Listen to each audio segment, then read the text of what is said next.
Remembering we shall overcome and walk right into a new start. Welcome to the brand new world. We're the children of a Mother Earth. Reach out your hands, let us lead our earth together. Welcome to the brand new world. We're the children of a Mother Earth. Reach out.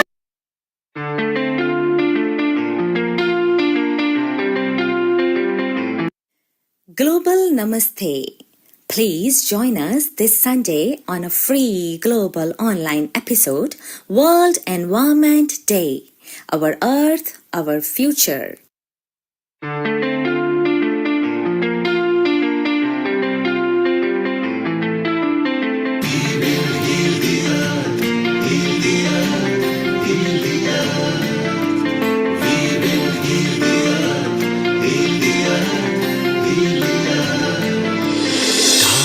They can tell you stories which are brighter than yesterday. The streets have never been so quiet. The squirrels found a new hideaway. Tomorrow will never be the same. There is so much hope in our hearts. Remembering we shall overcome and walk right into a new start. Welcome to the brand new world. We're the children of a Mother Earth. Reach out your hands, let us lead our earth together. Welcome to the brand new world. We're the children of a Mother Earth. Reach out.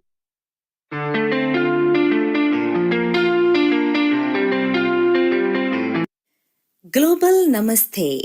Please join us this Sunday on a free global online episode, World Environment Day.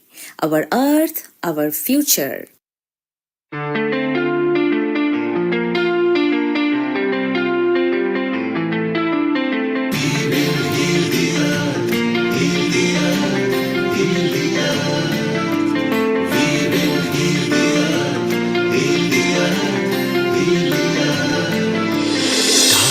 They can tell you stories which are brighter than yesterday. The streets have never been so quiet. The squirrels found a new hideaway. Tomorrow will never be the same. There is so much hope in our hearts. Remembering we shall overcome and walk right into a new start. Welcome to the brand new world. We're the children of a Mother Earth. Reach out your hands, let us lead our earth together. Welcome to the brand new world. We're the children of a Mother Earth. Reach out.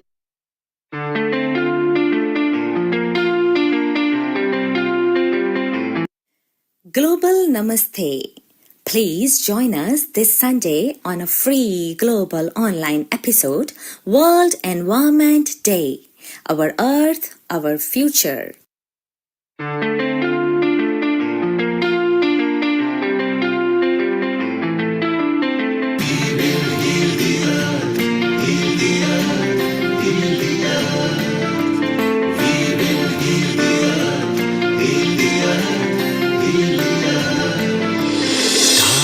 They can tell you stories which are brighter than yesterday. The streets have never been so quiet. The squirrels found a new hideaway. Tomorrow will never be the same. There is so much hope in our hearts. Remembering we shall overcome and walk right into a new start. Welcome to the brand new world. We're the children of a Mother Earth. Reach out your hands, let us lead our earth together. Welcome to the brand new world. We're the children of a Mother Earth. Reach out.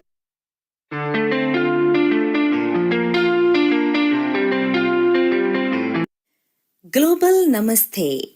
Please join us this Sunday on a free global online episode, World Environment Day. Our Earth, our future.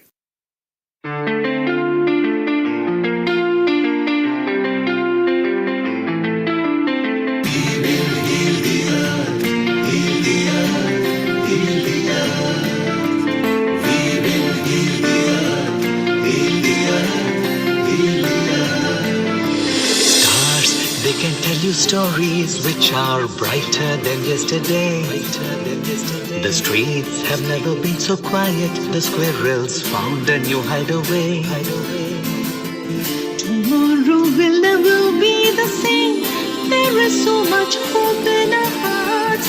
Brick by brick, we shall overcome and walk right into a new start. Welcome to the brand new world. With the children of our Mother Earth, reach out your hands.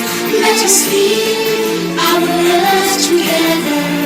Welcome to the brand new world. With the children of our Mother Earth, reach out.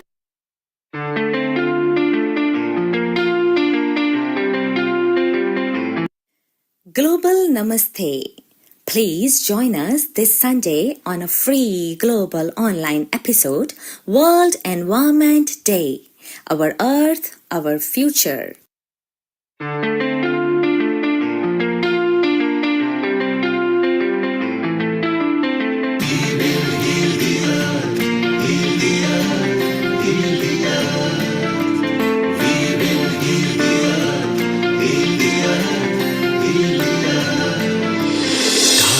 They can tell you stories which are brighter than yesterday. The streets have never been so quiet. The squirrels found a new hideaway. Tomorrow will never be the same. There is so much hope in our hearts. Brick by brick, we shall overcome and walk right into a new start. Welcome to the brand new world. With the children of our Mother Earth, reach out your hands. Let us lead our earth together. Welcome to the brand new world. With the children of our Mother Earth, reach out.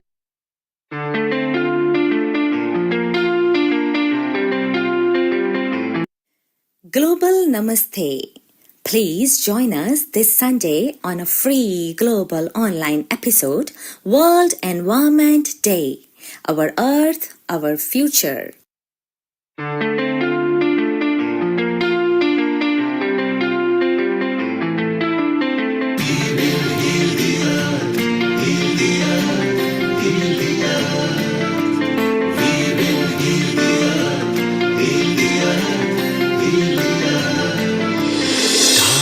They can tell you stories which are brighter than yesterday.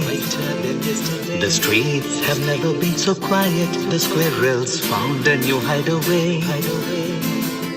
Tomorrow will never be the same. There is so much hope in our hearts. Brick by brick, we shall overcome and walk right into a new start. Welcome to the brand new world. With the children of our Mother Earth, reach out your hands. Let us lead our earth together. Welcome to the brand new world. With the children of our Mother Earth, reach out.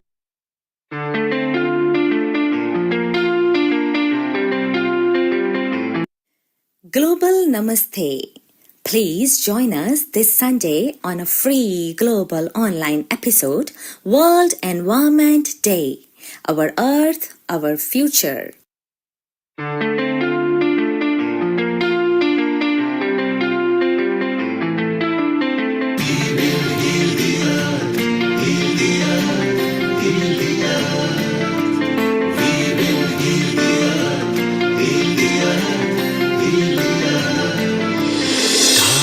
They can tell you stories which are brighter than yesterday. The streets have never been so quiet. The squirrels found a new hideaway. Tomorrow will never be the same. There is so much hope in our hearts. Brick by brick, we shall overcome and walk right into a new start. Welcome to the brand new world. With the children of our Mother Earth, reach out your hands. Let us lead our earth together. Welcome to the brand new world. With the children of our Mother Earth, reach out.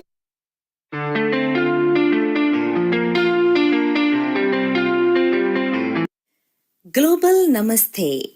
Please join us this Sunday on a free global online episode, World Environment Day. Our Earth, Our Future.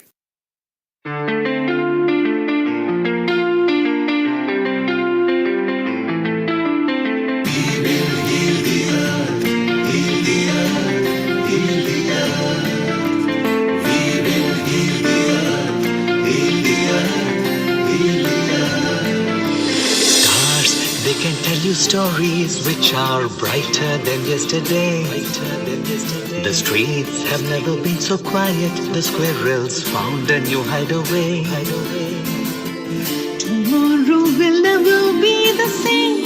There is so much hope in our hearts. Brick by brick, we shall overcome and walk right into a new start. Welcome to the brand new world. We're the children of our Mother Earth. Reach out your hands. Let us lead our earth together. Welcome to the brand new world. We're the children of our Mother Earth. Reach out.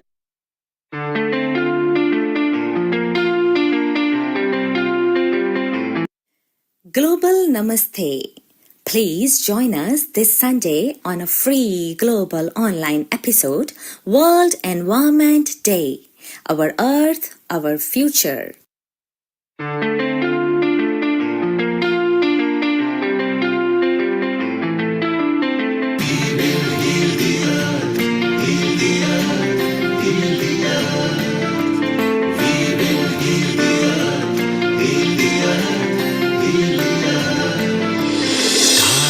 They can tell you stories which are brighter than yesterday.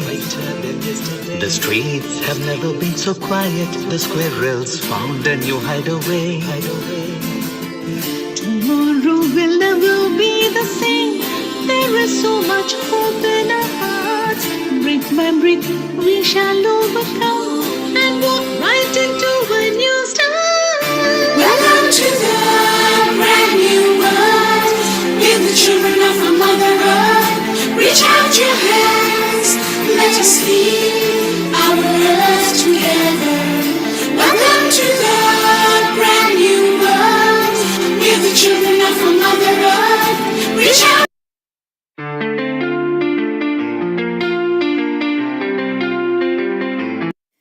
Global Namaste. Please join us this Sunday on a free global online episode, World Environment Day. Our Earth, Our Future.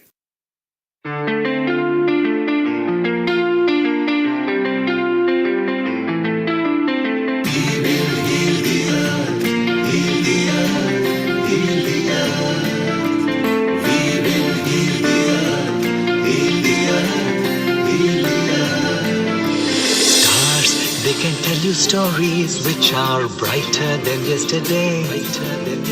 The streets have never been so quiet. The squirrels found a new hideaway. Tomorrow will never be the same.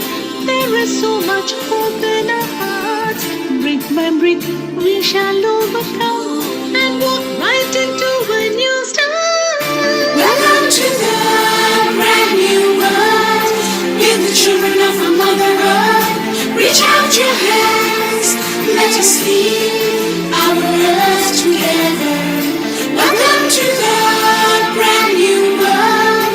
We're the children of our Mother Earth. Reach out.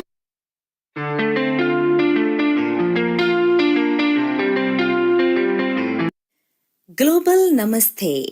Please join us this Sunday on a free global online episode, World Environment Day. Our Earth, Our Future.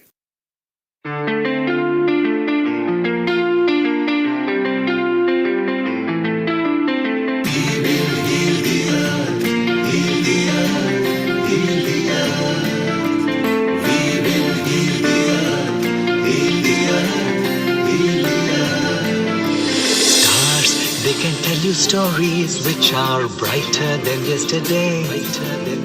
The streets have never been so quiet. The squirrels found a new hideaway. Tomorrow Tomorrow will never be the same. There is so much hope in our hearts. Brick by brick, we shall overcome and walk right into a new start. Welcome to the brand new world. With the children of our Mother Earth, reach out your hands. Let us heal our earth together. Welcome to the brand new world. With the children of our Mother Earth, reach out.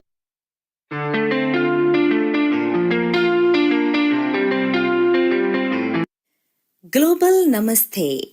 Please join us this Sunday on a free global online episode, World Environment Day. Our Earth, our future.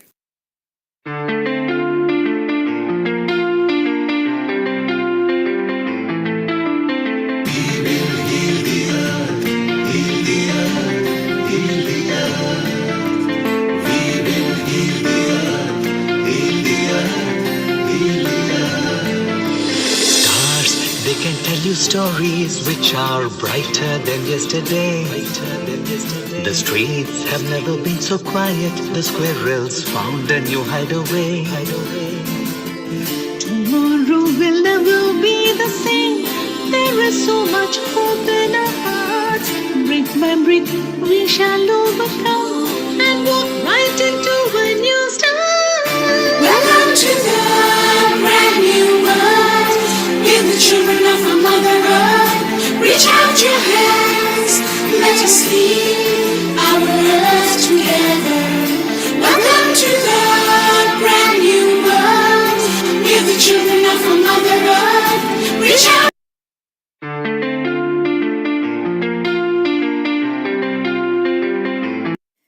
Global Namaste.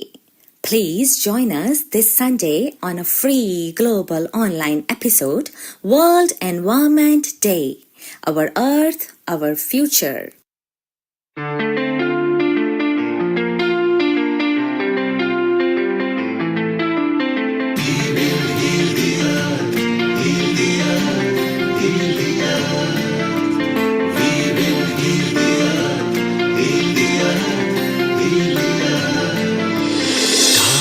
They can tell you stories which are brighter than yesterday.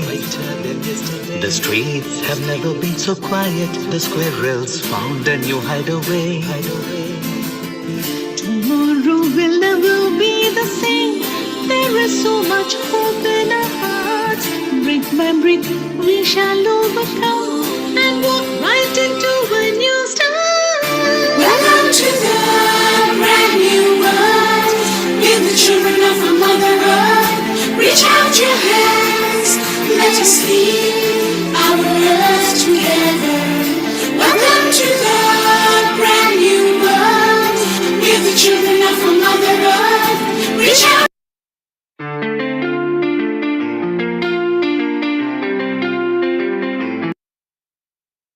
10, 9, 8, 7, 6, 5, 4, 3, 2, 1.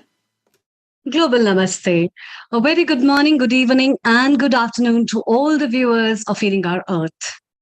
I, Amrita Sharma, welcome you once again to another episode at Healing Our Earth with the hot topic of today, as the world will witness another World Environment Day on 5th of June. And that hot topic is the theme of today's discussion that we'll be live streaming to you all. Before we move to today's episode, it's time for some prayers. My affirmation is Gayatri Mantra. You can hold any as you like. Om Bhur Swaha Tat Savitur Varenyam Bhargo Devasya Dhimahi Dhiyo Yona Prachodaya. Om Bhurbhuva Swaha Tatsaviturvarenyam Bhargo Devasya Dhimahi Dhiyo Yo Na Prachodaya. Om Bhurbhuva Swaha Tatsaviturvarenyam Bhargo Devasya Dhimahi Dhiyo Yo Na Prachodaya. Om Shanti Shanti Shanti.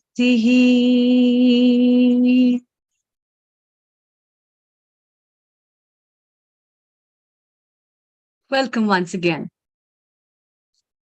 This year's World Environment Day's theme is based on one of the very important elements of the earth, which is related with water and land. And today's episode is specifically based on finding out solutions, on working up strategies, combating up new ideas, and brainstorming on what better we can do for prevention of desertification, for building up drought resilience, and also how well we can restore our Mother Earth. We all have a piece of land. In fact, everybody has. And when we will die, we'll again have a little piece of land where we will be buried, electrified, or being cremated. But still, this Mother Earth, as it has given us the space where we all are sitting and witnessing these changes, it's time again to think on all these things. And that's why today's episode is specifically about our Earth, our planet. How much we can do. I'm not saying how much do we think. I'm saying how much we can do. It's very important to do karmas. And this is also part of Karma Yoga, a social service that you can do, which will be witnessed in your deeds, nowhere else. What best can be done, how well we can educate our future generation to know about where they have been born, where they are moving to, and what best we can give them as a legacy for them to live in a happy earth.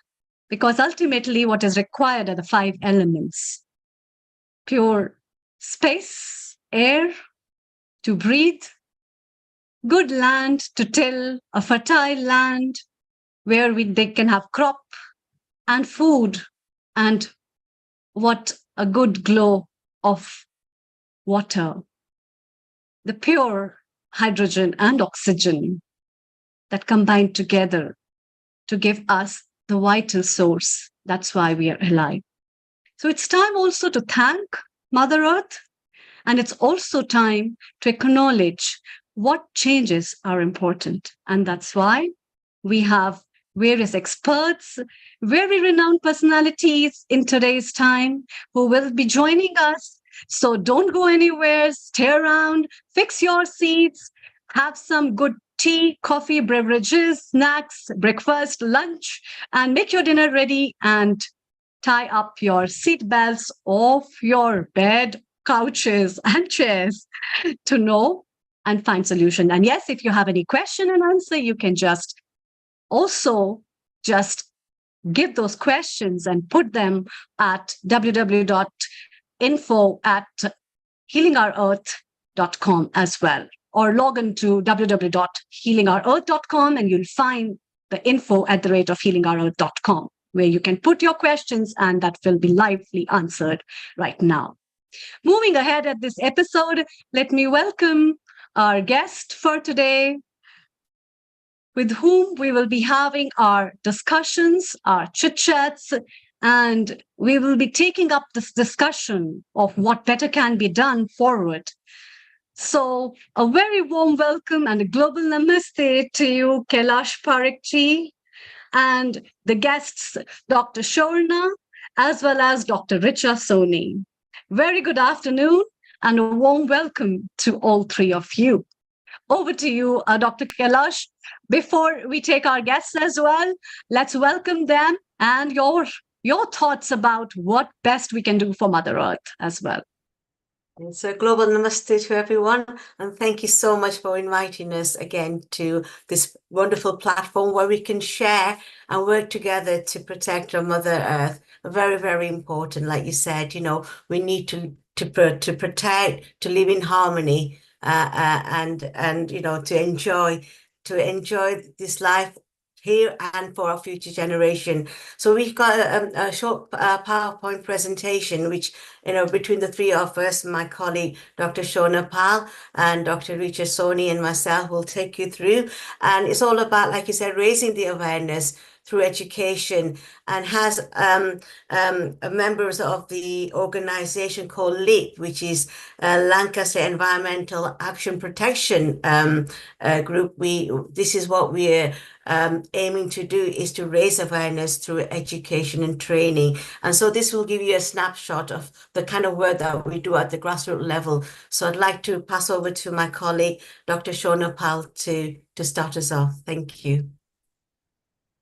Thank you so much, Kailash. Namaste. Namaste, everybody. What I would like to first start off with is basically to just share a basic principle that we follow at Lancaster Environment Action and Protection. And why I'm sharing this is really because I'm hoping that will encourage others. At this point of time, because climate change is not a new phenomenon. It's been going on for millennia. But the way it is affecting us at present, frankly speaking, if we don't change our mindset to share rather than continuously try to compete with each other, it will be really difficult to kind of, slow down climate change so that ourselves and our future generations can live in harmony. So what I would really say to all organizations and individuals out there is, please, please, please certainly take action and certainly take forward that action with others. Share the way you're going forward. So this is something that I hope today's presentation will give you all an insight into, and something that I hope all of you will take forward. So thank you so much. Next slide, please. Okay, so a chirpy picture of myself, basically. And what I wanted to underline here is, yes, beautiful summer in the UK, and here's my victory sign to everybody, to our planet, to all the human beings and the animals and the beautiful plants and all creatures, really, living and actually inanimate ones as well, to be able to survive on this planet and carry on. So despite knowing that it's a very dystopian situation with many of our fellow animals across the world. So you have monkeys who are dropping dead right now as we speak from trees in Mexico because basically because of the heat, through, of course, no fault of theirs, due to this evolved animal that human beings are. You also have, people, you have the gunas who again, basically are being forced to leave their islands and move inland. Again, not particularly due to their fault, but due to the lovely people who are basically not taking action to be sustainable and live in harmony with others. But despite these rather, extremely sad happenings that we may or may not be conscious of all the time, I still say that, here's a V to victory. We can, overcome the issues that we are facing. It's just a question of collective grassroots action, taking things forward, not leaving it to governments and to industries to, basically say, oh, well, they're supposed to do it, but to say, yes, of course they'll do it, but not to be judgmental about, oh, this is what the government can and can't do or should and shouldn't do. It's a question of what are you doing? So, can you please do something about it? So next slide, please, Richa. So with Lancaster Environment Action and Protection, what we serve to do is we serve as an environment partner for communities. And because we really think the action is happening there. So we support communities to take forward grassroots actions with their, whoever, for example, faith organizations, to take forward whatever kind of sustainable action and change in mindset that they can. So we enact this through four, kind of areas. One is, of course, research and policy. So there is a lot of research going on in the background.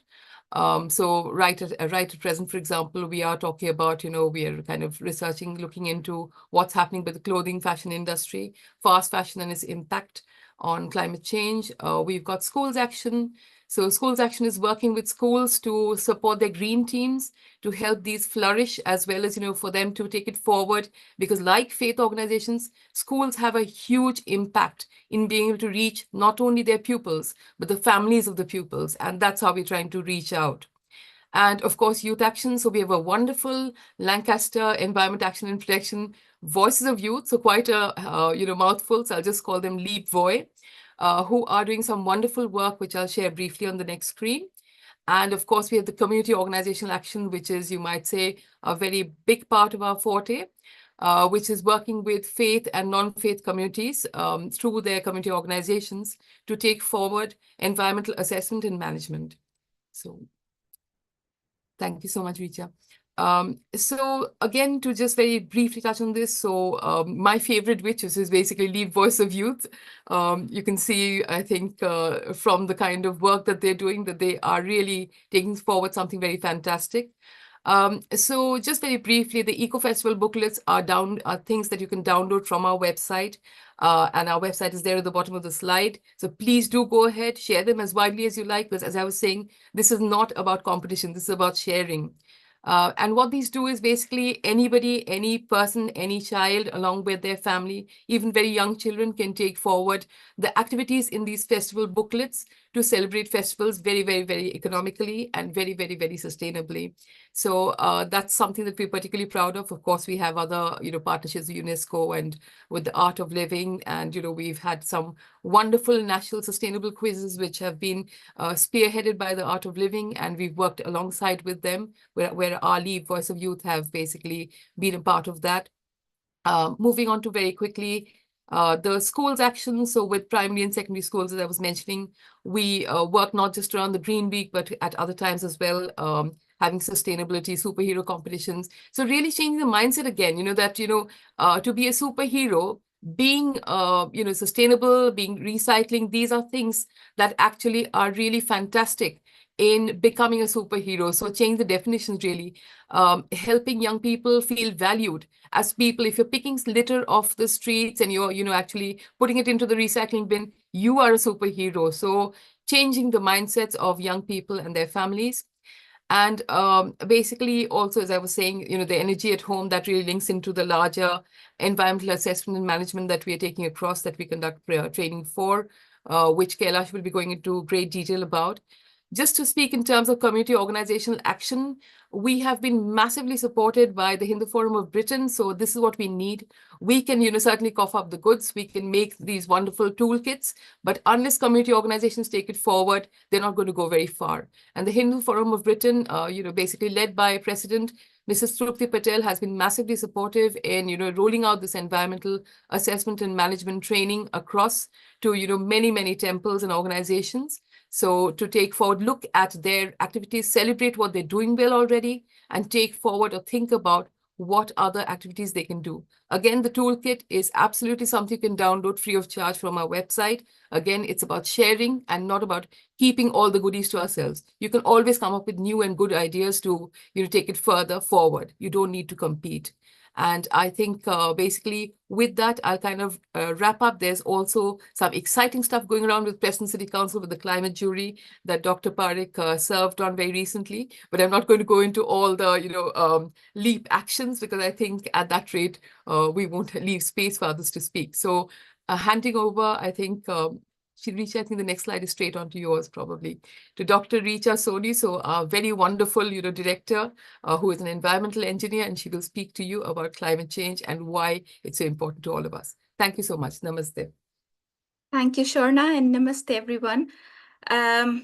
Quick introduction. Thank you for that, Sharna. So my name is Richa. I'll not go into much details about that.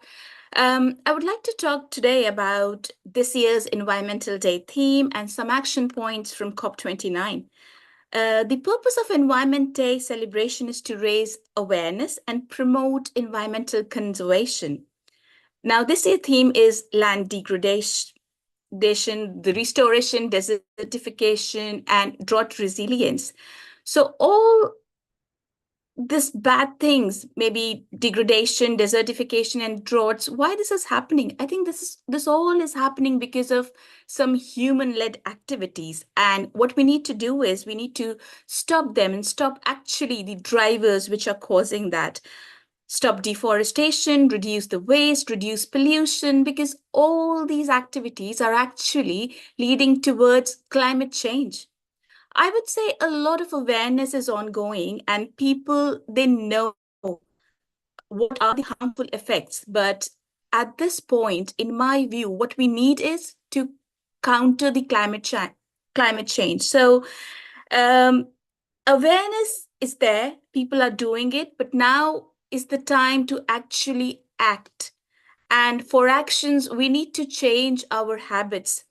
We can't turn the time, we can't undo what has been done, but what we can do now is actually change our habits, because it is possible to restore the lands, undo what we have done, at least reduce the effects.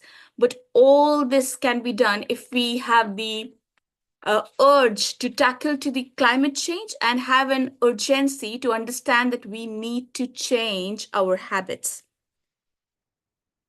So some of the highlights from COP29 is that, COP28 is that phase out the fossil fuels, enhance the global efforts. And I think here is when I talk enhancing the global efforts, and a very right way when Shona said that we should not all rely to governments, industries, what they are doing, but I would say every step count and every person matters. So all we should give is what is our contribution to bring this global change. We need to take the actions and see how we can help in nature conservation, think of practical solutions, share with our communities, and then find out how those ideas can be implemented.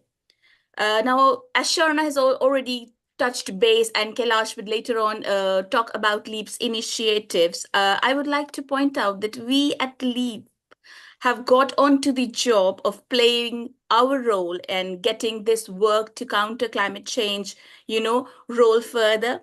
We partner with communities across the UK to take small steps to bring this bigger change in people's habit and working towards countering climate change. And I'm sure that as we grow, our bigger strides will be visible to entire world. So we at LEAP are working towards having those ideas, those implementations where we can interact with communities, bring out that change. And I would like to hand over now to Kailash to talk about LEAP's recent work and initiatives in which we have tried to collaborate and work towards countering climate change by introducing a new toolkit for organizations. Over to you, Kailash. Thank you so much. Thank you, Dr. Richa. Thank you so much. So as you all know, my name is Kailash Parekh, and I'm one of the directors on the LEAP as well. And we work very closely with the Hindu Forum of Britain. So next slide, please. So I'm going to talk about the Environmental Assessment and Management Toolkit, which is part of the training that I mentioned earlier. As LEAP, we try to raise awareness through education training.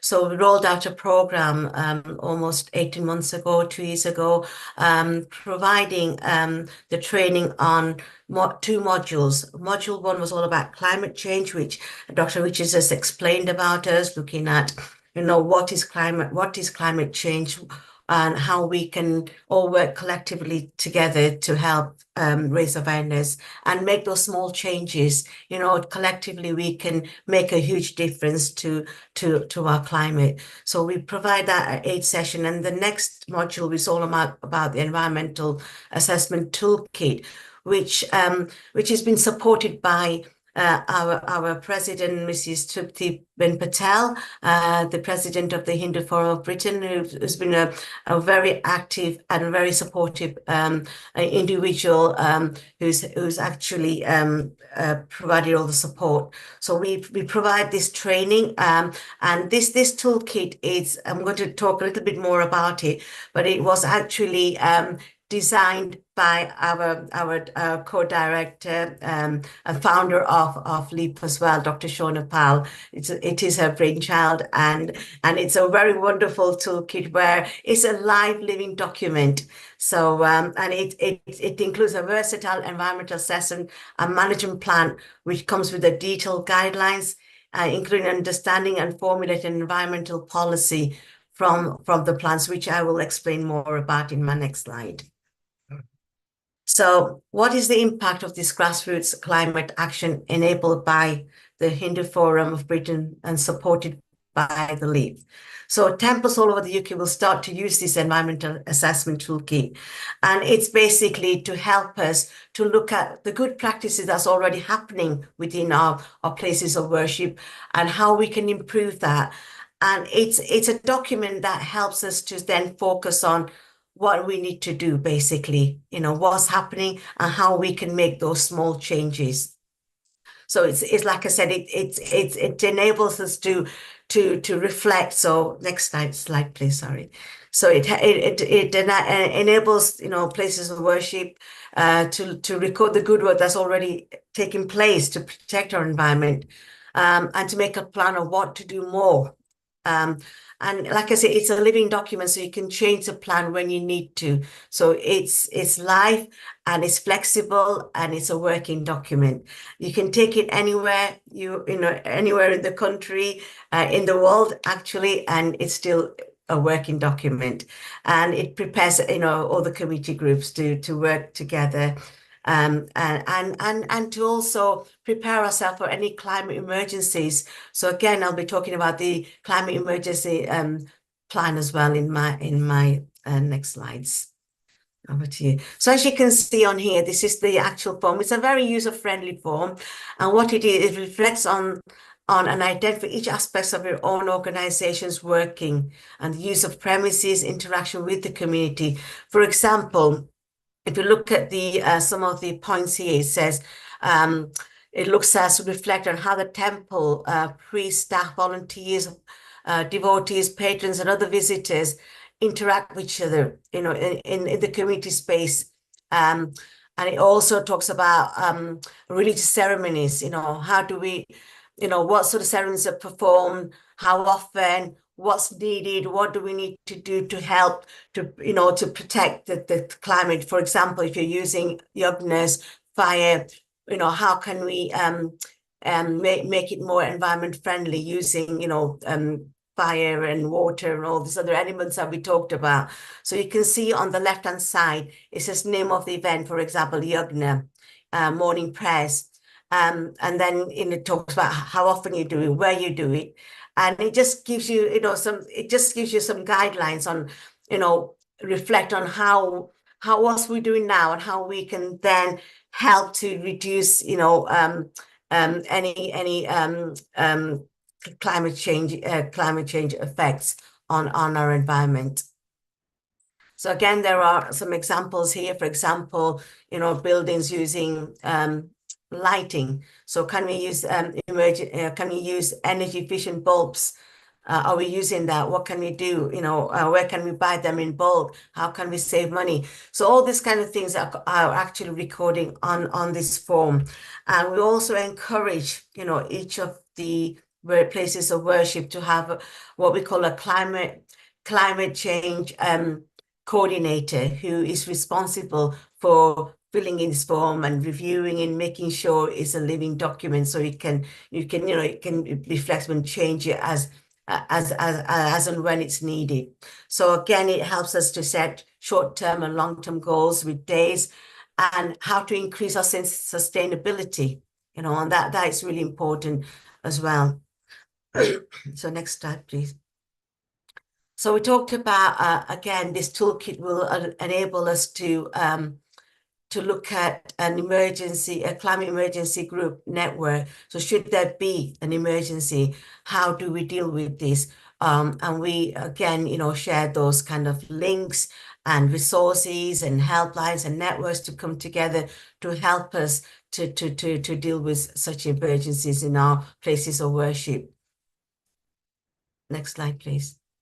So here are some of the feedback from our participants we've had 2 cohorts of participants from different places of worship across the UK attending this course, and they found this really helpful, especially the networking, working with other people from different parts of the country, coming together. What are they actually doing in their own places of worship? How can we use that best practice and share?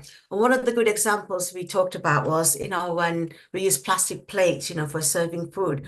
Well, there are biodegradable plates that we can now order, and it's much more cost effective to work together as a network and to order it in bulk so we can save money. And this kind of initiatives that are coming forward through these groups that we've been delivering this training to. So as you can see, there's been received a very positive feedback, and we'd like to build on this in the future.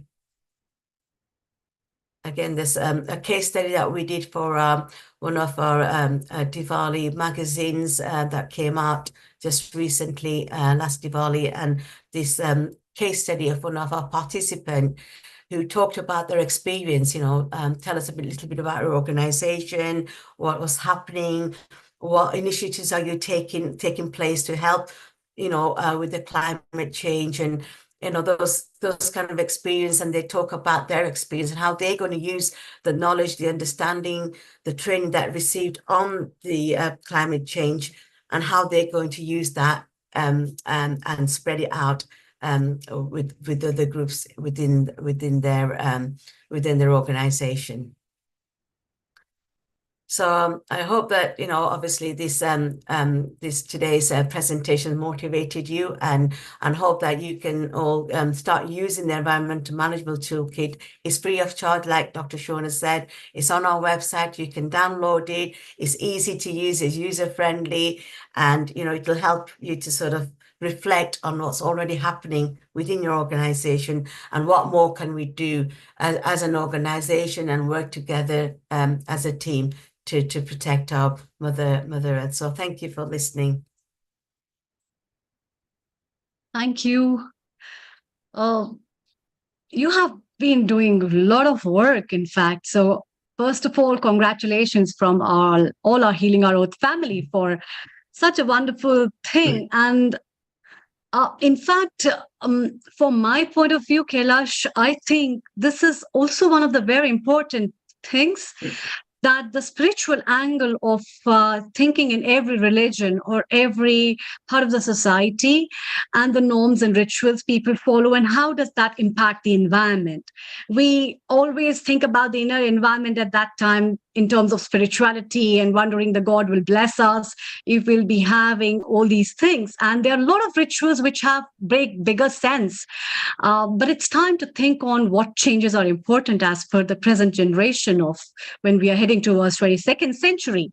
And we are thinking about what are we left with. So age-old traditions, age-old rituals need to be managed up in a better way to think about how we can make our Mother Earth and the God happy both at the same time, because it's all about working on a lot of things. So the kind of researches you have been taking is a wonderful start, and I think it needs a lot of other coverage in various universities and research centers worldwide, where these kind of things and topics must be taken over to measure what best can be the apt solutions for that. And it's time. We have Neil Kumar over here, our founder and director. Let's hear from him before we take up the comments from all of you. Over to you, Neil Kumar. Very global namaste as well. A global namaste to you, Amrita. You're doing a sterling job as usual. Kailash, Dr. Shona, Dr. Richa, how wonderfully you presented the outreach that you're doing, particularly providing a free toolkit. So there are questions that people will want to ask a bit later. What we are going to do now, just in a while, over the next 10 minutes, we're going to bring Charles over here. He is also involved in something that he's going to tell us a bit more about for over the next 10 minutes. Then we are going to go back to the LEAP group, and we want to know more, particularly also our integrated health lead, Rajiv, who is from North, and our Oman representative here, Sai Chitra Narayan. So we'll have a discussion and how we can share this toolkit, like how Shona and Richa said. It's not about competition. It is just sharing with you. And that's what Healing Our Earth likes. Free share, free education, unite, love, and liberty. So stay around, ladies, digest yourself, have your cup of tea and something. We'll be back with you. And over to you, Dr. Amrita Sharma. Let's bring in Charles. And Charles is our regular contributor over here. So over to you, Dr. Amrita and Charles. Thank you, Neil Kumar. Warm welcome and a global namaste to you, Charles. A very good afternoon. I can see all greens around you, which is really lovely to see, in fact. But from just mere wallpapers and the screen share backgrounds, it's important to bring them on board practically as well. So, Charles, please tell us about yourself. And I can also see something written as Fly Greener. It's that Instagram page at the rate of no CO2. Wonderful. Over to you. Over the 10 next minutes, we have you. Please tell us more about yourself and Fly Greener. Thank you. Thank you so much, Amrita. Thank you, thank you, thank you. A big welcome to everybody. I'm really pleased to have this opportunity to speak with you all. So I'm here in the UK near London, and maybe today we've actually got the first day of proper summer. I mean, after all, it is June, but it is the UK, so anything can happen with the weather. So because it's so sunny, this is a great time for everybody to think, well, summer is here, therefore we need to think about holidays, going away, going on holiday, and me too, right? But air travel, whether you're traveling near or far, I think these days we all have a worry in the back of our mind about what's going on. We have a nagging worry, which is, we know that air travel creates CO2 emissions, which causes harm to our planet, to other people, and to other living beings. And this is on the news all the time. So basically, what can we do about this? What can we do about the problem of the CO2 emissions that we create? So I started thinking about this problem a long time ago now, and in 2015, I really got more interested in this and decided to do something about it. But the reason is that what's happening, and we can now see it just over the last 2 or 3 years even, we're seeing it much, much more. It's all over the news. So what's happening is that the CO2 emissions we're all creating are creating global warming. And the way this manifests in parts of the world, it manifests in heat, drought, fires, floods, worse hurricanes, and particularly frightening is melting ice and rising sea levels. Now, in the UK, you look out the window and you think, well, there's not too much happening here. It seems okay. But the point is that in other countries in the world, and I know that in India, you're getting crazily high temperatures of 50 degrees in places, 50 degrees centigrade. And this really means that people can't hardly go outside. People certainly can't work. So it's a big, big problem for us all. So what's happening here is that really I felt back in 2015, I felt that I really needed to try and do something about this. And so what I did, it took a while. It took a while to really understand what's going on. And I think really this is where I can relate to everybody here, that global warming is a complicated problem. It took me a long time to understand what it was really all about. And after that, it was in 2018 that I finally got around to launching No CO2. And No CO2 is about planting trees. It's about making it easy for people to do something and take action. So now we've planted a total of 1.75 million trees, and these have all come from donations, and they've all come from people like ourselves who want to do something about global warming, want to make a difference, not quite sure what to do.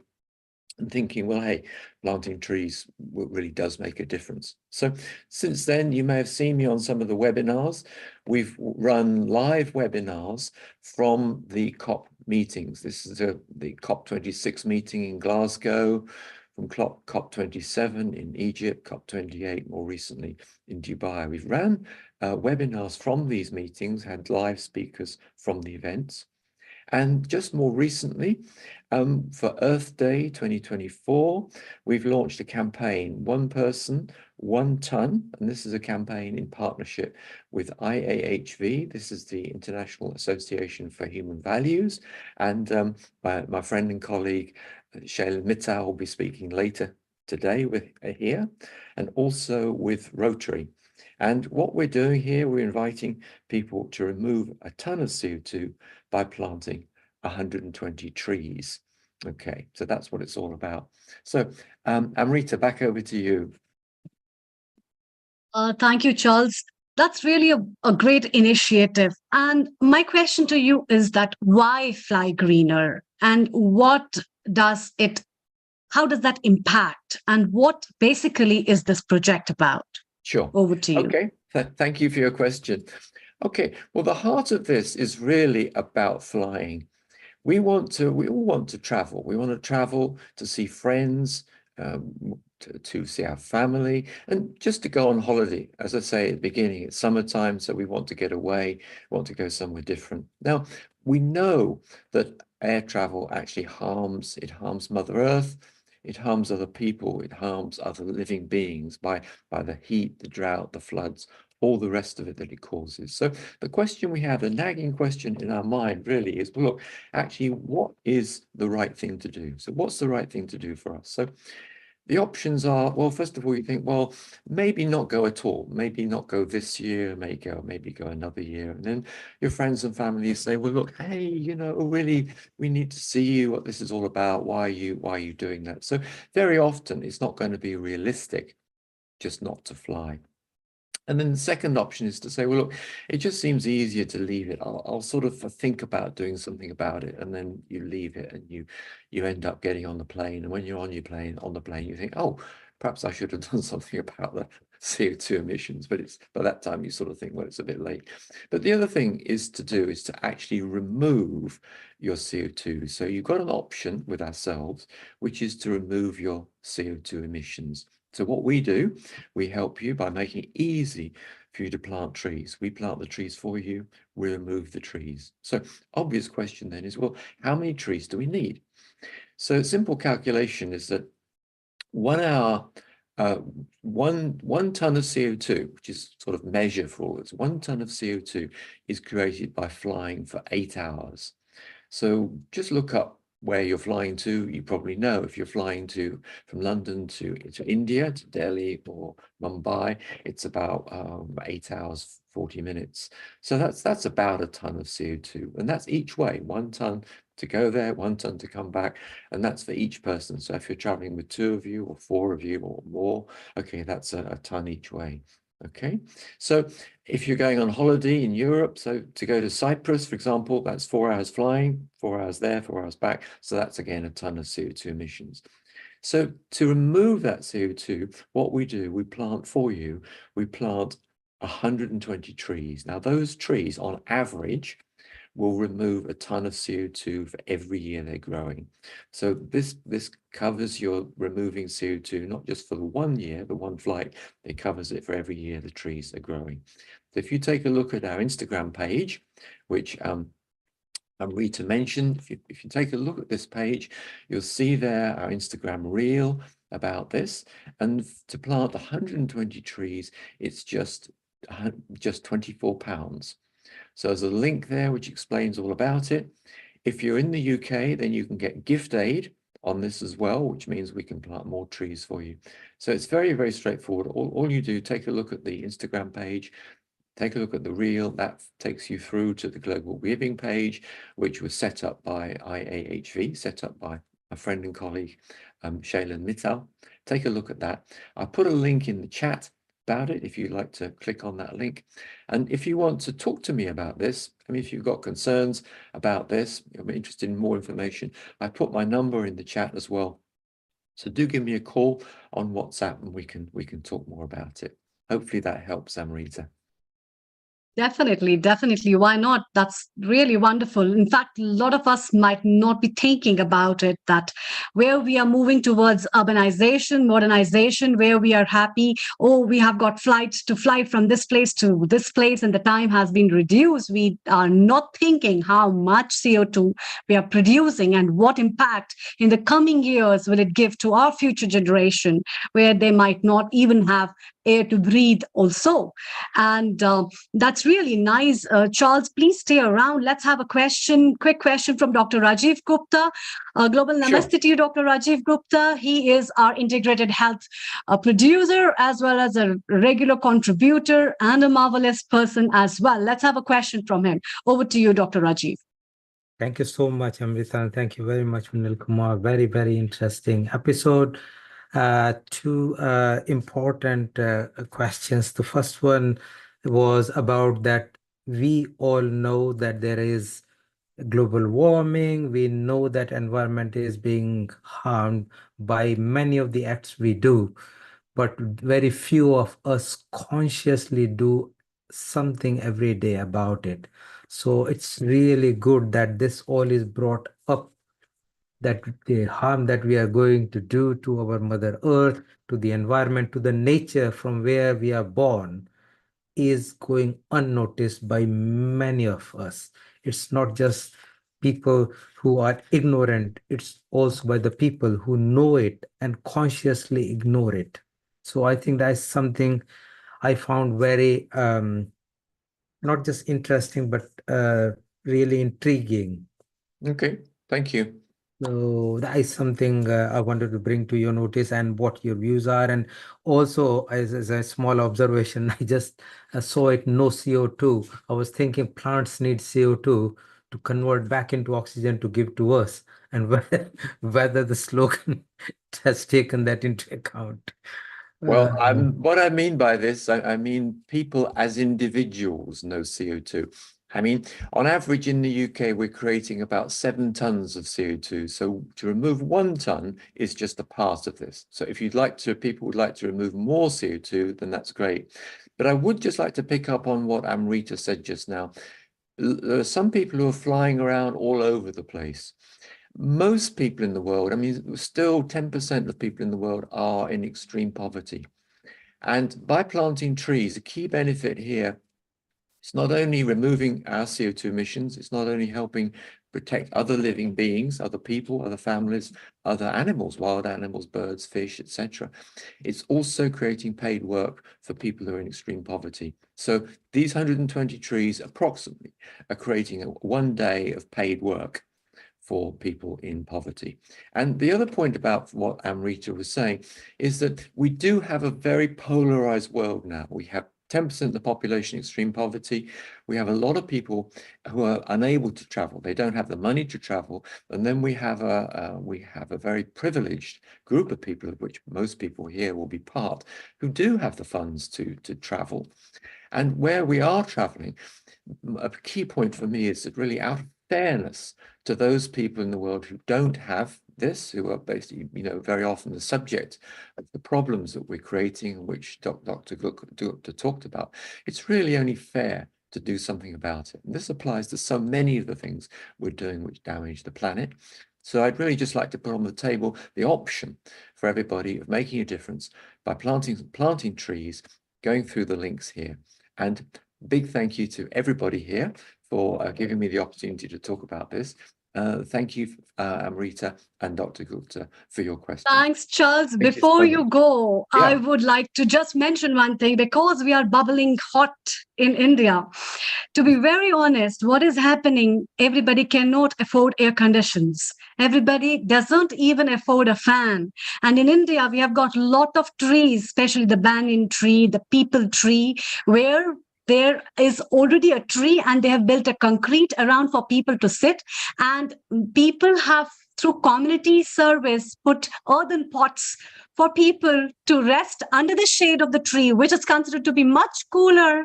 And it brings up a cool breeze. It gives good oxygen as well as a feeling of a being in a very brighter way, which not at all anything can reverse back. And that's what is the primary solution that people are finding out. And you can see half of people gathered by the evening when the sun sets over there, chit-chatting and relaxing and thanking God that we are under the shade of the tree.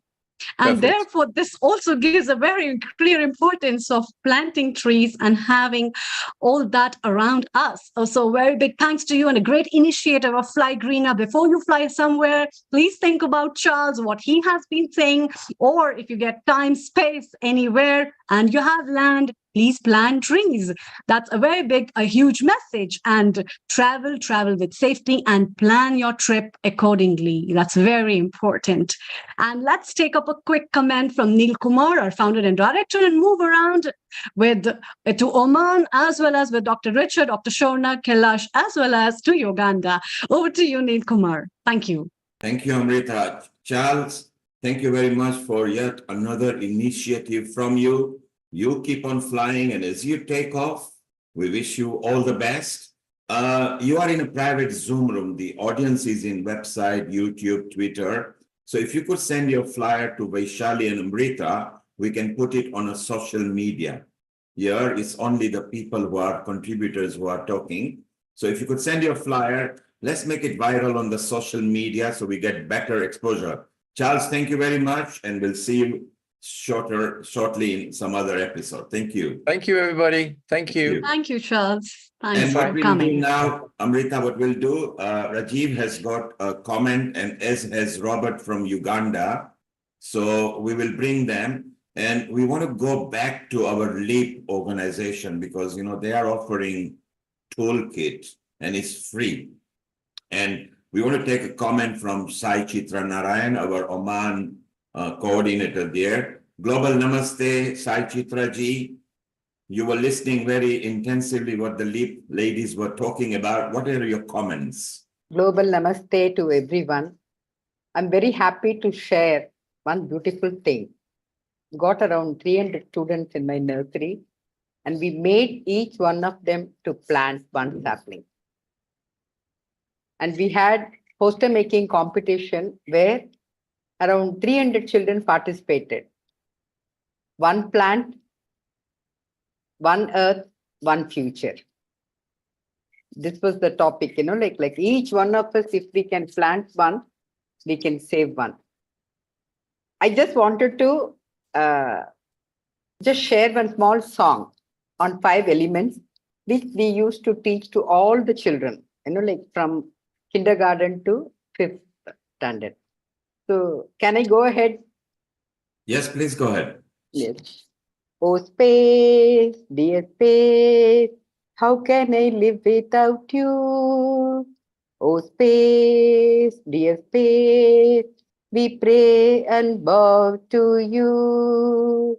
Oh, air, dear air, how can I live without you?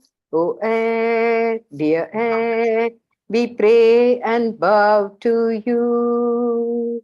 Oh, fire, dear fire, how can I live without you?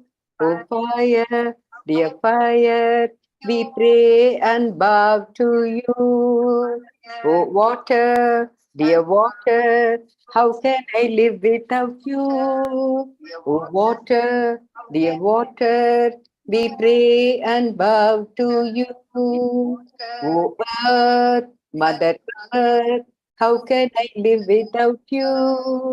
Oh, earth, Mother Earth, we pray and bow to you. Oh, God, dear God, how can I live without you? Oh, God, dear God, we pray and bow to you. Let's take care of this planet. Let's take care of Mother Earth. Peace, peace, peace, peace on the earth. Peace, peace, peace for all the universe. Love, love, love, love on the earth. Love, love on the earth. Love, love on the earth.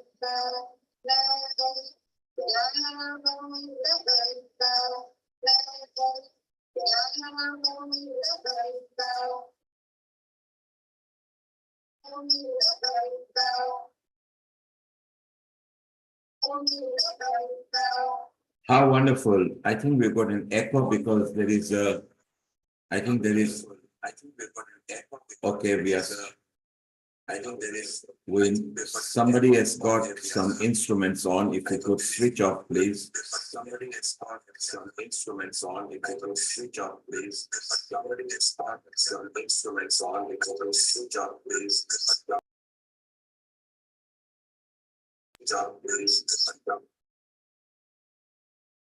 Okay, Amrita, do you read me? Yeah, so that Yes. was Yes. that was beautiful from Saichit Raji in Oman. Yes. And Rajiv, you had a comment, and then we got to Dipti in Egypt. And Rajiv, you had a comment, and then we got to Dipti in Egypt. And Rajiv, Fantastic, Chitra ji. I hear so peace, peace, peace, and love, love, love, and that's so beautiful. And Sai says, "Why fear when I am here? Mother Earth will be saved. Mother Earth will be saved because He is here." And I am sure that with collective effort, God has been giving us the inspiration, and we are the media to act, to do something about it, while millions of people are not even bothered or thinking about it. So I want to congratulate all of people who are talking here and those who are listening, because they have taken their time out to devote to this topic so that our environment, Mother Earth, and the rest of universe can have a better life. And we human beings are blessed enough to talk about it. There are other creatures like plants and animals who have prana, but they can't talk. So at least we have got that power. So let's thank God for giving us that ability and opportunity. I want to ask a question to Lee. This is because I am part of National Forum for Health and Wellbeing. I don't know if you have heard about it. So I'm the global coordinator for the NHFW, and we had the Health Mela in Preston a month and a half ago, and we had another one in Burnley just 2 weeks ago. And this is actually an opportunity to coordinate the effort, because health and environment are not two different parts. The environment affects the health, and the health affects the environment. And therefore, it's quite good to really connect if we can and help each other and getting some more influence, because you are doing this work, which is amazing. A free toolkit that is readily available for people to use. And it'll be great that if we can help publicize and popularize that so that we can reach more people can take the benefit of it. So that was one thing. And also, I know in the part it says Lancashire, but I think you would not like to limit yourself to Lancashire. You want to go global and bigger. So that would be great. So just wanted to thank. What do you think you have found the biggest hurdle in propagation or popularization or reaching people? That's perhaps just back to you, Kailashi or Richa, any of you want to answer. Sorry, thank you so much for your lovely words, Dr. Rajiv Gupta. Actually, I was at the Health Mela myself at the UCLan, so I'm sure we must have met each other, and I think it's a really good initiative. You know, we cannot separate health and environment. You know, it's so important. Everything, you know, we talked about the 5 elements: the water, the air, the fire.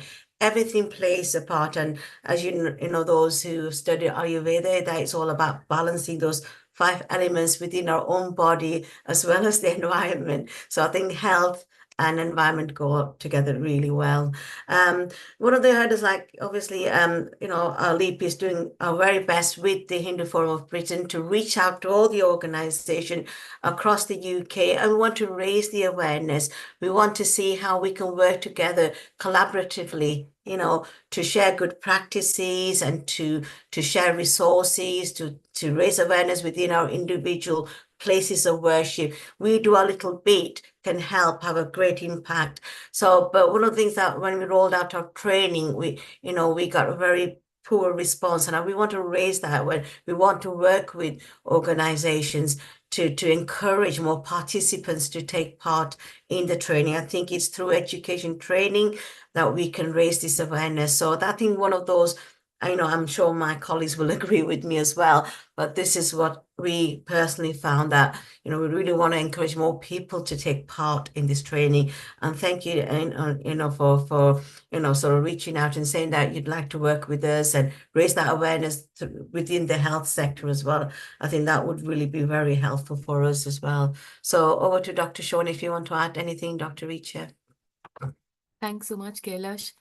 Absolutely, Rajiv ji. Basically, one of the hurdles that we faced was that even if people came along to the environmental training from an organization, when they actually took it back to their committee members, there was this massive block that, we are already really stretched with our volunteers and our, work, and we really can't take out the time to actually review what we are doing. So it's a bit like, being on the treadmill and not having time to see where you're running to. So, that was basically one of the hurdles we faced.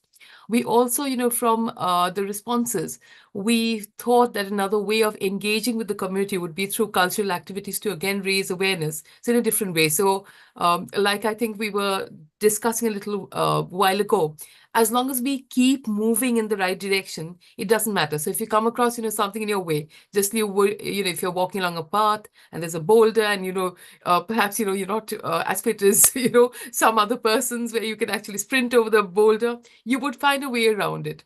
So we are basically starting a series of recycled clothing shows, fashion shows.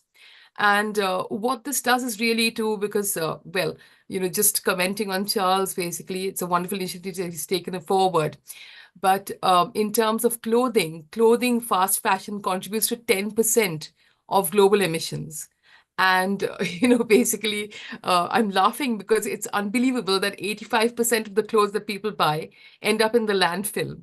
So it's just because of this completely strange mindset of, valuing the wrong thing. So again, coming back to basics. So we are kind of approaching the problem from different areas, taking the environmental, assessment and management, but having a little bit of a preamble by starting with the recycled fashion show and saying that, okay, you don't need to buy new things to be fashionable.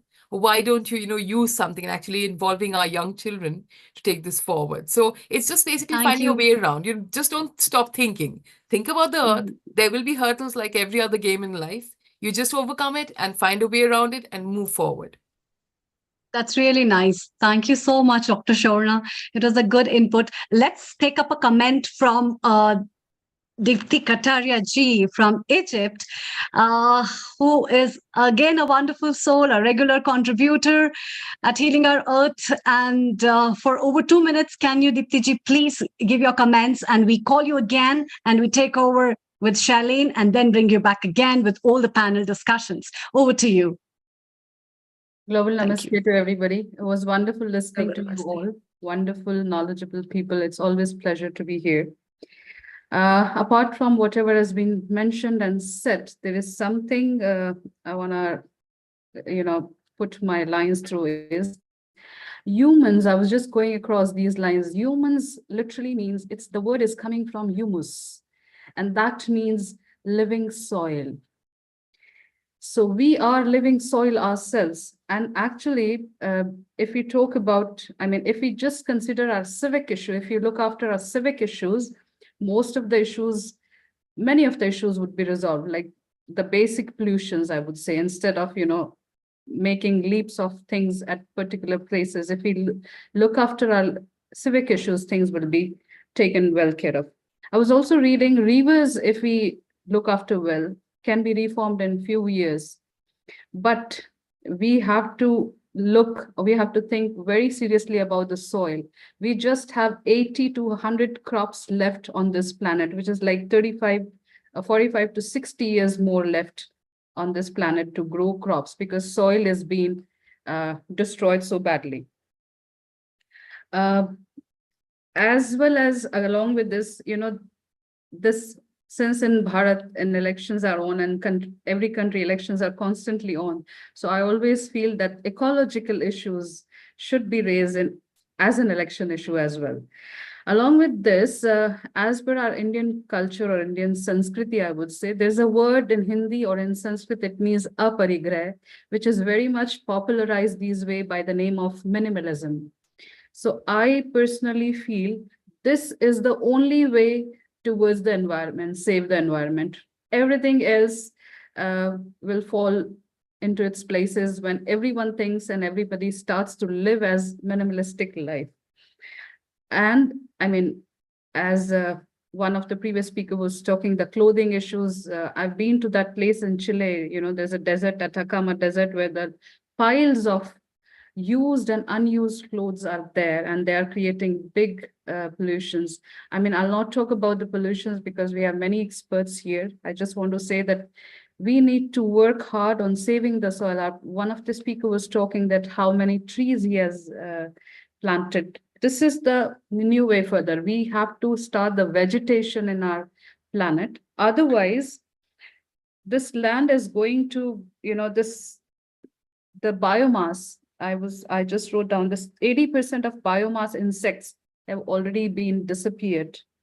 And we are going to see a very painful and serious food crisis in coming ways.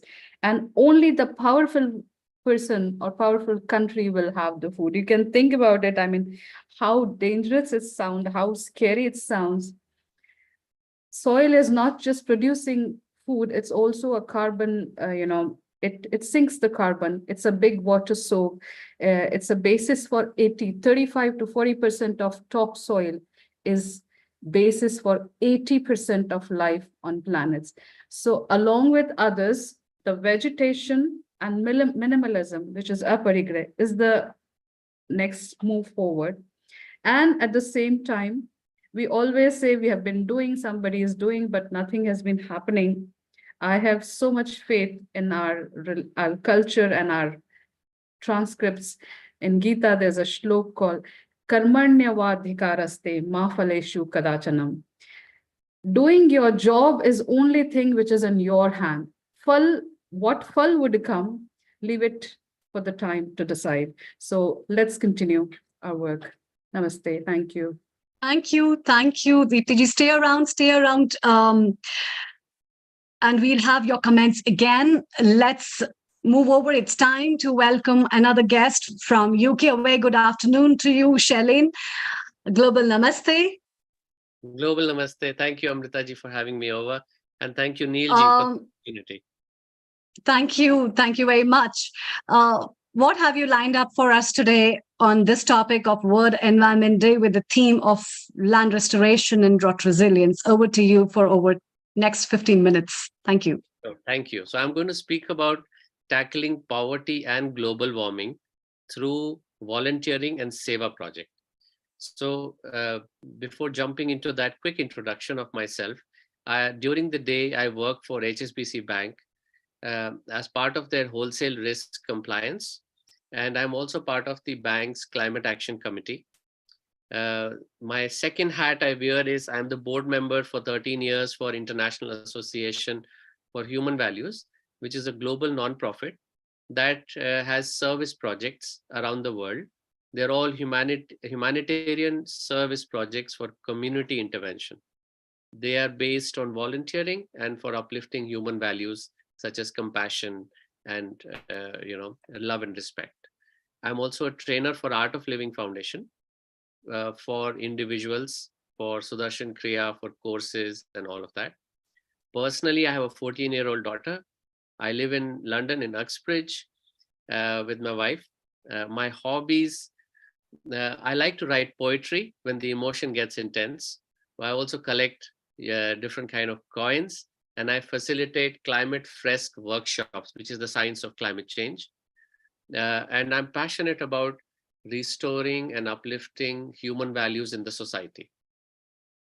Yeah, so that is in a nutshell, but we're going to jump into what is our organization, International Association for Human Values, doing and what it can offer to the audience. yeah, in terms of climate change and global warming. So would I be able to share my slides? Okay.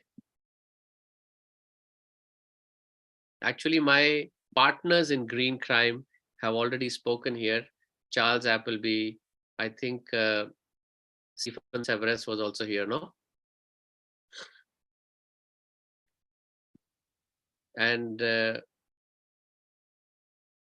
Dr. Shorna as well. Are you able to see the screen?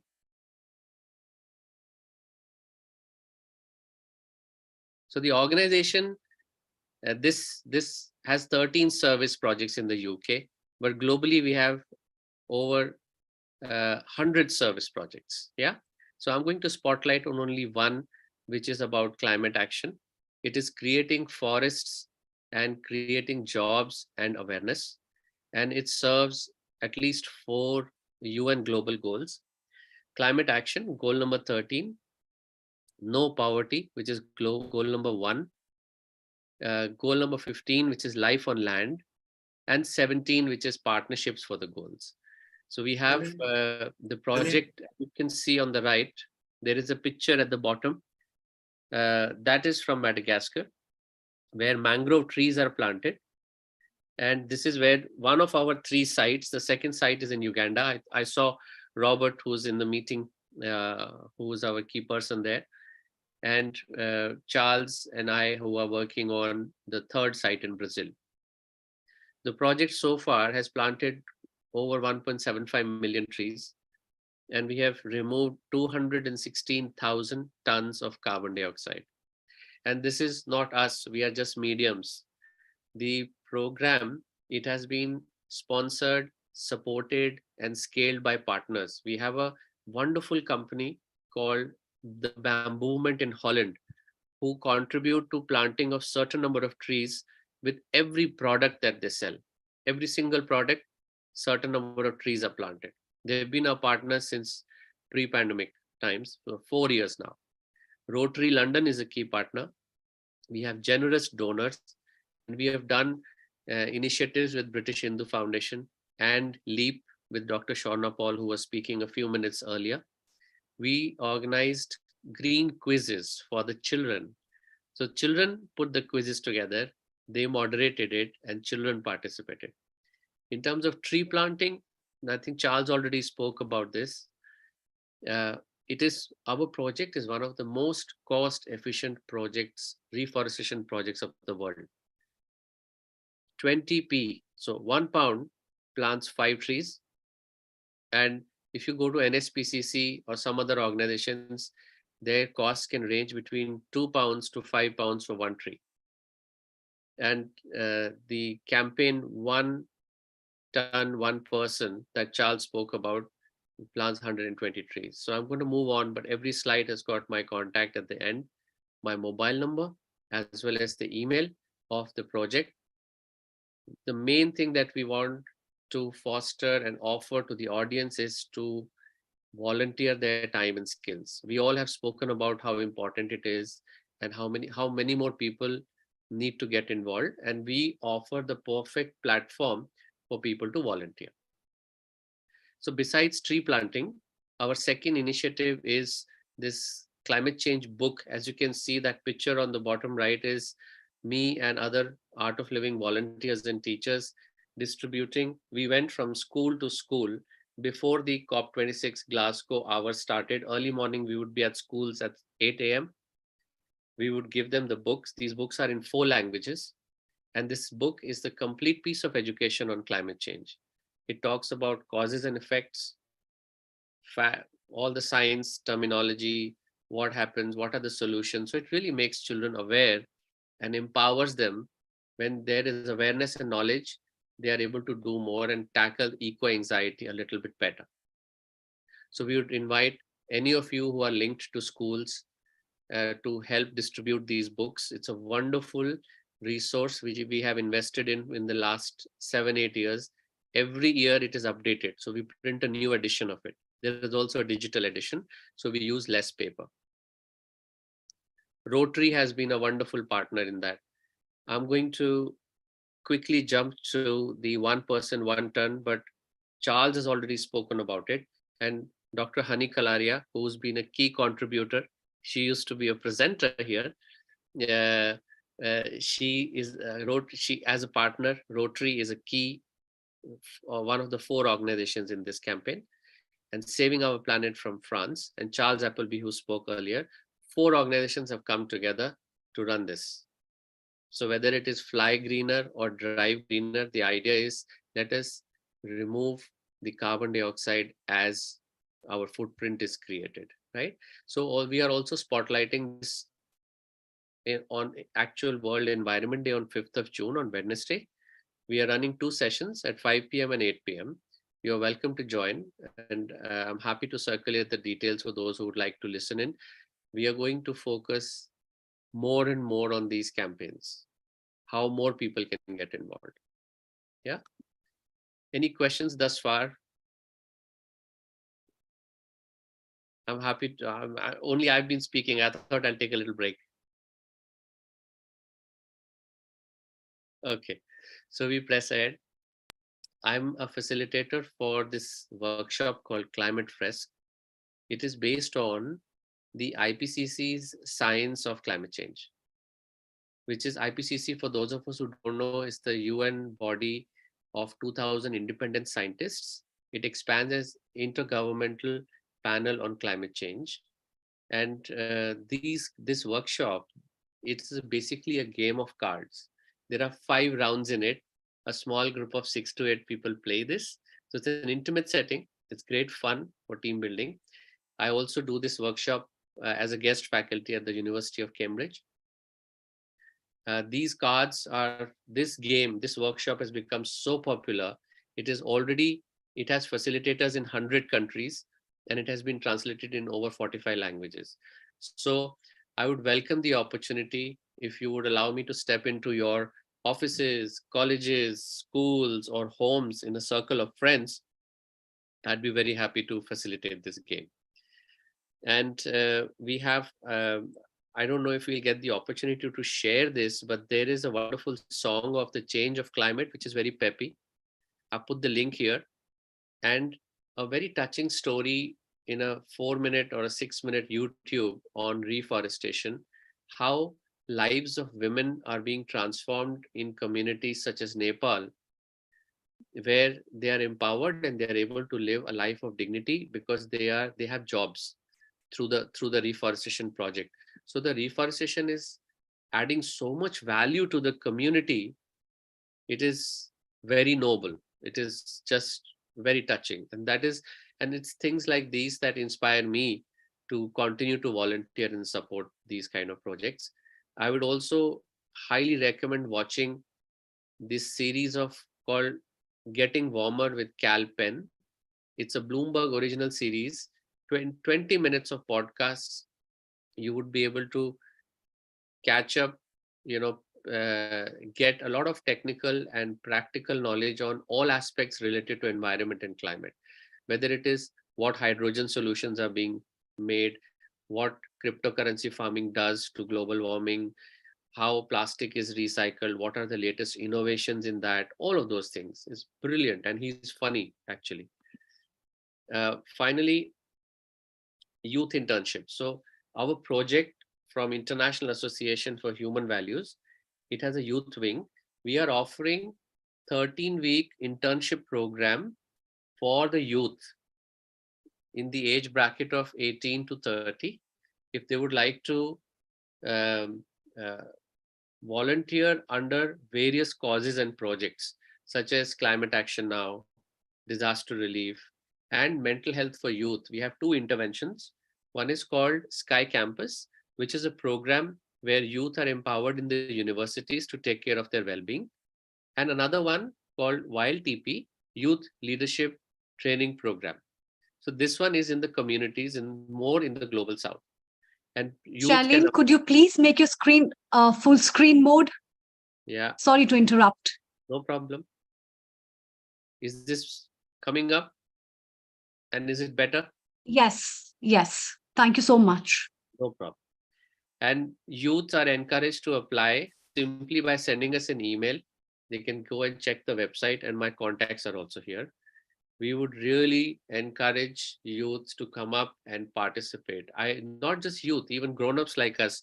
My appeal to all my friends and everyone I meet, I say, give 1 hour. Whether you give 1 hour on a daily basis or 1 hour a month or weekly is totally down to your inspiration and availability. But we should all give 1 hour to the society or to the environment. Yeah. Finally, this is just a slideshow to show my visits to COP26 and COP28, and now we are preparing for COP29. Besides doing advocacy and striking partnerships, I met amazing people from all over the world, like-minded as well as youth. Especially, I have to give a shout out to 2 organizations. One of them is called JVE. It's a French acronym for Youth for Environment. I think they are in 27 countries. Absolutely amazing youth who are really hustling and making a huge difference in lobby, in advocacy, in influencing the outcomes of the conferences, in raising awareness, and in taking more people along with them. The other organization is called CCI, and we have CCL, I think. We have, I'd like to introduce as a next speaker, Solomie Hernandez. And Amrita, of course, please you take over from here. I met her actually in COP28. She's the next speaker, I think. She's the soul of CCL's efforts in the Southeast of America, US. And she's a Southeast regional coordinator and a champion volunteer in Florida, Alabama, Georgia, North Carolina, and South Carolina. So I think her presence truly makes this global namaste and this healing our earth global, because she's a powerhouse. She's drawn her roots from her education in political science, as well as she's a community organizer. And she's been a delegate for the United Nations Framework Conference. She's also a nature lover, and at the heart of her inspiration are her 2 sons. So I'll hand it back to you, Amrita, and welcome, Solomie. Thank you, Shailene. I think that's really wonderful. And the part that you have shared about your personal thing, I think if everybody makes climate change as their hobby, that they want to work as an environmentalist, not for people, not for others, but themselves, this hobby can do wonders, I think, which is really a very great thing. And thank you so much for sharing so many things and in you getting involved in so many projects. All the best from all our Healing Our Earth team and family around. And as you have already mentioned, Solomie is already here. Very good morning to you, Solomie. A lot of things already Shailene has told about you, and that kicks off my heart to say, oh my God, what a wonderful delight to have you today at our episode. So talking about from your personal journey, what has inspired you to take over with so many things, that you have been a part of so many parts of environment of COP28, and therefore talk to us about your inspiration and your message for people on today's episode. A very warm welcome to you, to Healing Our Earth family. It's your first time over here. We are really glad to welcome you, and a beautiful morning as well. Over to you for next 15 minutes. Thank you. All right. Thank you so much for the kind invitation. We have been talking about issues and solutions. I'm going to be talking about how civic engagement and public participation builds political will.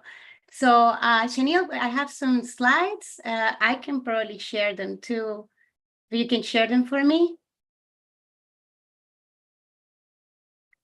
So I am joining today from...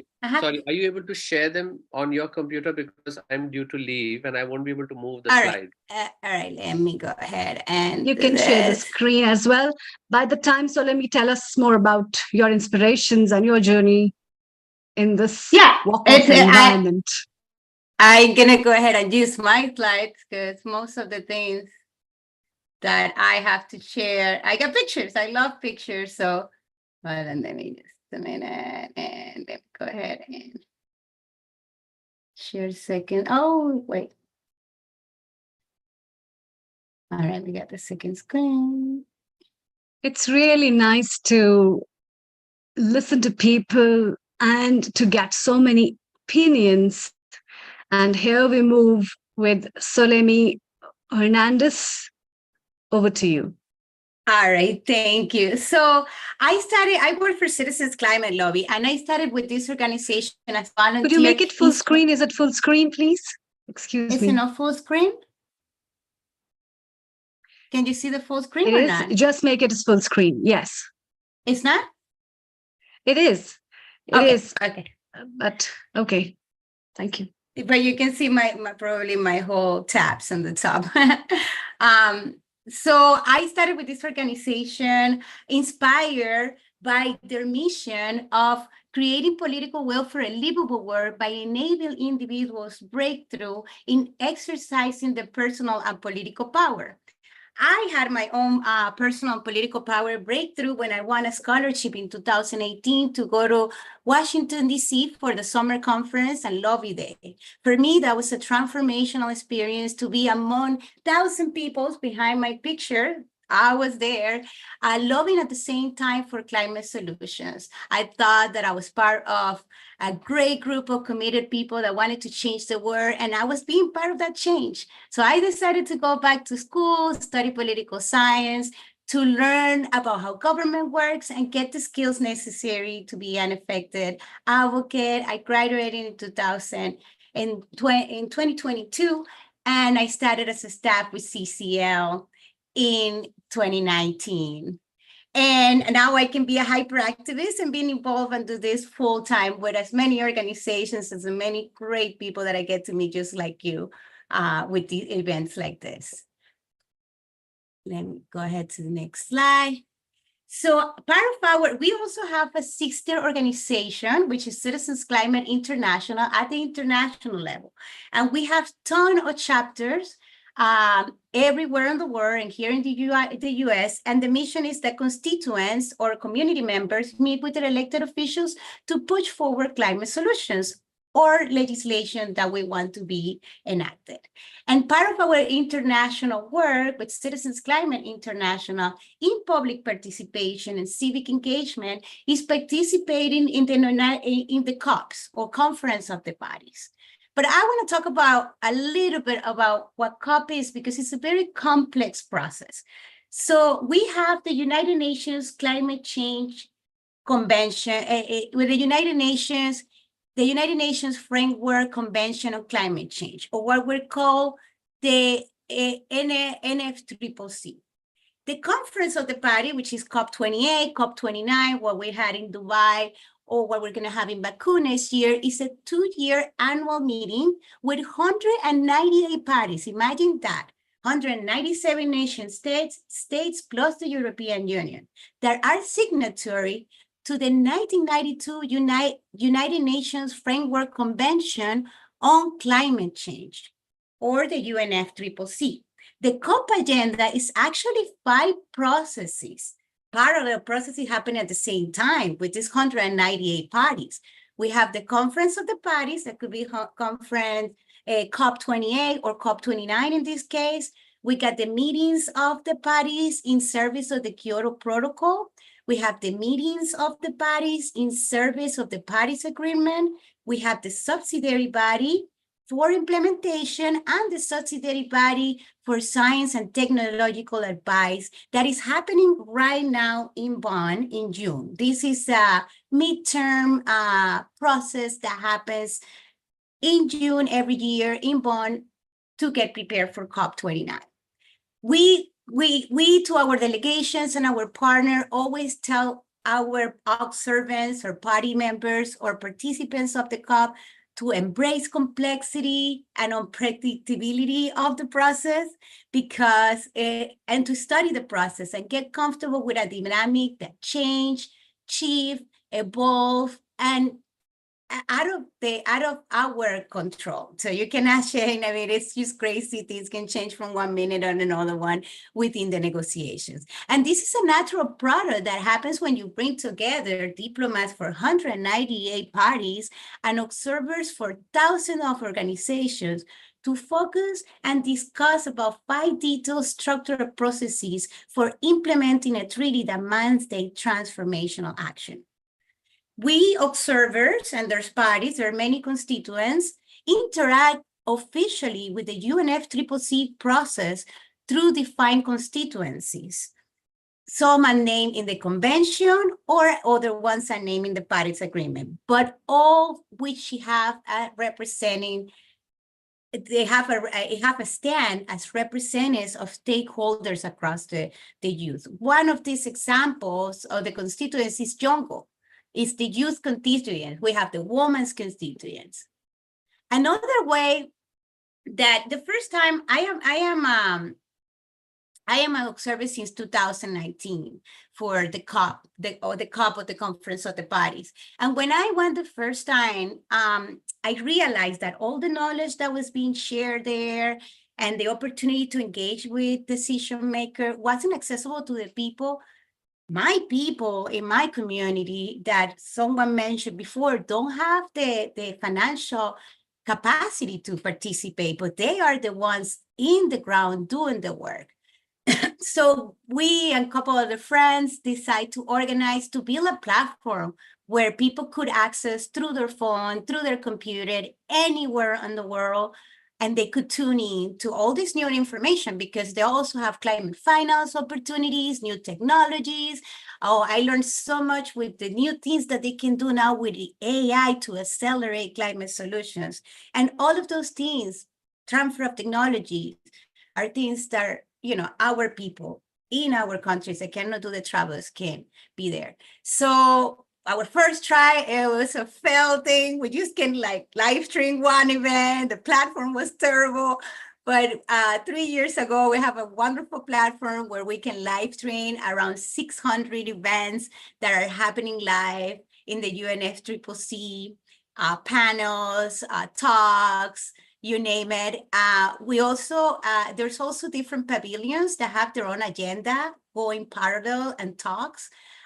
So we have partnered with some of them. There's so many. In the future, we wanna work with all of them and bring all the information that is being shared to everyone in the world. But right now, we just have like a partner pavilions, indigenous pavilions, some of the countries' pavilions, the health organizations that allowed us to live stream their information. Whenever, let me see if I can, I'm gonna put the link on the chat. Please welcome to join us. The People Pavilion is also a platform that works like, I'm sorry. Are you still seeing my slides? Yeah? Yes, we can see People's Pavilion. Okay, so I put it on the chat. It's also like a platform where you can share whatever you're doing. I heard so many wonderful things you guys are working on, make new friends across the world.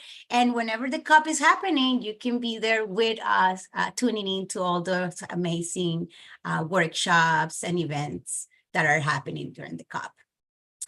So another thing that we have done with our sister organization, Citizens Climate International, is that we have partnered with the Fletcher School at Tufts University to create some diplomacy earth workshops, leadership workshops. So we train about the process, we train about the stakes, we think about opportunities for cooperations and implementations.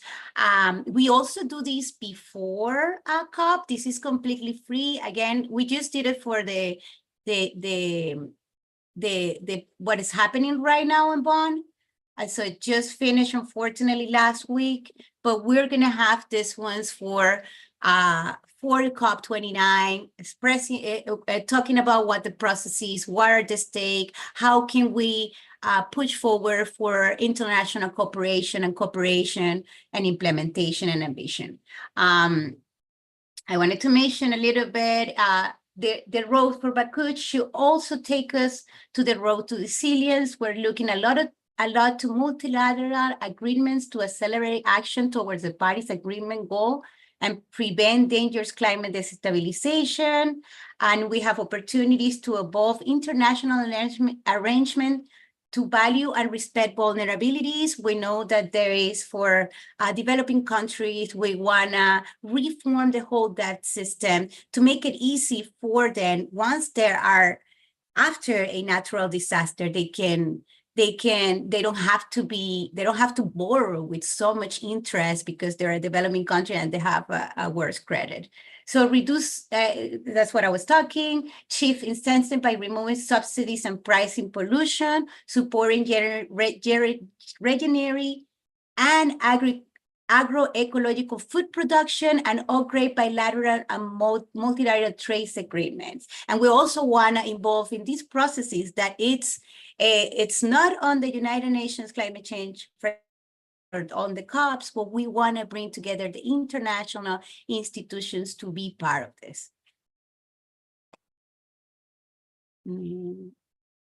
So in our Rock for Baku, our conversation continues. Again, like I mentioned before, mobilizing those new financial commitments, ongoing international finance reform, like I mentioned before, and involving all those international financial institutions, vulnerability, sensibility, debt relief too. And I want to add to this that we also want to we want to push for early warning systems when early warning systems and actually effective as well for developing countries for whenever a natural disasters happens.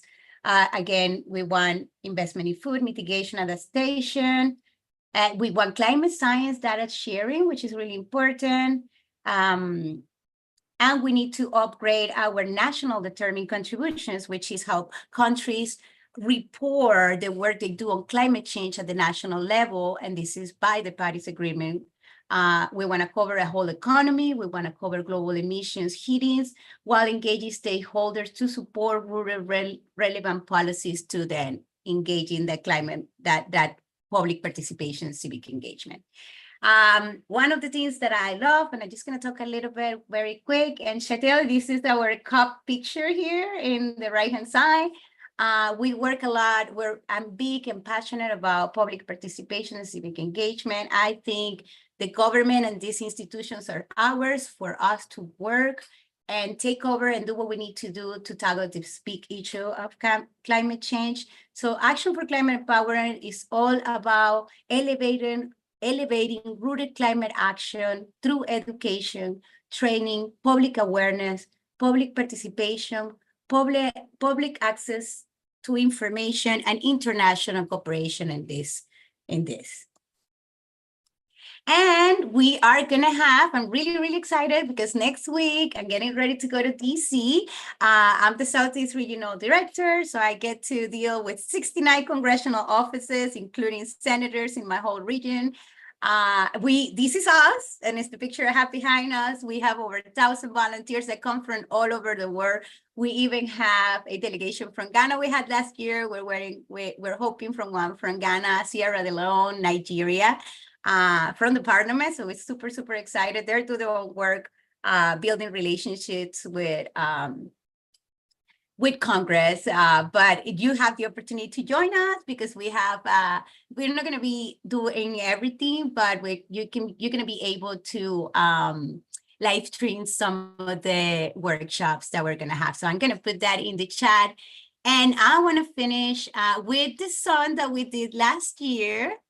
Let me put so you can register for our conference and catch some of the sessions online in the chat. And I want to finish with, and I'm going to stop sharing. And I want to finish with a song that we did by volunteers, for volunteers, last year when we had our June conference. And it's all about what we were lobbying for, and really, really, really, it reflects who we are, what we're for, and what we're doing in this work. So let me go ahead and have it ready here. Amazing, amazing, Solemi. That's really wonderful. Give me just a minute, so sharing this real quick. You're sharing a song? Yeah, and sharing a song, you're gonna love it. I hope it's not copyrighted because we cannot play any copyrighted material. No, it's original. It was all of us doing it. We did this song last June about what we were looking for, and it's made with volunteers, for volunteers for our last year conference. So it's pretty cool. And it's less than 2 minutes, so don't worry about time. No, we would love listening to you for a longer time as well. So many things in that little time of yours. Here, gotta make this. Okay, I'm gonna share. Let me share my sound and optimize video. Here we go. All right, these are all volunteers, guys, and this song just melts my heart every time I get to hear it.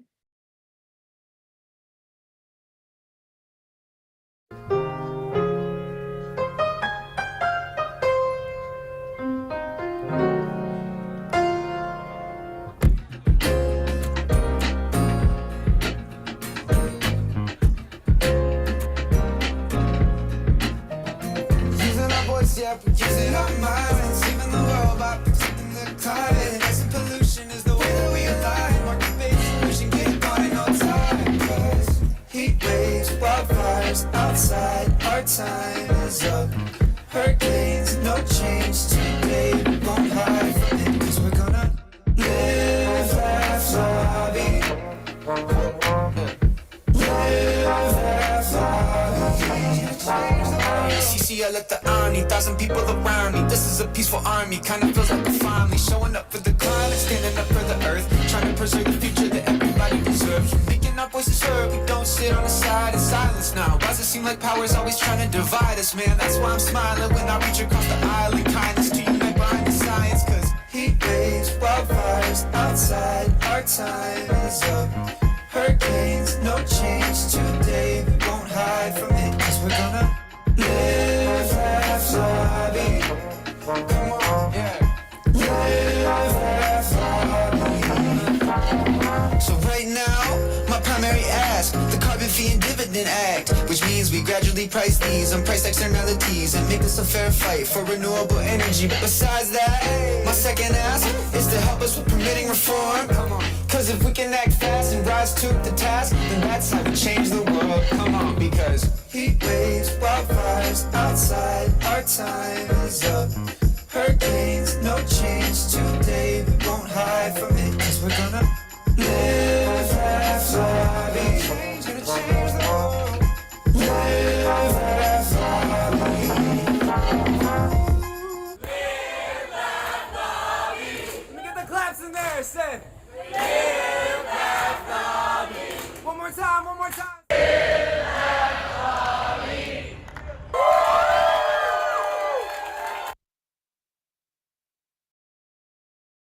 Thank you. That was beautiful, Salami.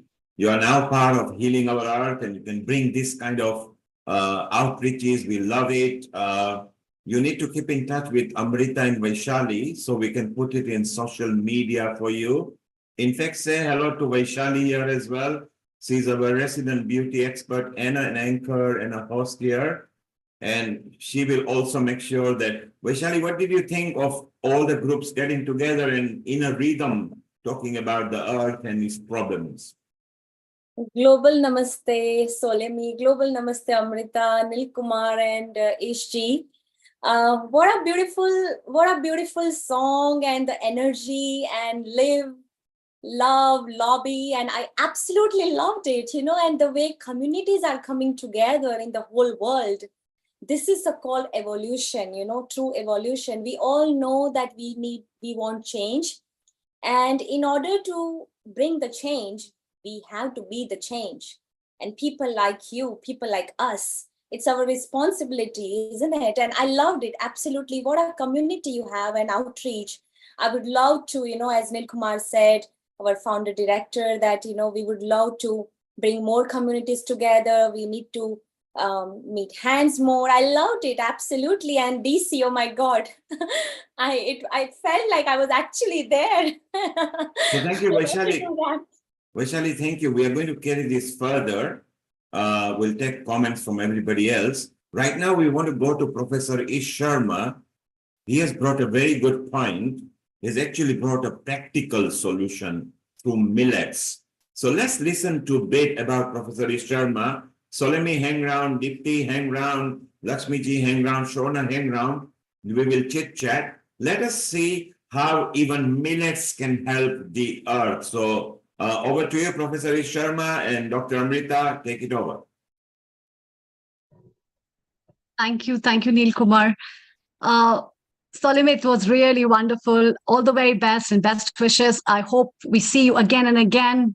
You keep rocking up the world with the same way. A global namaste to you, Professor E. Sharma. Professor E. Sharma is an Ayurvedic expert, Healing Our Earth regular contributor, Ayurveda episode producer, as well as he's presently serving at University of Mauritius on Ayurveda chair. And he has been a vibrant Ayurveda expert, as well as also talking about so many remedies related with environment and health solutions. So it's time to hear him, what solutions he has through millets to talk on drought resilience and land restoration. Over to you. Thank you.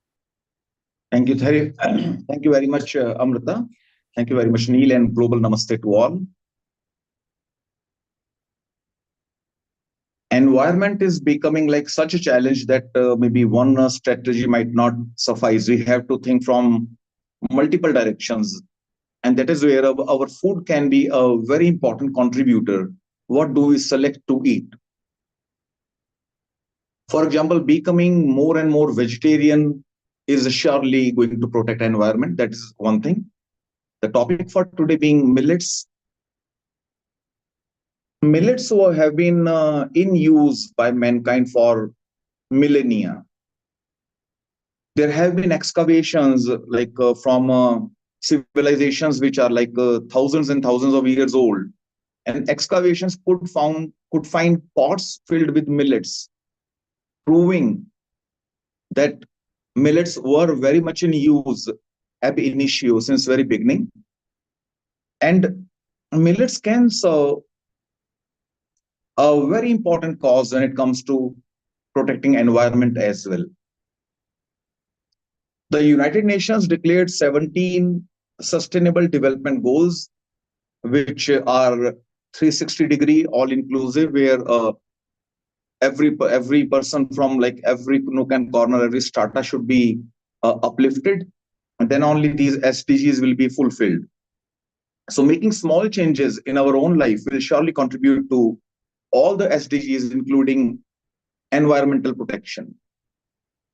Millets, interestingly, serves more than one SDG.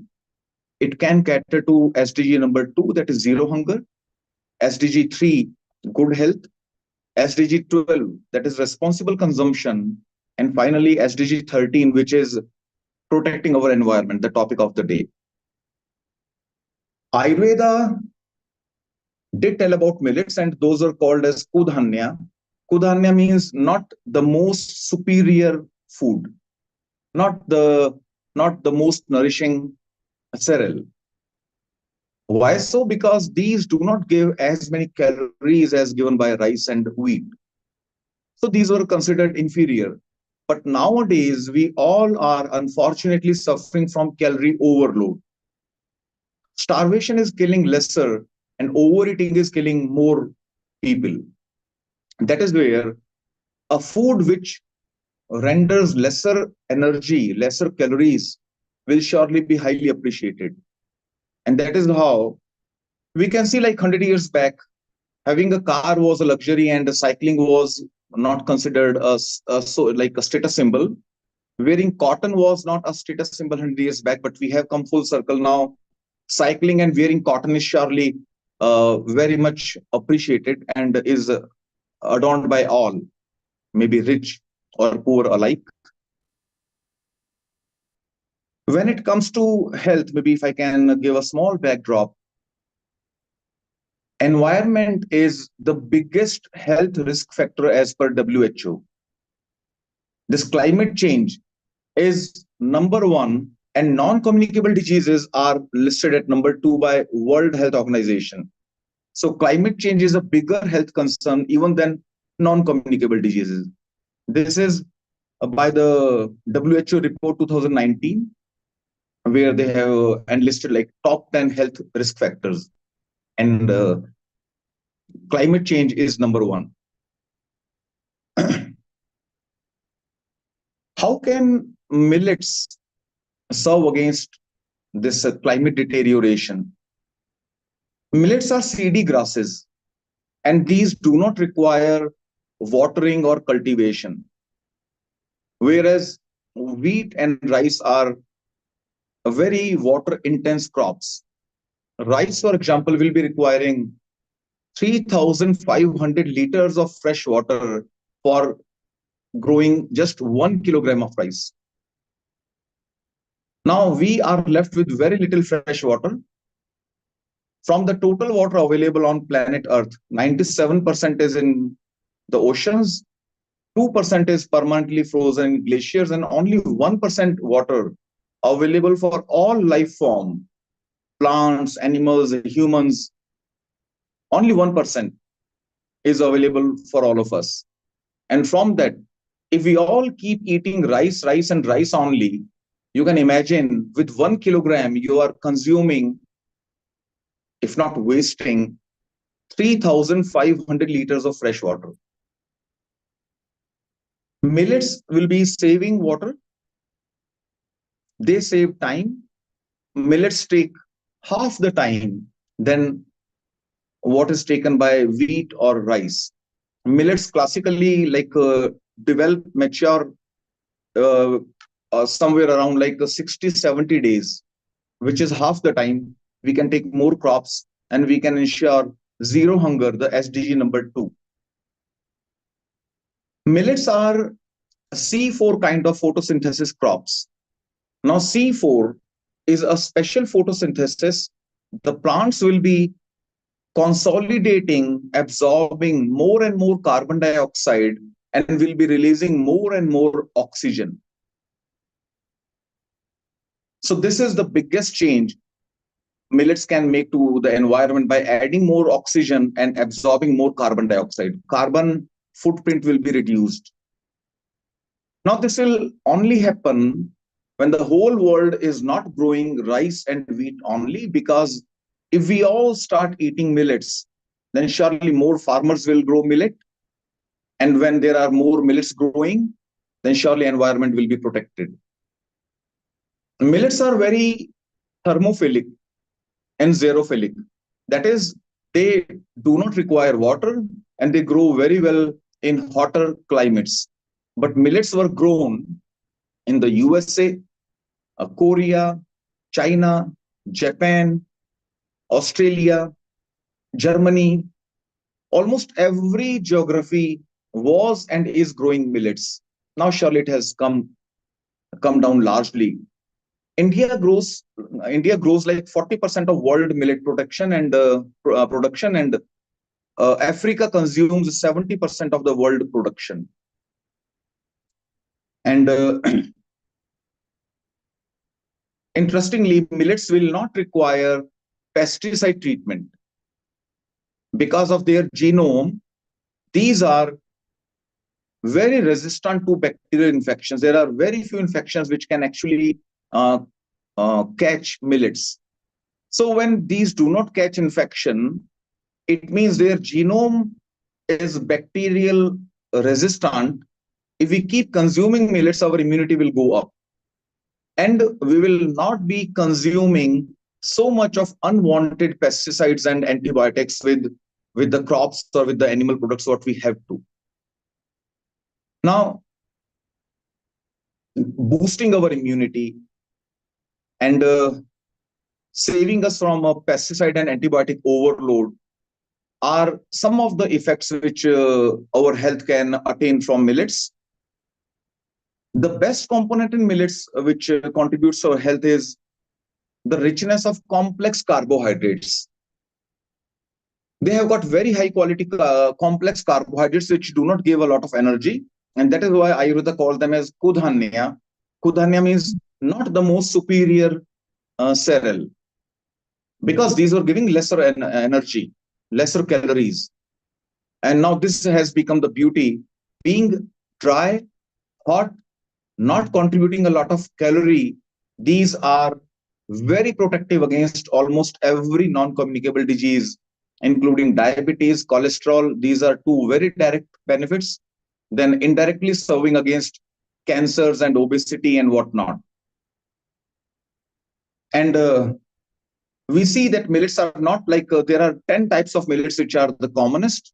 And we can prepare everything with millets, whatever you prepare with your wheat or rice, everything can be prepared with millets also. Like you can make a pizza, burger, khichdi, poha, whatever you want, biscuits, cakes, everything can be prepared. And the taste being wonderful and such a huge variety, you can use like at least 10 types of millets. Your kitchen can have altogether a new flavor. Your like culinary skills can surely go up, because wheat and rice will not be having that much of variation what we can attain through millets. Millets will be requiring less than half the cost when it comes to plantation, transportation, and processing as compared to wheat and rice. Because these do not require cultivation, they grow by themselves. These are seedy grasses. So maintenance is much lower, and total processing is half when we compare to wheat or rice production costs and the transport costs. So, So, Professor India, Ish, yes, please. Professor Ish, you have very much demonstrated that millets are not just healthy, but they are super environmental friendly, because water is becoming less on the earth. So we don't have to use that much water as maybe rice, which is a staple diet in many countries. Not only have you demonstrated that millets are healthy, but a super environmentally friendly grain. And this is what we need to get to everybody over there. And let's ask our Chef D, who is our kitchen expert down here. Maybe she can even say why she likes millets and what recipes she recommends, which are easy to make. Chef D, global namaste to you. Global namaste, everybody, and global namaste to Dr. Ish as well. Wonderful listening to you as always. And yeah, what a fantastic episode we've got today. I'm so sorry I'm dipping in and out. I've got visitors here, so I'm running around the house trying to find a quiet place to talk. But yes, as millets, it's become my favorite go-to at the moment for everything. There's so many things I'm making from millets. My only problem with millets here in the UK is the cost. Unfortunately, we don't get it as cost effectively as we would do in India. That if I have any problems, that's my only issue here. Is when the good quality millets, the Siridhanya millets, are becoming very costly to get hold of. But aside from that, if we look at the regular millets, the jowar, ragi, and bajra, which is readily available here in the UK, there's umpteen amount of things we make. We can make desserts, we can make main meals, starters. On Tuesday, I made cookies and I took upama, foxtail millet upama to the Consulate General event, and everybody loved it. Absolutely gluten-free, high in protein, high in fiber, absolutely nutritious. So there's really, so far, I've not found anything I can't make with millets. So when I come across something I can't make with millets, I'm definitely going to make a note of that. But so far, everything, we can make a batter from it, we can make flours. There's just so much, and it's definitely a rice replacer. And Chef D, does it taste equally good as other grains or even better? I think even better, because at the end of the day, everything we cook, we have to add some flavor to it. No grains we can eat just as fine. Yes, we're all used to eating rice, boiled rice, but who actually eats just boiled rice? They'll end up putting salt in it. They'll end up putting butter in it or ghee in it. So if you think about it, everything needs to have some sort of flavor added to it. But even if you did just the minimalistic flavors, in millets, you've still got a lovely earthy profile. And I've noticed that each millet has also got its own deepness as well. Some taste They've got a deep, earthy, grassy flavor, which is still fine. Some have got a complete neutral. You can add anything to it. You won't even know what you're eating. And I find making batters and fermenting it is the absolute fantastic way. There's so many things we can make.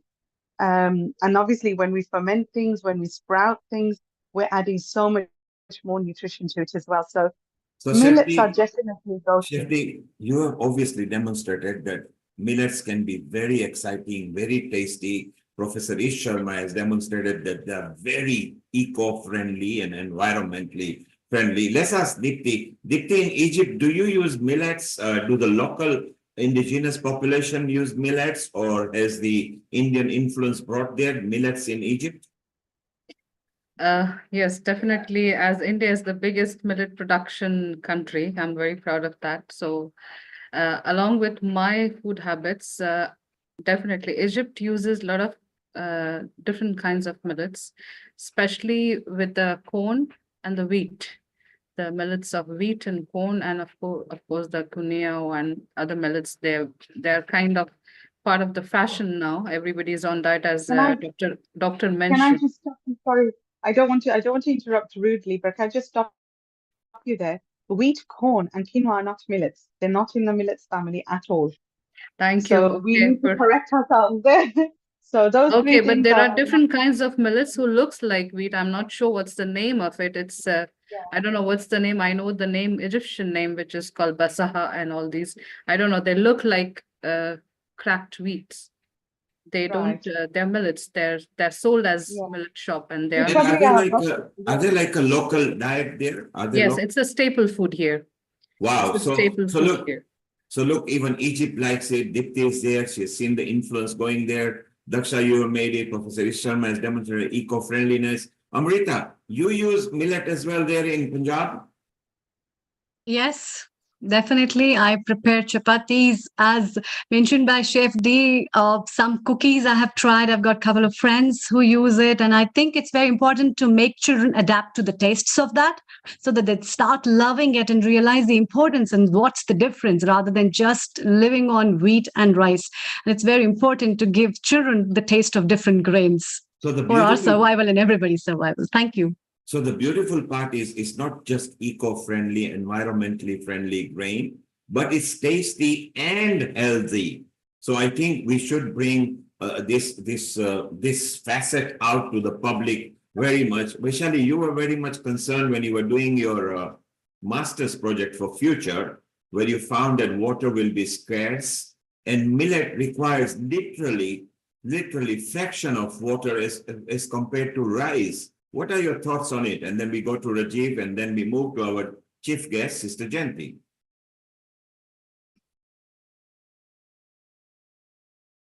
I absolutely love this idea, and yes, millets is. I have been using millets since childhood. In fact, since generational, we are Gujarati, and like in Kathiawar, we use it. The number one millet that we use it is called pearl millets.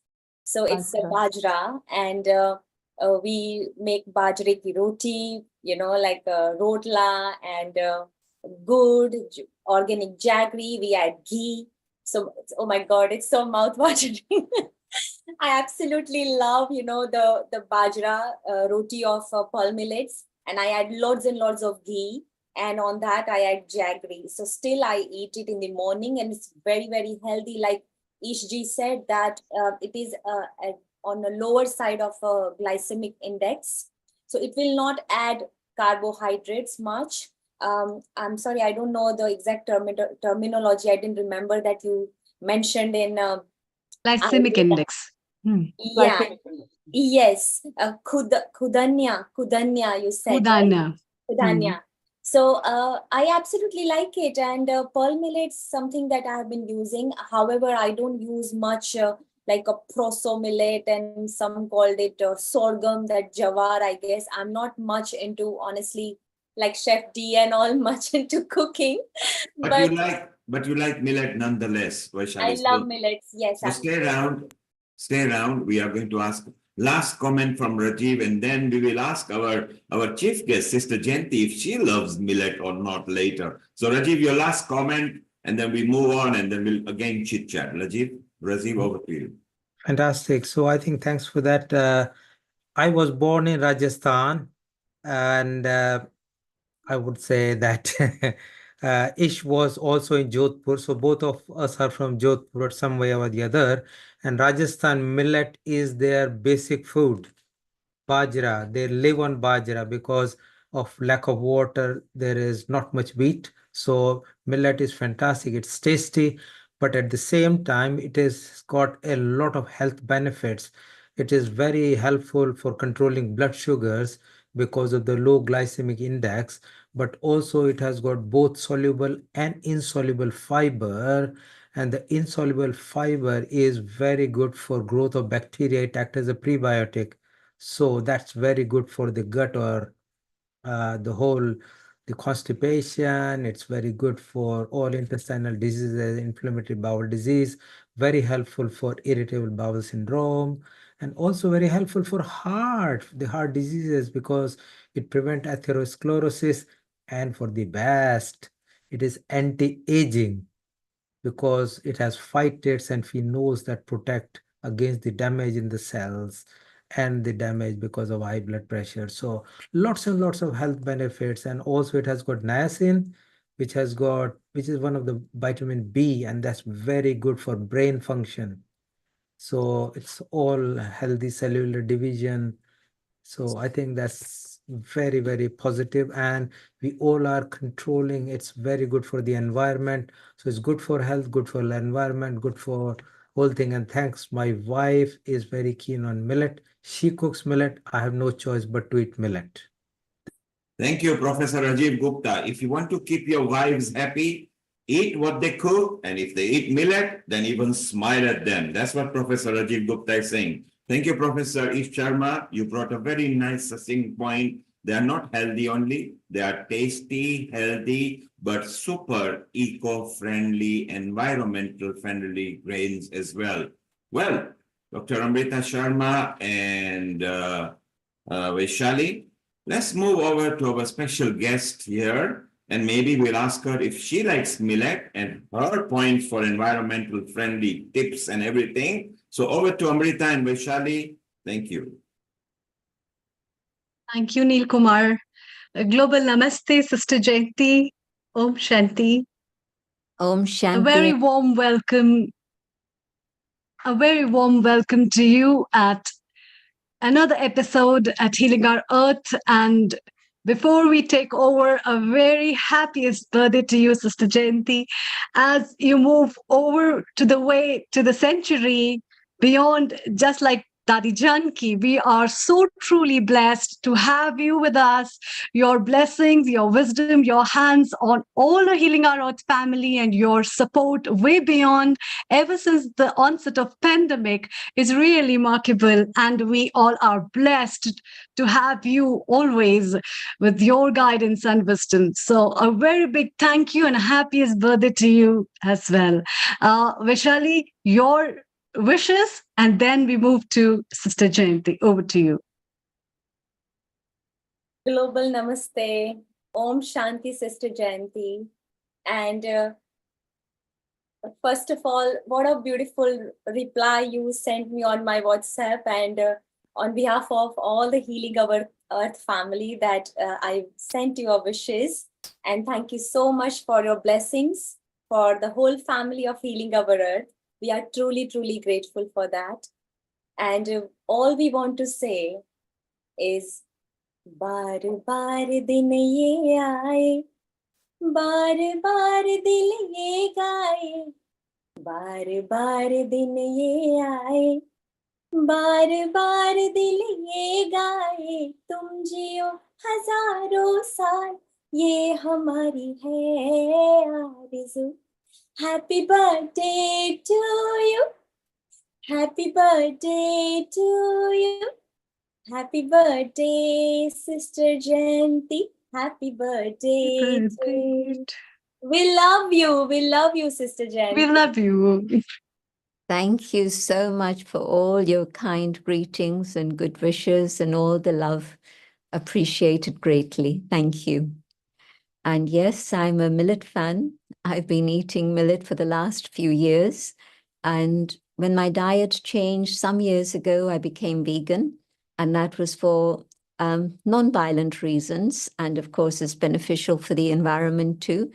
But a few years ago, I also understood that gluten-free diet is important for me, not necessarily so for everyone. Each one has their own system, but and millet is definitely gluten-free, and so it's one of the things that we cook on a daily basis in the ashram here in London, because there are several of us who have made that choice to have millet rather than wheat. So it's been something I've been accustomed to for several years now. Yeah. So I definitely feel that it's something that we can promote because, as many of you mentioned, it's definitely eco-friendly. And in some places in India, definitely, maybe not so much the UK, but in India, definitely, there's a huge water shortage. And so millet is the right grain for diet in those areas especially. And in terms of World Environment Day, greetings for that particular day, which is coming up in a few days on the 5th. And it's part of the UN honoring of the earth, because the UN started the decade of recognition for the restoration of the ecosystem. And it's a crazy thing that human beings have done. We've actually destroyed our own home, this entire ecosystem. No other species has ever done that. And yet we're the ones that are blessed with brains, intelligence. And so maybe there's things that we've forgotten. And I think we've forgotten that we are custodians, we are trustees of this earth, and we have a responsibility to look after it and care for it and support nature. What we've done instead is to plunder, and absolutely we've had violence against nature and destroyed our own home. And we're seeing the results of all of that now. And so it's so important to begin with children and to instill in them this awareness of how sacred nature is and how food comes not from a little package in the supermarket, but it actually comes from earth which is around us, and maybe even in your apartment, maybe if you have a garden, if you teach the children to do a little bit of planting, it'll be a wonderful experience for them. I remember being 9 years old and planting dhania seeds. And when I saw the dhania plant come out from the earth, very fragrant, I thought it was a wonderful thing. I got so excited, I remember. So we were planting dhania seeds and also fenugreek seeds. And so methi and dhania, these are some of the ingredients we use on a daily basis. So that was my first experience. And that was when you plant these seeds in summer and you make sure they have enough water, they start sprouting within a week, within 10 days. And so it's a very instant result that you can observe, but it gives a great thrill and excitement when you're a child. But it makes you aware that the earth is actually that which nourishes us and takes care of us. And it's important that we give that respect and love nature in return and send nature good vibrations and our thanks and gratitude to the divine who created this amazing system in which humans and nature and animals, all other species, lived together, and for thousands of years, for millennia, we've lived together in harmony. And even today, nature still blesses us with abundance and great beauty. But we've come to that point where now we need to have an understanding and care about what we need to do in return for nature. Good vibrations is the first and foremost aspect, but especially in India, we've been doing a lot of work with the earth. For example, within our Kalpataru project, in which there were millions of trees planted for the last several years. There's one particular area that's grown out of that. We've been given land in North India, in Gurugram, and also in South India, in a couple of places. And there they've given us land so that we can have what we call the Arogyavan, the healing forest. And so space in which there can be medicinal plants, herbal plants that can be used for nourishment, for food, but also medicine. And they also have then running tracks. They have spaces for people where they can come and sit and be in silence or meditate or pray. Spaces where people of any background can come and take advantage of the beauty and sanctity that nature provides. But also we found that these are places where the healing atmosphere is very good, not just for the body, but also for the soul, bringing calm and allowing people to de-stress, because today stress is such a factor for ill health. The doctors will, of course, have told you something about that, or they will do. But if we can create spaces where people can come and de-stress, then that is a great service to humanity also. And so we've been doing that. The second thing we've been doing, especially in India again, is to have what we call yogic farming. And so this is organic farming, but together with that, adding meditation. In early days, of course, the family used to sit together, pray together, and whatever seeds were going to be planted, they were carrying those vibrations of prayer. Well, we've reinstated that, and we found that it works very, very well, not just pre-plantation, but also with the preparation of the ground. The whole family go into the field and they're able to have meditation in the field.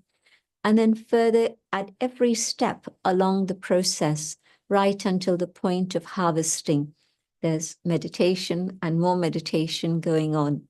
There are 4 different universities who have been investigating and researching the results of all of this. And what they found is that compared to ordinary food that's grown, the food that's grown in this way with meditation also has nutritional value that has added dimensions, but also it's beneficial for the soil. And so the bacteria that are the healthy bacteria multiply, and the bacteria that cause pests, etc., those get removed. There's a system in which meditation allows this to happen in a very natural way. And so the soil definitely becomes healthier, but the food also is of greater value. And so that's the second thing we've been doing. The third thing is here in the West, in the UK in particular, in London, there's a program that St. Ethelberg Church community have invited people of all faiths and traditions to participate in. And they've been having groups go out to different places across England. And what they do is plant native trees to allow the hedgerows again to flourish.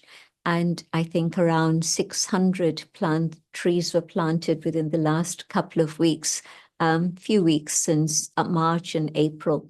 And so these things are all happening in different ways around the planet.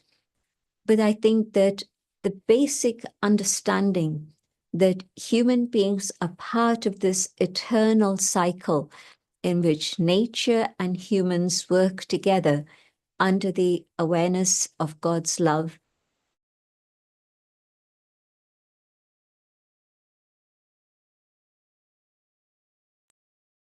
I think we are frozen for a while, Amrita or Vishali. Yeah, I think we are frozen at the moment, and we have lost the signals, I guess.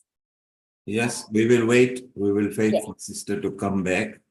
Normally, yes, the signal might have gone. So I like the point that Sister Jayati made, particularly about the diet and her Yeah, and especially I also liked the point about forests and the aspect of meditation in connection with that, which is so wonderful in relation to Arogya one, which is so nice and a beautiful concept, in fact.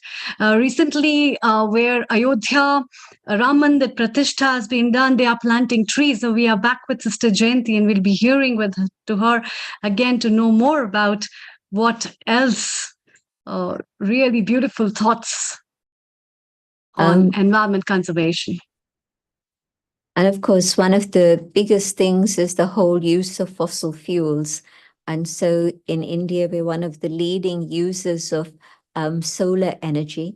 And we have now the system that we have in India is powered by photovoltaic, but also other modes of solar energy.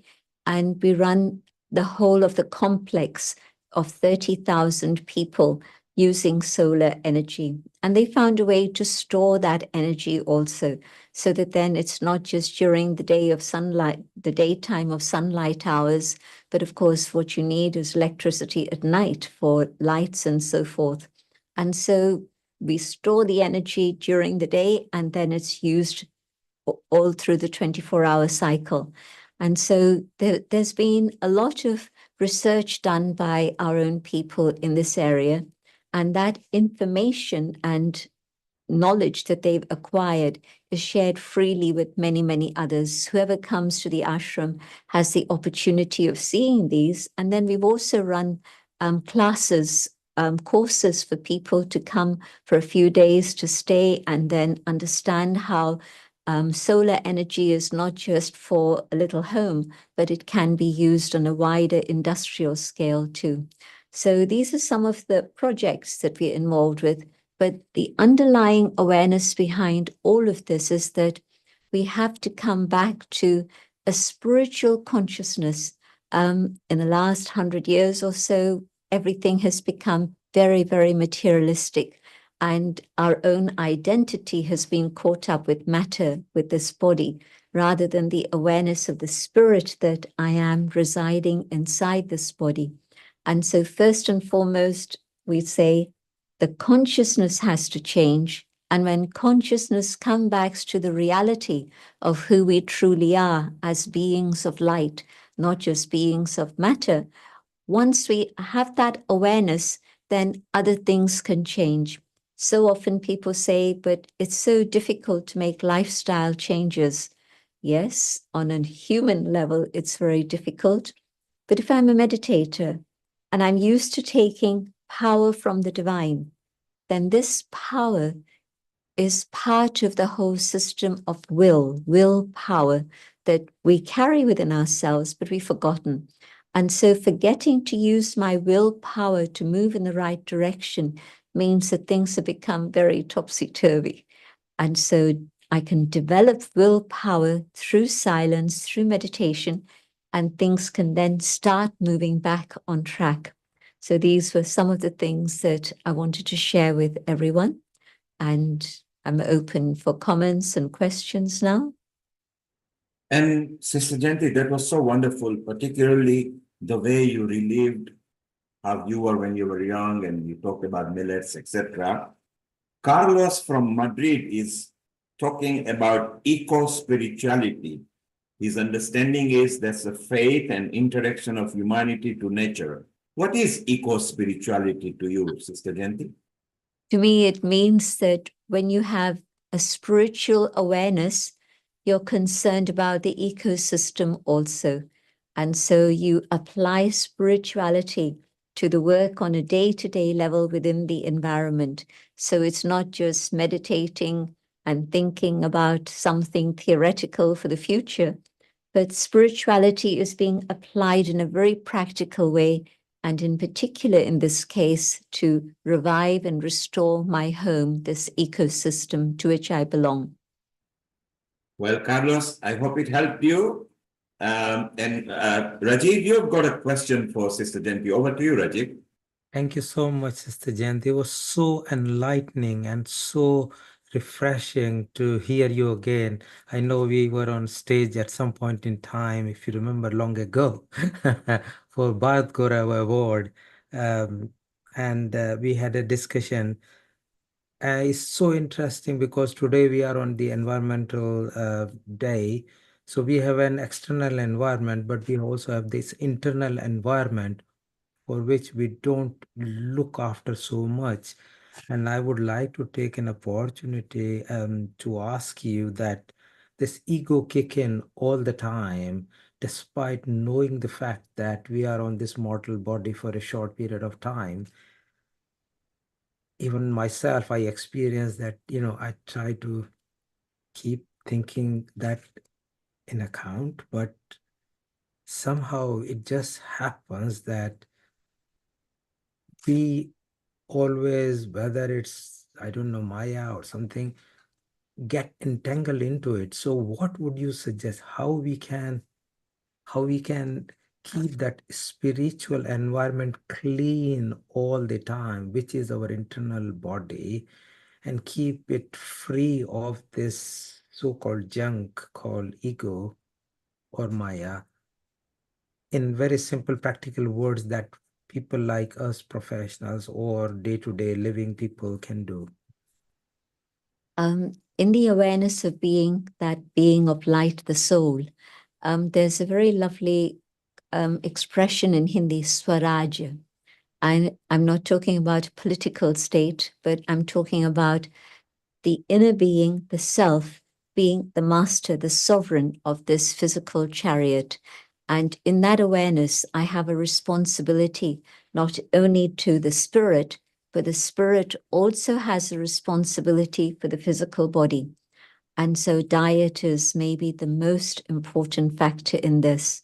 If I eat healthy diet, that for me in a simple way means plant-based diet on all levels, food and drink, absolutely. So in the awareness of spirit, I know that I have to fulfill this responsibility because I'm here on earth at this moment, not only for myself to do good karma, but also I'm here to be part of this transition and this transformation that the world is going through. We're definitely moving from Kali Yuga to Satyug. And so in this transition, each one of us has a very, very important role by bringing about transformation of consciousness. And so I want to keep this body healthy and strong so that it can support me in this task that we all have to share in.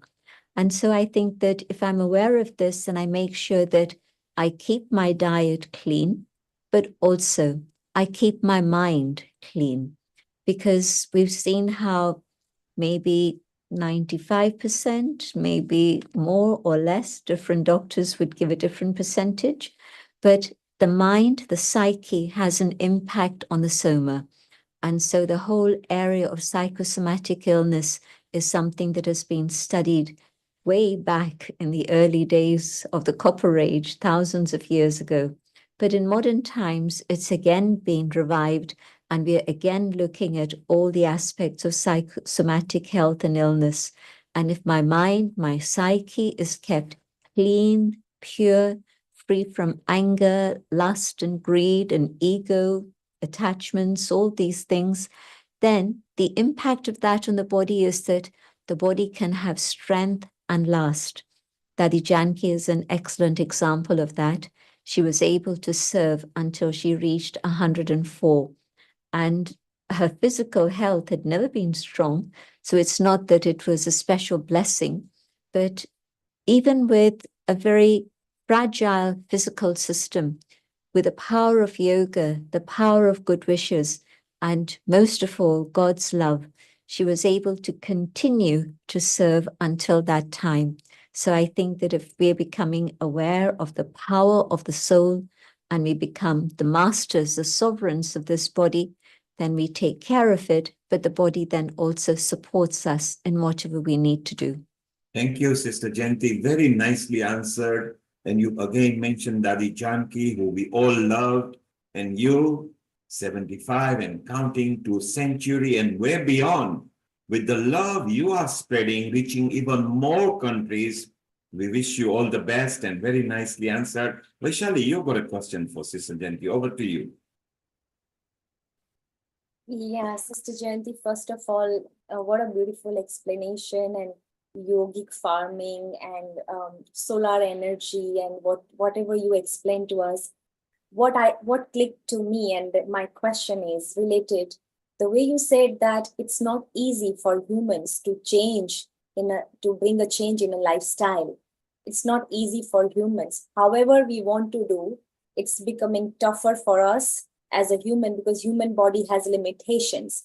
And you mentioned that, but divine energy pushes you, it helps you, it actually holds your hand, and it will put you exactly at the right place. It will give you the willpower. You also explained the willpower.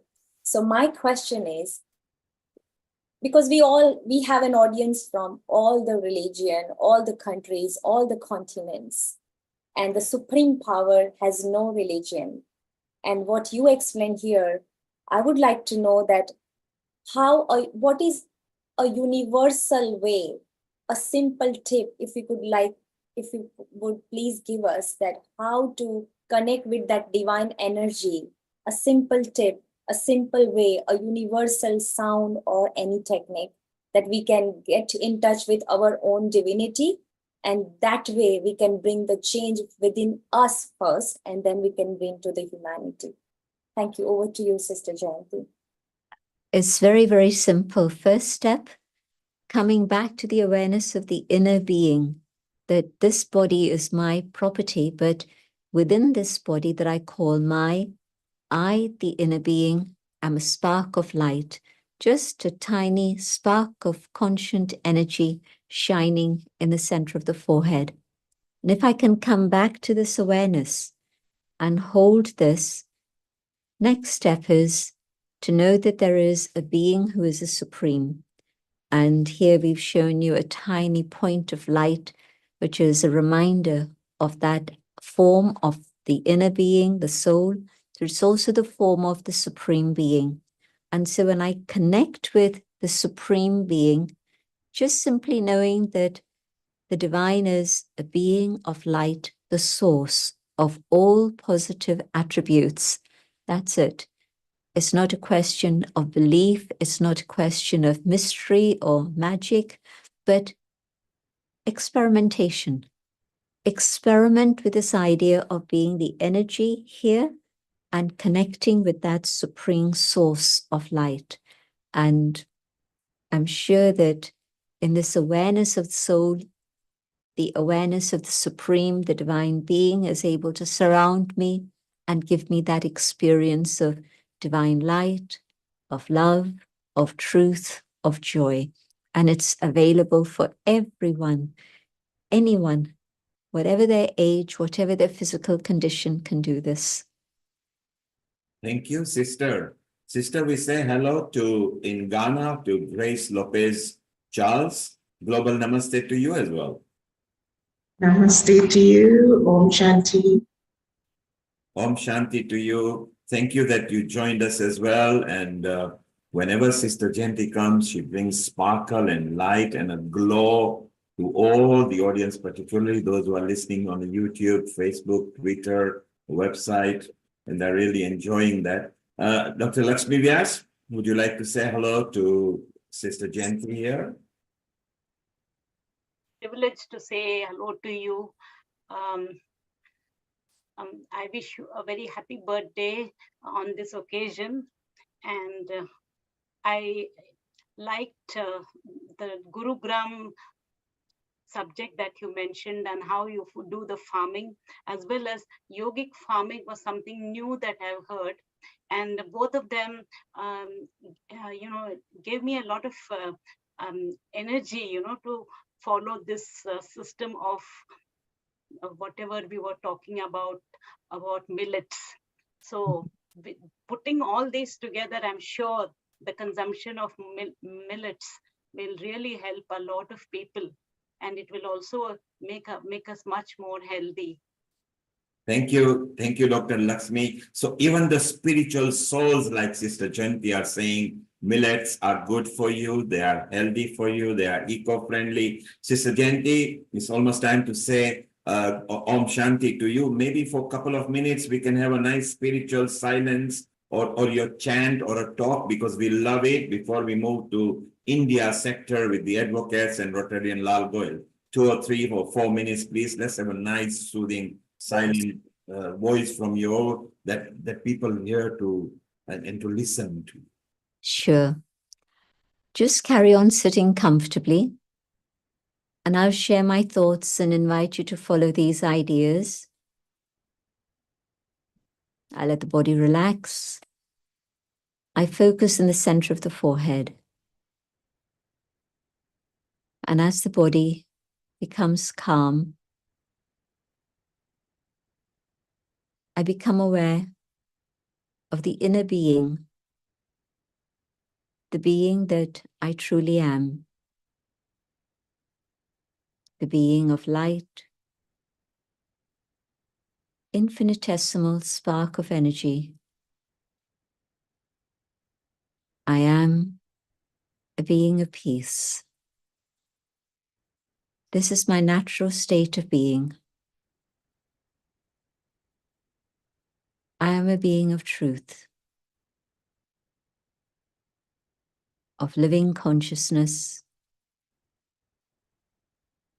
a being of bliss. Sat, Chit, Anand Swarup. This is my original state of being. And in this awareness, I connect with the divine, the supreme, the being of light, the source of spiritual power, the almighty authority, the benefactor, the parent of the whole of humanity, the one who removes darkness and brings light.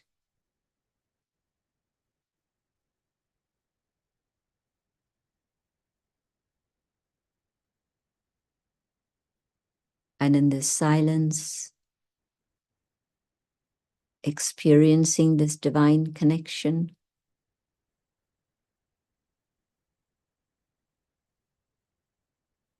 I am transformed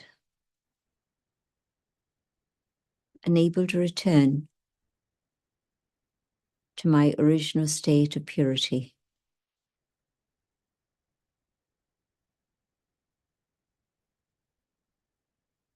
I hold this awareness and I come back to the physical dimension, but now recharged, carrying this power and purity from the source to be able to use in all the things I do in my life. Global namaste to all of you, and a big, big thank you to our brother Neil Kumar, but also the whole team of Healing Our Earth. Thank you so much. Om Shanti. I take your leave. Thank you so you. much. Thank you, Sister Jayanti. Om so much. Shanti. Om Shanti. You, Shanti. you always bring peace, unity, love, liberty to everybody wherever you touch. Thank you. Om Shanti to you. Well, Amrita, Vaishali, let's move over to India now, and then later we'll go to USA, where even Dr. Lakshmi Vyas has got 2-3 guests coming after 6 o'clock. So the episode is extended for 1 more hour today. Dr. Mamta will be there as well.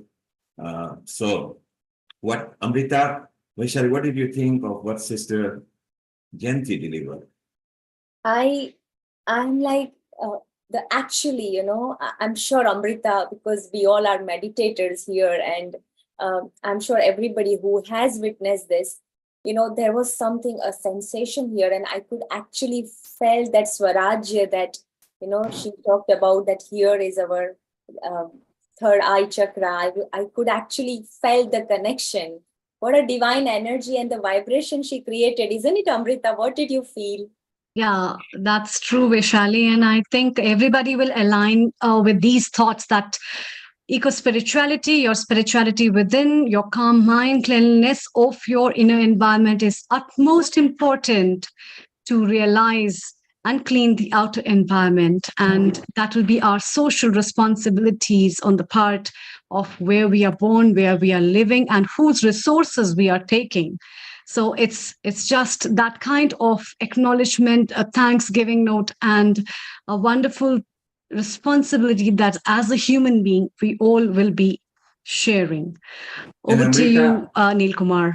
And Amrita, our Seema was there as well just now with and Seema and Dims actually went to Brahma Kumari's last week into London. And our Rotarian Lal Gohel, whose episode it will be now for the next hour with our esteemed guest Kishan Chand Jain, who is also ready and going to give us the tips. So, Seema, what did you feel? Oh, as with Sister Jayanti, it's always very blissful. I joined it towards the end, but like Amrita said, when we meditate, as we take a shower every day for our body, it's very important for us to take a shower for our inner mind as well, to refresh, recharge, so we can be more present in the moment. So very beautiful, wonderful session. Okay, Seema, stay around. We'll be with you. We left America, we left Ghana, we left London. Let's go all the way to India, where our Rotarian Lal Gohel, who was with us in London just a week or two back, Vaishali, was he not? Oh, that was an amazing experience, and meeting Lalji for the first time in person was a great experience, and what an energy he shared with all of us, and the aura, and we discussed so much about the possibilities, and the experience was amazing. Yeah, I'm sure the same experience that Lalji felt meeting Healing Team. Thank you, Vaishali. And Amrita, over to you and Rotarian Lal Gohel, and let's move with the tips from India. Thank you. Thank you, Neil Kumar. Thank you, Vaishali. Let's move over with our next guest, Rotarian Lal Gohel. Rotarian Lal Gohel is a founder and charter president of Rotary Club of Organ Donation International, and also a chairman of Organ Donation India Foundation and Gyan. And let's have him with the guests, Kishan Chand and Vinita Hariharan. And so, Global Namaste to you, Rotarian Lal Gohel. A very warm welcome to you and to Kishan Chand as well. Global Namaste, Amrita ji. Global Namaste to all the entire team of Healing of our Earth, and especially to Neil Kumar ji and that entire team whom I met last week only in London. It was really a great experience by meeting in person, and Vaishali was there and other members were there, and we discussed almost everything whatsoever we can discuss in a very, very short time. And really the energy which Vaishali was talking about me, I think we must give credit to Neil Kumar ji, that he is also so much energetic with so many ideas, always ready to discuss, and every week a new topic, and to bring so many persons in the panel is remarkable, and his follow-up is also very remarkable. And I found that even the program which has been telecast for more than 26 countries is really something which is showcasing the India's condition in other countries and their conditions also, but mainly focusing India. And I would like to inform my panelists who have joined today that Mr. Neil Kumar and his team is organizing in collaboration with the Mayor of London every year at the Trafalgar Square, the Diwali Mela. Diwali celebration they do in a very, very big way, and it's telecast all over the world. So he's creating the name of the Bharat or India always on top. Now coming to the main topic, and that is World Environment Day. Environment is not asking to conserve her, for her, but for our future generation. World Environment Day, observed on June 5th, is the United Nations principal vehicle for encouraging worldwide awareness and action for the environment. It was first celebrated in 1974 and has since become a global platform for public outreach with participation from over 150 countries. Each year, it focuses on a different environmental theme to address pressing issues such as pollution, climate change, and biodiversity loss. Countries host various events including parades, trees planting, and cleanup campaigns, etc. It aims to engage governments, businesses, and individuals to promote sustainable practices. Schools and communities play an essential role in raising awareness. Media campaigns help spread the message to a broader audience. Together, these efforts contribute to a healthier, more sustainable planet for future generations. India plays a significant role in World Environment Day, often taking a leading position in environmental initiatives and awareness. As a country with rich biodiversity and diverse ecosystem, India faces unique environmental challenges, including air and water pollution, deforestation, and climate change. The government has launched numerous programs to address these issues, such as the Swachh Bharat Abhiyan, Clean India Mission, and the National Clean Air Program, NCAP. And to discuss and to give their views, I have eminent panelists with me, and I would like to invite and introduce my first panelist guest, and he is Advocate K.C. Jain. Advocate K.C. Jain is a renowned social activist and Supreme Court lawyer. He is practicing law for last 45 years on the civil side. He practices in Supreme Court and Allahabad High Court and has appeared in several important cases. He has filed numerous PILs in the Supreme Court and Allahabad High Court. He has succeeded in 5 PILs relating to RTI, which includes direction to the State Information Commissions for online hearing, online RTI portal of High Courts and District Courts. Has also filed more than 10 petitions involving various issues relating to road safety, and directions have already been issued in hit and run matters and e-monitoring of traffic violations. Has filed PIL for prescription of generic medicines by medical practitioners and also for DNA profiling of unidentified dead bodies. And this has created a sensation, especially in the medical fraternity, because they are not ready to prescribe generic medicine, but he has filed that PIL also. He has also filed a PIL relating to environmental issues, have also been filed, which included petition for removal of silt and garbage from river Yamuna in Agra. His large number of articles were published in law journals and newspapers. He is avid nature lover and has done plantation of native species. Welcome, Advocate K.C. Jain, on this very, very important international show organized by Healing Our Earth, an NGO working for the benefit of this earth. And this is the main thing, that is the environment. And we all know the condition of environment. And as you are based in Agra, and you know more than us who are sitting in that very, very cool temperature. I was in London and I was in Edinburgh City, Lakes and Lake District, and Center Park, where the temperature was between 7 to 15. But here in Agra and Delhi, the record has gone to 52.9 degrees. So this is change which has come, because when I was at Mathura, I left Mathura about more than almost 40 years now. At that time, the temperature was touching about 40, but now it is touching 50 or crossing 50. So environment is very, very important. We would like to know your views on environment, World Environment Day. Advocate K.C. Jain, please. Thank you, Mr. Dal, for inviting me and giving me a wonderful opportunity to share my views. First of all, I would like to apprise you about the initiatives that I have taken by filing the public interest litigations and how does they impact the environmental issues. The first petition which I would like to refer is about the agroforestry. Agra, being a part of the Taj trapezium zone, is treated as ecologically sensitive area. Here, the trees are not allowed to be felled, but it has affected the other way also. Private people are not coming forward to plant trees because they know that they will not be allowed to fell them.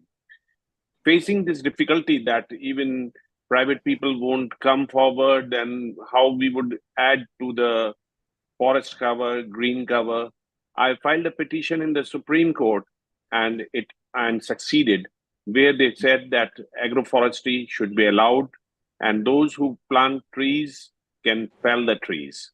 That way we would be adding to greenery and also make a profit. The farmers can earn profit.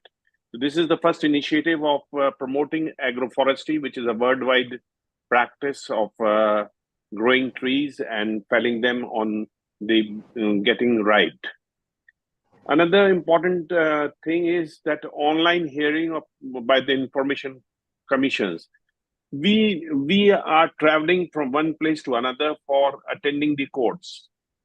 It is leaving footprint. We have to travel by automobile, by plane, or by train, and then staying at one place.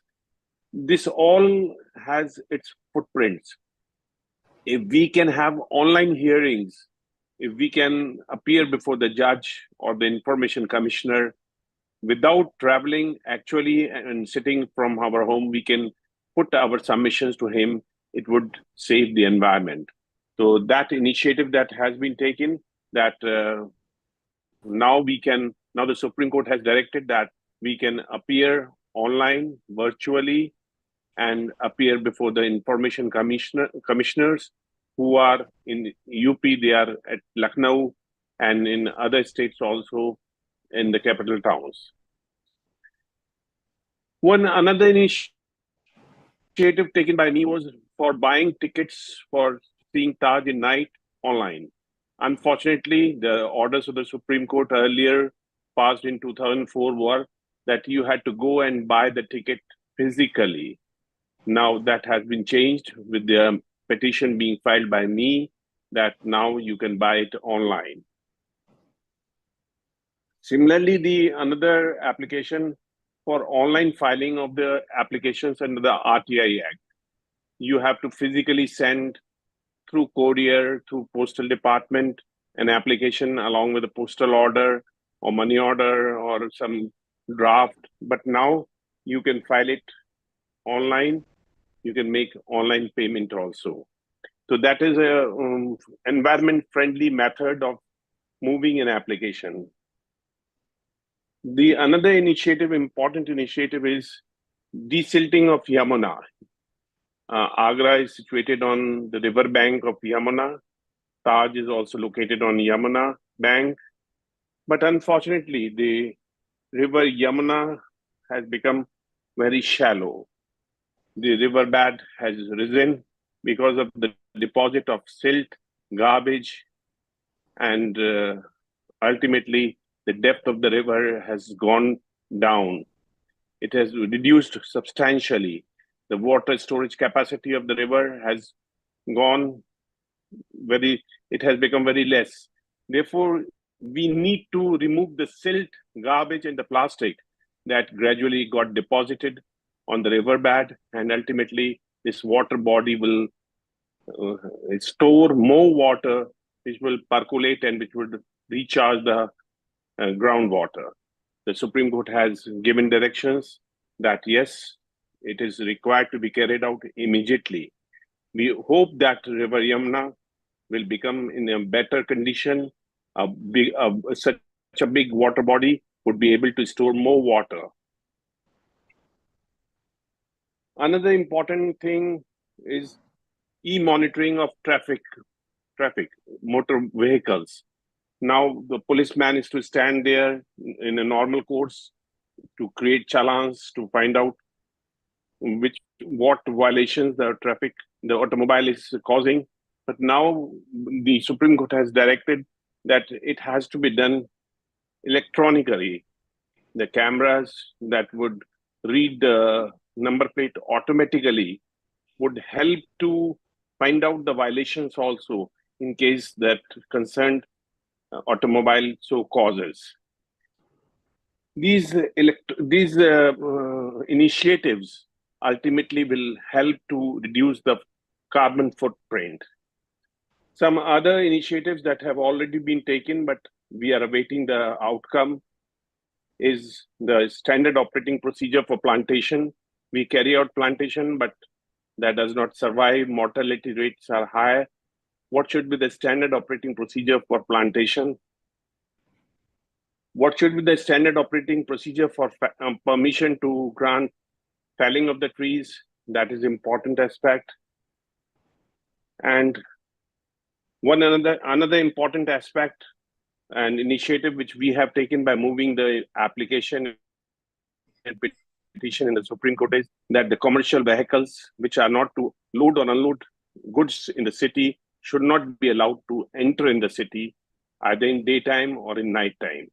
So these are the initiatives that I have taken. Coming to the how we can reduce carbon footprint. Again, I would say that judicial proceedings, or whether they are administrative proceedings, we should go for online hearings, e-filing, emails, e-messages. Instead of physically attending the courts, we should virtually appear. It would save our traveling, not only expenses, but also it would reduce the carbon footprints. Supreme Court of India has taken initiative. Now we appear virtually before the judges of the Supreme Court. The Supreme Court has also directed that all the high courts and the tribunals functioning under the central government, virtual hearing is obligatory. They are to provide virtual hearing, and those who opt for that can appear virtually. So that would help to reduce movement of automobiles, trains, planes, and we can conveniently appear online. For instance, in UP, we have the capital town Lucknow, where the government people sit. If we are to meet them, we travel by road or by plane. That all is leaving carbon footprints. We should have the meeting virtually. We have meeting for 10 minutes, but for have that meeting of 10 minutes, if we have to physically travel, it takes the whole day. Another thing about plantation, I would like to point out that we should go for native species of plantation. We should find out what are the native species of that area, and only those native species should be planted because they help to grow us easily. The mortality rate is much lesser. Therefore, we should go for plantation which of the native trees only. And they also help to attract butterflies, moths, bees, which are the pollinators. And we now have to go for dense plantation. Miyawaki Japanese system is to be adopted to create urban forest, and the invasive species are to be avoided. For instance, in India, we have the Prosopis juliflora, which is from America, and it is causing a havoc. Therefore, we have to be selective to choose species of plantation. Rainwater harvesting, we should go for it because groundwater in India in most of the areas is receding very speedily. We need to conserve groundwater, and for that, we need to use drip irrigation, sprinklers, and not the flooding way of irrigation. Moreover, the treated water from the sewer, from the drains, that has also to be recycled and used for washing, for irrigation. Public transport is also to be encouraged. We have to, there is in fact explosion of automobiles on the roads of India and all over the world. Now we have to restrict the use of automobiles. We have now to think of public transport, because ultimately there is carrying capacity of the roads, carrying capacity of the infrastructure. We cannot ignore the carrying capacity and keep introducing new automobiles. The time has come that we are to think of how to restrict the number of automobiles, how to have efficient public transport system. Townships are also to be designed in a way that people are required to move the minimum. Not that we keep traveling 100 kilometers, 200 kilometers, 50 kilometers a day, but we should have such township. We have to design such township where people have either not to travel or they have to travel only short distances of 2-3 kilometers. Therefore, townships should be self-contained. These are some of the ideas I wish we need to consider and brainstorm and to implement them. Thank you, Mr. Lal.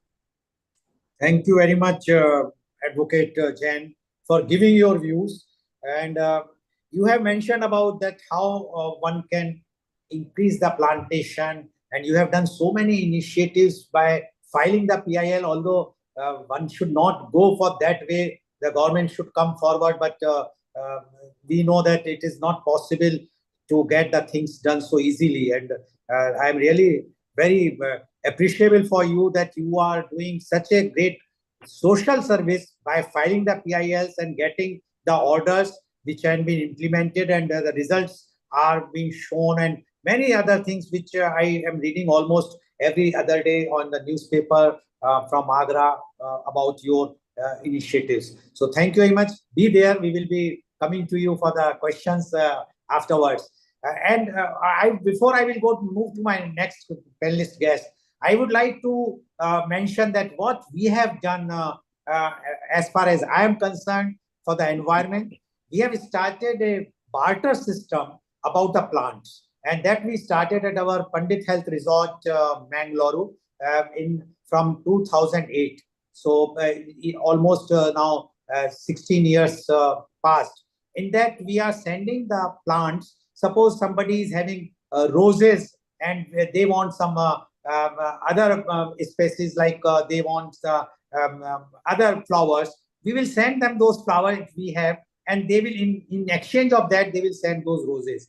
Now we are not charging anything, neither we are paying anything. Only the cost of the postal cost that they are bearing when they are sending and when we are sending. And it has succeeded like anything because it is going all over India. People from north, from northeast, and many flowers which are not prevailing in a particular city are also, because the person who is sending, they mention what types of conditions are required. So that also can help if we start this type of initiatives where the saplings will be giving to others so that they can also do the things. So thank you very much, Advocate K.C. Jain. Now, I would like to invite my next and introduce my next panelist guest, and she is Ms. Vinita Hariharan. Ms. Vinita Hariharan is the national level public policy expert. She is the Chief of Programs, Ministry of MSME, Government of India. Ms. Vinita has had an illustrious academic journey and an exemplary professional and public life, an alumnus of the prestigious School of Planning and Architecture, New Delhi. She worked for a decade in leading private and public sectors of the country. At this juncture, driven by the aim of donning the hat of a decision maker from an implementer, she pursued her mid-career Master in Public Administration from the Lee Kuan Yew School of Public Policy, National University of Singapore, on a scholarship from the Singapore government. This proved to be a game changer as she gained a wide international perspective in policy making. Post this, she has been with various multilateral and bilateral agencies with the Government of India, where she designed national policies and led the implementation of several flagship programs of Government of India in the domains of rural, urban, and livelihoods.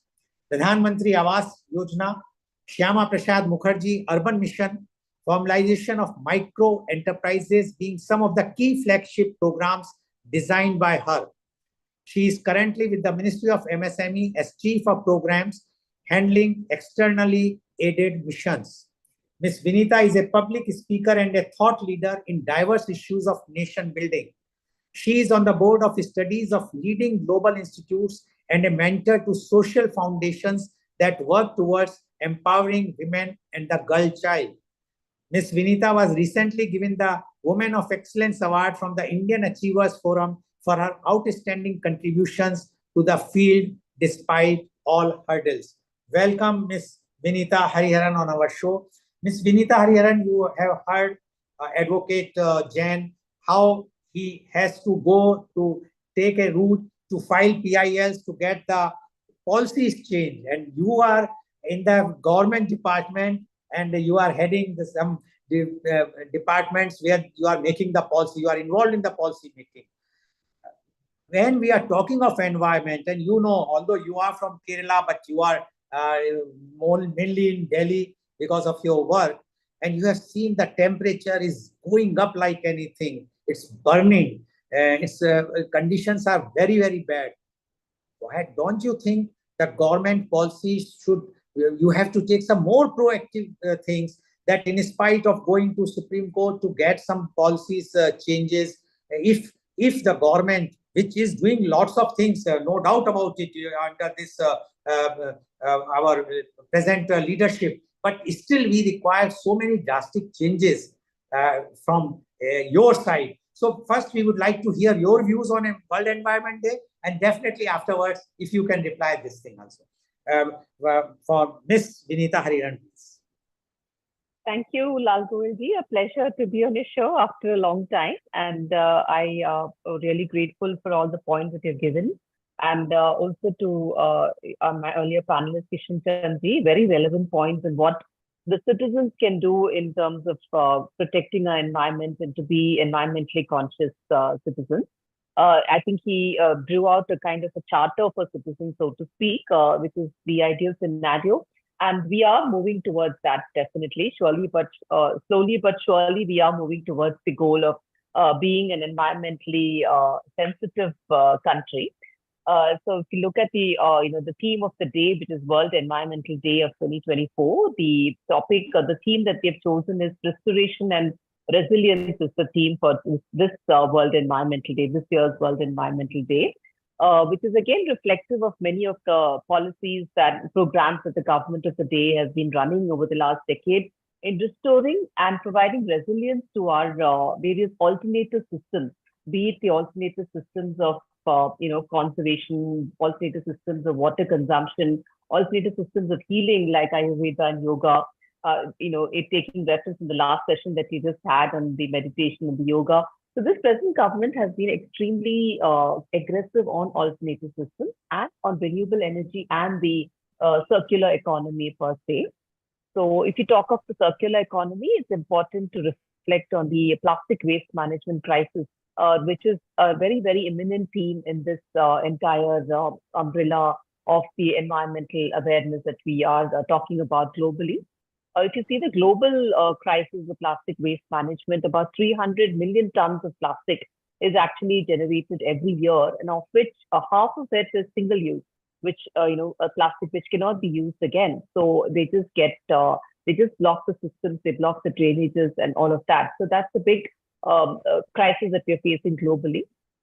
And of the 300 million tons is what the plastic is produced, and the waste generated, the plastic waste generated, if you see, more than about 250 million tons of plastic is generated annually, and 12% of this is part of the municipal solid waste. Only about 9% gets recycled, and much of this plastic waste actually goes into being disposed as landfills across the globe.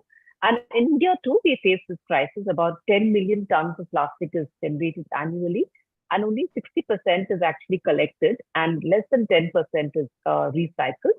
So this is what the crisis, what for our rivers like the Ganges, and which actually gave way to the big project, which was Namami Gange, which the government of India ran because of the collective degradation of the river basin and the disposal of plastic waste and all of the other solid waste and liquid and the plastic waste was generated over so many years. So all that collective waste has to be cleaned, and the river basin had to be new energy and new life had to be given to the river basin, and that was Namami Gange, which has achieved much more than what I'm talking about.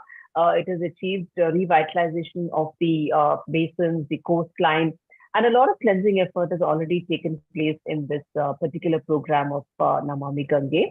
Apart from that, talking about plastic waste management per se, we have the plastic waste management rule of 2016, which was brought in by this present government, which actually mandates the municipalities to adhere to solid waste management and plastic waste management framework of recycling and the circular economy principles, and also mandates what are called as the polluters, importers, and brand owners, which is like companies like Coca-Cola and Unilever, to be responsible for all the plastic that they generate, to collect them and recycle, and to be responsible for the entire life cycle of plastic that they produce and generate. So that is a big rule that has come in India, which is the extended producer responsibility, which actually mandates a lot of these, all the brand owners, that by 2025, not less than 25% of the plastic has to come from recycled polymers. And by 2027, not less than 50% has to come from recycled polymers. So I have seen how big companies like Coca-Cola and Unilever, etc., are working tirelessly, relentlessly in actually restructuring their manufacturing capabilities to actually produce bottles and produce products which consume this kind of plastic, which is made of recycled polymer, thus giving a lot of employment opportunity, a lot of business to MSMEs who are actually active in this space. So there are several MSMEs now, with 500 to 600 medium, small enterprises and startups in this space of plastic waste management, particularly. So if you talk about this, apart from the plastic waste, of course, we are, we have been blessed with so many resources, from the mountains to the forests to the oceans. So therefore, the responsibility for India to protect the environment is so much more, because we've been blessed with so many natural resources. And therefore, various programs that have been coming from the government of India, like the Namami Gange, like the National Afforestation Program, National Mission for Green India, all of that. But as Kishan Ji just said, not just the government, it's not just the policy makers or the decision makers that need to have these push policies to be environmentally aware. It also has to come from the citizens, or from the bottoms up. And all of us as citizens, especially the younger generation, have to be really trained and educated in aspects of environmental awareness. And I think the school curriculum, many of the school curriculums are rolling out such environmentally aware aspects of education, and we see our children and we see the future generation being much more aware and actually educating us on how we can have practices of efficient waste management in our homes and in our offices, and the small practices like segregation of waste at source, then which is happening in many of our cities and towns. But of course, rural waste management is still a long way to go in our country, and we need to work towards aligning circular economic principles with the rural systems of living, which is actually going back to our traditional ways of living, which is what the topic is, restoration and resilience. So, and also our other programs like the conservation of water, like the Jal Jeevan Mission, which also focuses a lot on conserving our ponds and our traditional water systems that we have in temples and all of that.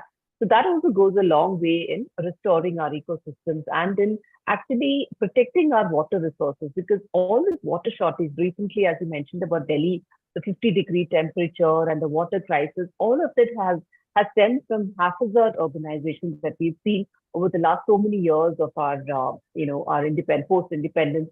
We've had cities coming up organically because of the need for economic survival, the need for jobs, the need for livelihoods.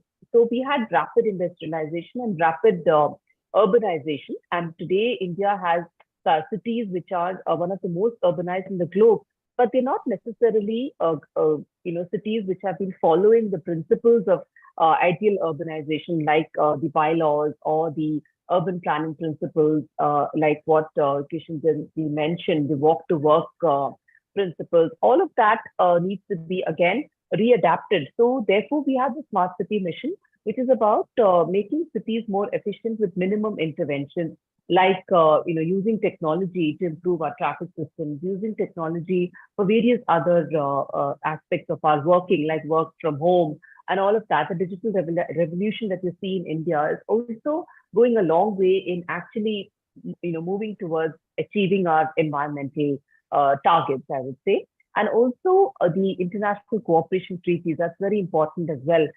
All the agreements that we have signed recently, the Paris Agreement, we are actually exceeding our targets in terms of our renewable energy targets, sourcing our energy from renewable energy sources. So the nationally determined commitments also, we are in a position where we are actually exceeding those.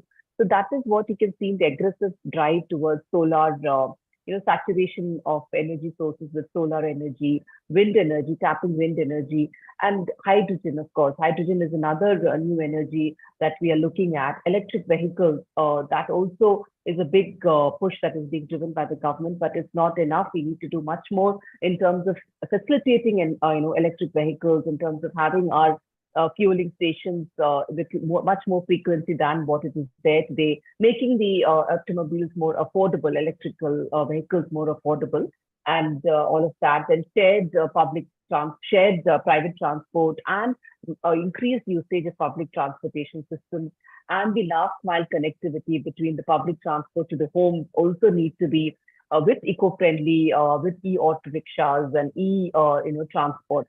So these are some of the things that we could further do in improving our environmental goals. And I think the theme is extremely relevant, restoration and resilience. So call for action from all of us citizens here is to imbibe these principles of environmental consciousness in our everyday life. Like we spoke about source segregation at source, conserving our energies in our homes, and also trying to use electric vehicles like the blue electric taxis, which are available in India quite to a large extent. So at least let's try to be responsible citizens by doing all of that. And maybe, urban local bodies and municipalities or even the councillors could actually see how many of our citizens are actually using green energy systems, how much energy are we conserving, and maybe look at giving credits to citizens, green credits to citizens, and which actually measures their environmentally conscious steps that they are taking. And that can actually go along. They can actually maybe redeem it for rewards, or they could probably get awarded if they are really very, very conscious citizens, maybe awarded by the mayor, and then further on, by the higher authorities of the country. That will go a long way in encouraging citizens to be environmentally conscious. And so with all of this, I would like to end my presentation. Thank you, Lal Goelji. Thank you very much, Vinita ji, for giving your views and rather putting forward what steps the present government has taken in last decade to save the environment. Before I will go to Neel Kumar ji to ask I just want to tell my own experience in UK in the last week, where I stayed in the Centre Park. Now they have 6 Centre Parks. It's a privately owned by the private equity people. And there it's a forest for 350 acres or so, definitely given by the government only to them, where they have developed eco-friendly things where one can go, stay, enjoy. No pollution, nothing. Don't you think such type of forest it's in the city, it's not far from the city, it can be developed in India by giving some initiatives to the private participants, private parties, so that people can go and spend time. At least they will have more forest thing. Even in Singapore, where you studied your masters, you have done, you have seen so much emphasis on foresting. This in India, why we are not giving, the government is not giving that initiative, so that the more and more forests can be put on in the near to the metros or to the big cities? Definitely, Golji, is a very relevant point. Urban forestry is an important and upcoming theme globally. India too, we tried with greening vertical gardens in the metro pillars. That was the extent to which we could go in terms of urban forestry, and also having the terrace gardens and the multi-story apartments. On top of that, we used to we've actually implemented some of these urban forestry measures in those apartments, but those are really private driven measures and not so much of the government. So agree with you, the government can imbibe these in the policies that they disseminate, especially the urban planning principles. We can make that a part, like rainwater harvesting has now become an integral part of the building bylaws. Similarly, we could have this urban forestry measures also imbibed in our bylaws. And do you agree with in the Glasgow summit last year or 2 years back, where our Honorable Prime Minister has declared that 2070 India will be a zero emitting country? Yes, definitely. The measures that we are taking, we are going really aggressive in terms of sourcing our resources, energy resources from renewable energy, and we are already kind of surpassing our commitments in the Paris Agreement. So with this kind of pace, I think definitely we'll move towards a zero emission country by 2070. Okay, thank you very much. Mr. Neil, over to you, Mr. Neil Kumar. You have questions, please ask the questions. Thank you, Rotarian Lal Gohel. You are all in India at the moment, with you and Vinita being there in Delhi, which went to 52.9 degrees. Now the body starts shutting off after it's 48, 49, 50.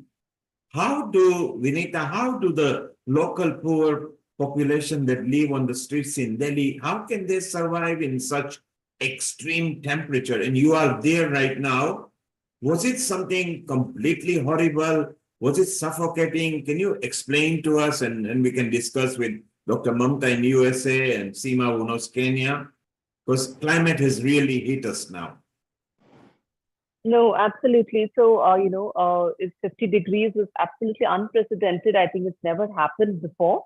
And so we are all indoors mostly and not stepping out. We have the comfort of living in, cooled environments inside our homes. But definitely for the poorest of the poor, it's extremely difficult for them to survive in this heat.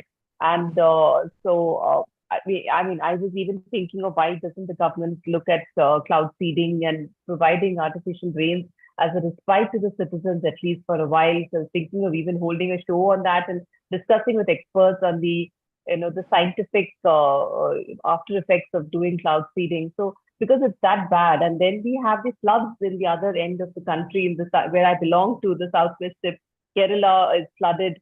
So that's the kind of the kind of varied kind of effects of climate change that we can see in India. It's all a result of the haphazard urbanization, we agree, that has happened over the last so many years in our country. So and we have the, So Vinita, you agree that we should take climate very seriously, and absolutely. This is the time, because if we leave another 50 to 100 years, we might be out by at least 1.5 degrees, which could be catastrophe. Would you agree? Absolutely. Absolutely, we agree. Yeah, every short step taken towards this, I think, will go a long way in ensuring that we don't hit the 1.5 degree or 2 degree Celsius mark. And Seema, you are in London at the moment, but you were in Kenya a couple of months back.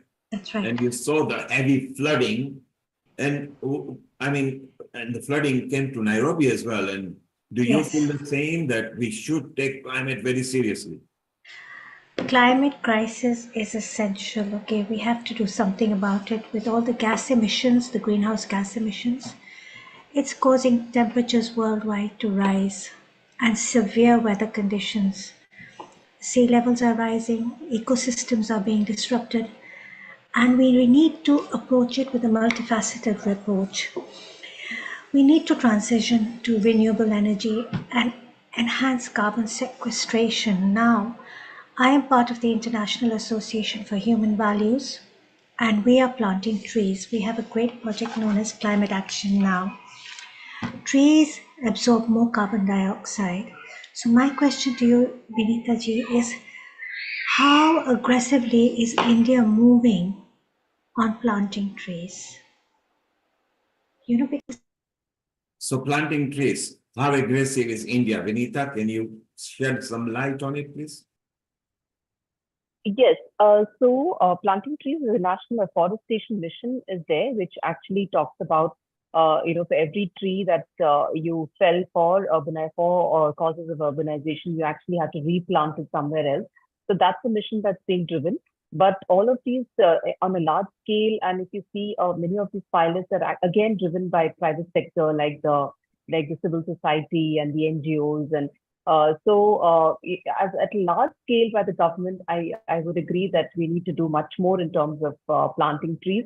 Maybe it can seep down to one of the mandates or the charters of the urban local bodies that they be given a target of planting so many trees in their own jurisdiction and right down to the mayor and to the councillors of every ward.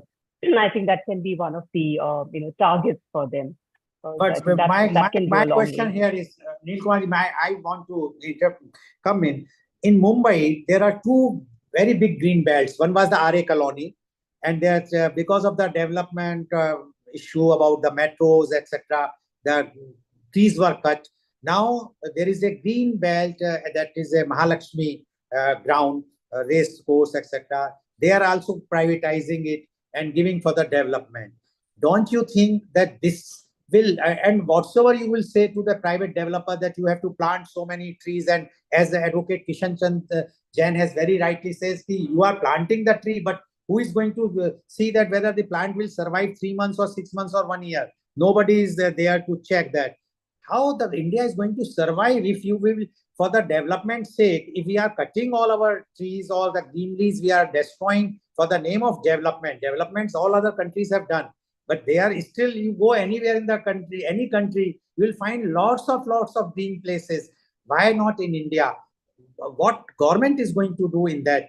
And then I want this same reply from you also, Advocate Kishan Chand Jain, what the government is doing and what you think, how it can be done. Yes, first you say, Ms. Vinita here. Yeah, so like I mentioned, our traditional master plans, if you look at the spatial planning systems, there is allocation for so much of green space in a particular layout. Which was initially in the nascent stages of our building of our city systems, it was adhered to. But as and when the urbanization, started going on in haphazard manner and corruption stepped in, and development authorities started taking fines in lieu of increased FSI, etc. That's when all these green spaces started getting encroached, and then there was concrete jungles in the place of all of these places where there should have been gardens and there should have been green spaces. But now increasingly it's being ensured by, again, private builders that within their layouts, they do mandate green spaces within those layouts. And in the new cities, now our brownfield cities is very little that we can do. We cannot destroy Mumbai. We cannot destroy all of Mumbai and rebuild Mumbai. So there are satellite towns coming up. There is, there are other satellite towns, Navi Mumbai, where a lot of these planning principles are deployed. We have New Raipur. We have a lot of satellite towns coming up in India, which are following all these urban planning principles. And slowly, we could adopt measures like urban forestry, as you mentioned, to make our living cities more green, which is the need of the hour. As we all have agreed, the 50 degrees in Delhi is absolutely, it cannot be tolerated by any citizen. And the thing that because of this heat, the organs of a human being is going to be affected. The kidney will be affected. All other organs will be affected. What is going to happen after 5 or 10 or 20 years? How the people are going to survive if this heat temperature will be increasing? What do you say about this, Advocate KC Jain? Do you agree what Vinita ji has mentioned? The government is taking so many proactive actions or for this thing, or you think that is still lots of things to be done? In my opinion, the urbanization policies in India are most effective. Why the unauthorized colonies are coming? Barring some towns like Noida, Greater Noida, Maholi, or in Delhi also in some part, that there is planned development. Otherwise, you witness unplanned growth of urbanization, where no green spaces are left. What to say of the master plan planning? Master plans are prepared, they are brought into force, but the green spaces that are earmarked in the master plan, they are never developed. They are encroached and unauthorized colonies come up. Unless the government has a policy to acquire that green spaces earmarked in the master plan, we can't see the new green spaces. The small areas that builders are living within their colony or within the multi-storied complex is not sufficient, because that area is comparatively very small. Big patches of green spaces we can conceive only when the government come ahead, acquire that land and develop it into green patches. Coming to the plantation, in UP, we are doing plantation of crores of trees, saplings, 25 crores, 35 crores, and probably for the year 2024, it is 35 crores saplings that will be put in. Question is not only putting plants, question is their survival and which species you are planting. You have to plant such species where the mortality rate is least, and that is only by adopting and going for native species which are hardy and which can survive in that particular climate. For instance, there is too much of heat, therefore we have to put those plants which can bear that heat, or there are some plants which need more water, therefore we cannot put them in water deficient areas. Selection of sapling trees species, number one. Secondly, taking proper care. You plant it, but you don't care. You don't water it for the minimum period of 1 year or 2 years or 3 years, which they require proper care. Therefore, nothing should be done for paper's sake, for record purpose, but there should be a genuine effort. As far as you mentioned that trees are felled, cut for development purpose, if we can have compensatory afforestation in an effective manner, then we can cut some trees for road widening. Ultimately, we need highways, we need expressways, we need metros. For that, we have no option but to either cut or to translocate the trees. The Supreme Court is insisting for translocation and also designing development or carrying out development in a manner that there is need for least number of trees to be felled. That the Supreme Court is taking care, and the policymakers also need to take care of the fact that they need to fell the minimum number of trees. But there should be genuine effort, not only namesake or paper sake. Thank you, Advocate Kishanlal. You mentioned very good point. You mentioned why, how, and what, and now to bring outreaches that can make it sustainable, less water usage. People need to take responsibility. So it was a very good point that Vinita, you mentioned, and Kishanlal, Advocate mentioned, and Rotary Lal, you brought in. Let's leave India. Let's stay here. Let's go to Nigeria with Sister Agatha there. And we go to USA with Dr. Mamta Saha and see what efforts they are making and if climate is affecting there. Global Namaste and welcome for the first time, Sister Agatha. Dr. Lakshmi Vyat introduce. If you could unmute yourself while you're doing that. Yes, and how are you? Yeah, hello. Yes, we can hear you loud and clear. Carry on. Yeah. Yes, I am fine, and I believe we're all fine. And how is Nigeria? What projects Nigeria are trying to bring to alleviate this problem about climate and eco-friendly earth that we need to have? Anyway, the fact remains that nothing much has been done over here to address the issues of climate change. Instead, the impact is increasing by the day. It is actually increasing. In fact, about I wasn't around in the country. I just came in last night, and by the time I came, I realized that many roofs has gone off. So the neighboring houses, and they are working today, trying to put back the roof, trying to bring back the zinc and the rest of them. And because of the kind of wind that we have not been experiencing before, and all that boils down to climate change, so it has been so disastrous, over here. For instance, drought is getting on and on and on. And if you come to Nigeria around March, April, you will just feel like running back, because it will look as if you are suffocating. The air, was so hot. It was so hot. It was very, very humid. So it was really, really bad and terrible. The situation of droughts over here. And we are not also saved by rain, because when rain comes, it also comes with a lot of, disaster. For instance, last year, Sister, we are losing your sound, so stay around. We are going to come back to you because you've got a 10-minute slot bit later, so stay around. Thank you for telling what Nigeria is facing. Vinita, thank you for telling what Delhi is facing, which is very extreme temperatures. Let's go to North Atlantic and ask Mamta, Dr. Mamta, who is down there in America. Then we'll move to our senior host, Sharon.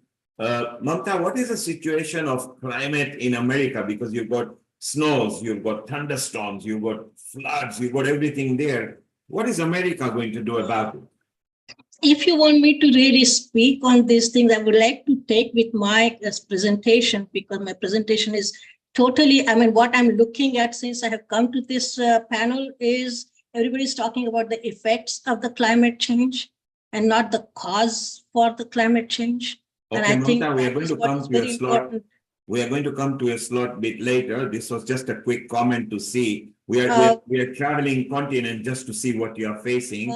And then later you can tell us about it, okay?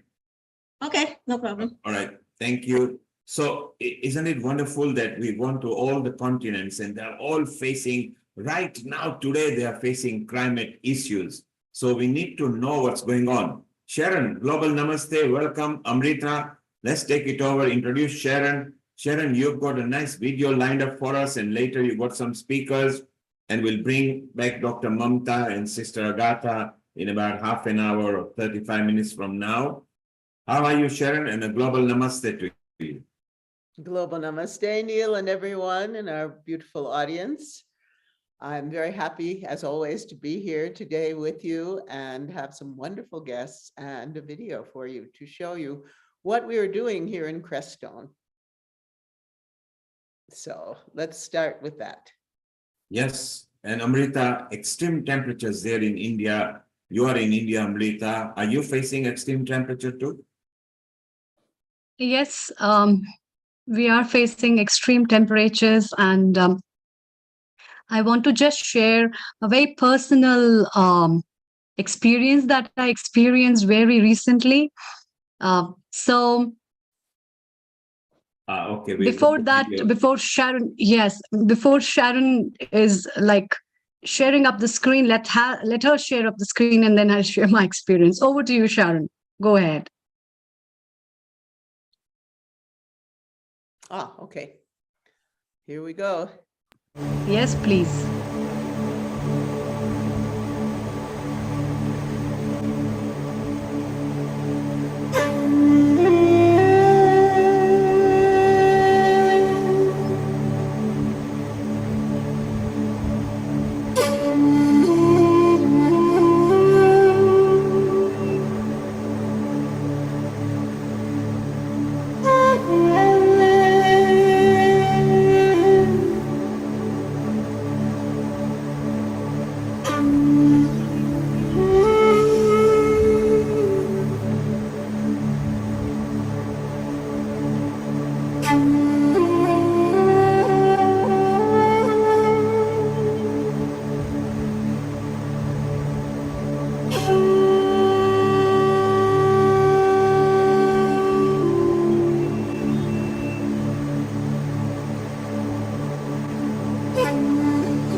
Global Namaste, everyone. Sharon Rose here, Healing Our Earth, American correspondent, and we're here in Crestone today for World Environment Day, and I'm going to be interviewing some wonderful people that are deeply, deeply involved in environmental preservation, protection, and much more.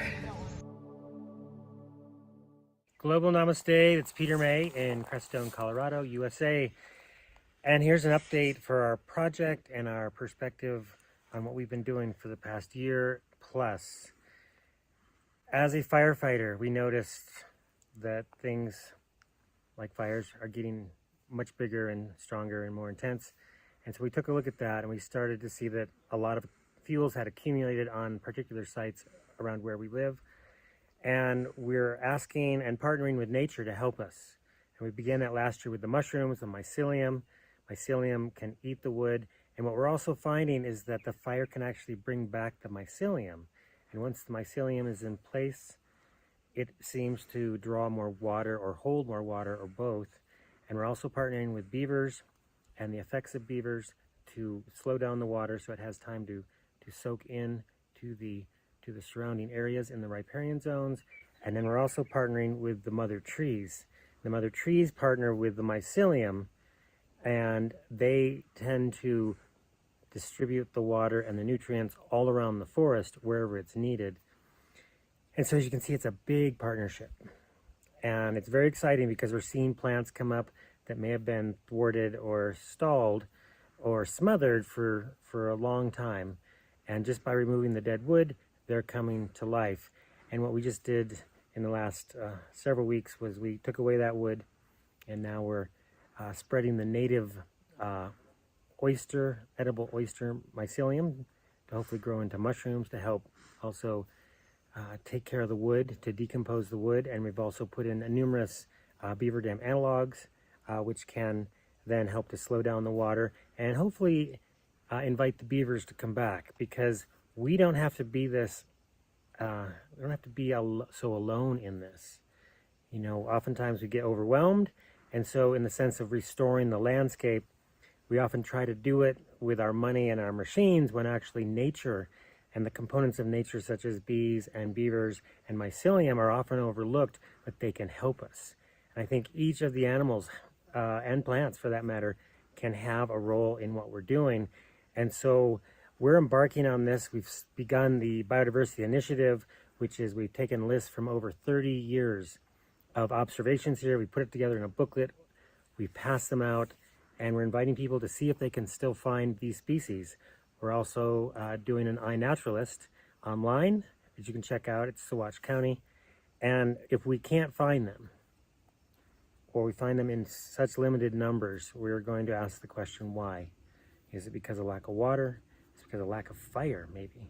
Is it because of something we're doing as a species to maybe stop?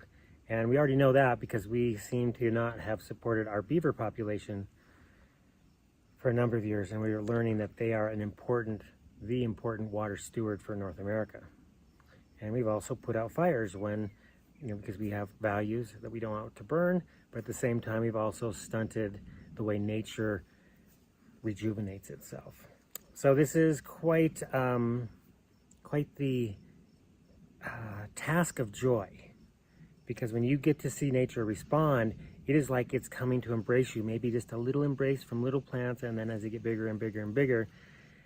And we're going to add something very soon, and hopefully a concert in August, and we're going to do a concert for the trees and the mushrooms to restore them, because the way we've done it is what we're using is activated by 528 hertz, the frequency of our laughter, and also by drums and the sound of drums and the sound of didgeridoos and low long tones.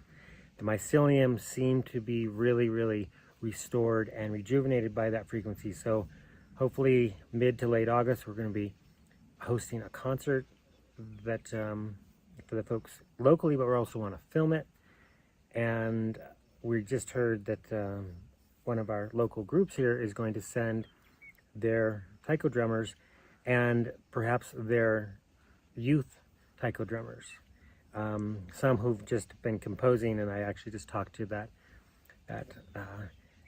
fellow today, and he has to bring the giant drum. So hopefully that's going to work out, because the young people are seeing how important it is to interact, and they're going to get an opportunity to see how music can actually help restore a forest and regenerate it, as well as a stream and a whole riparian corridor.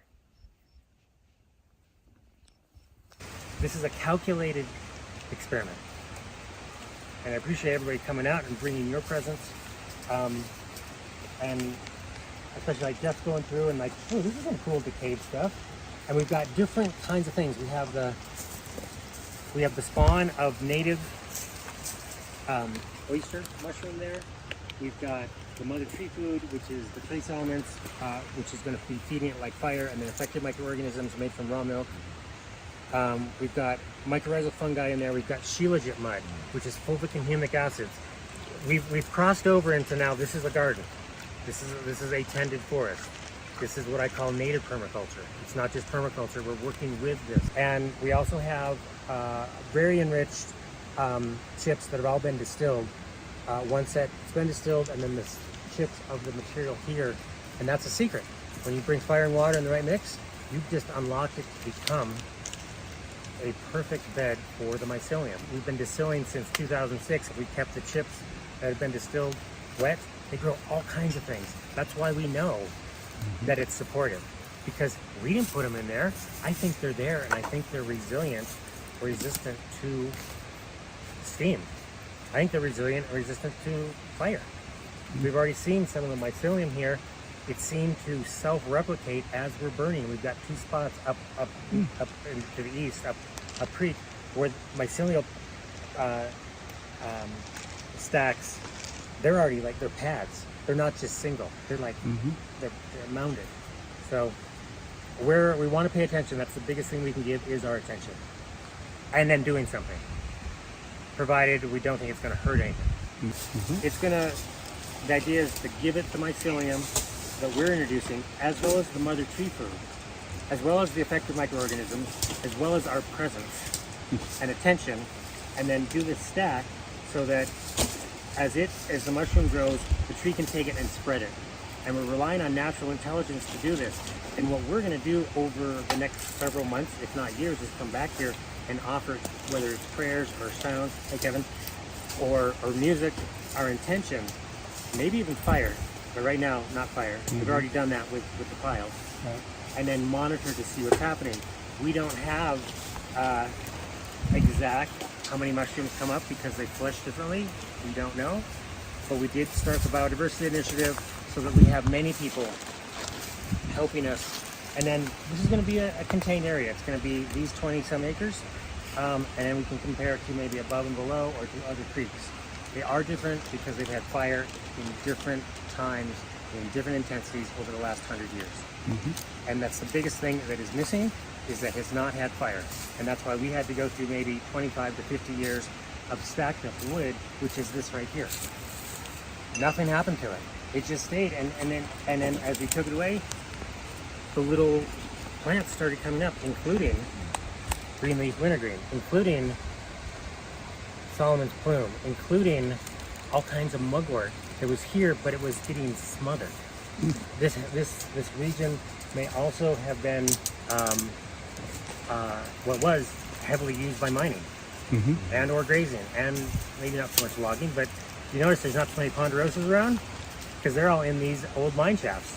You can see them, right? That's why they're not a big component of ponderosa. So this is a calculated experiment.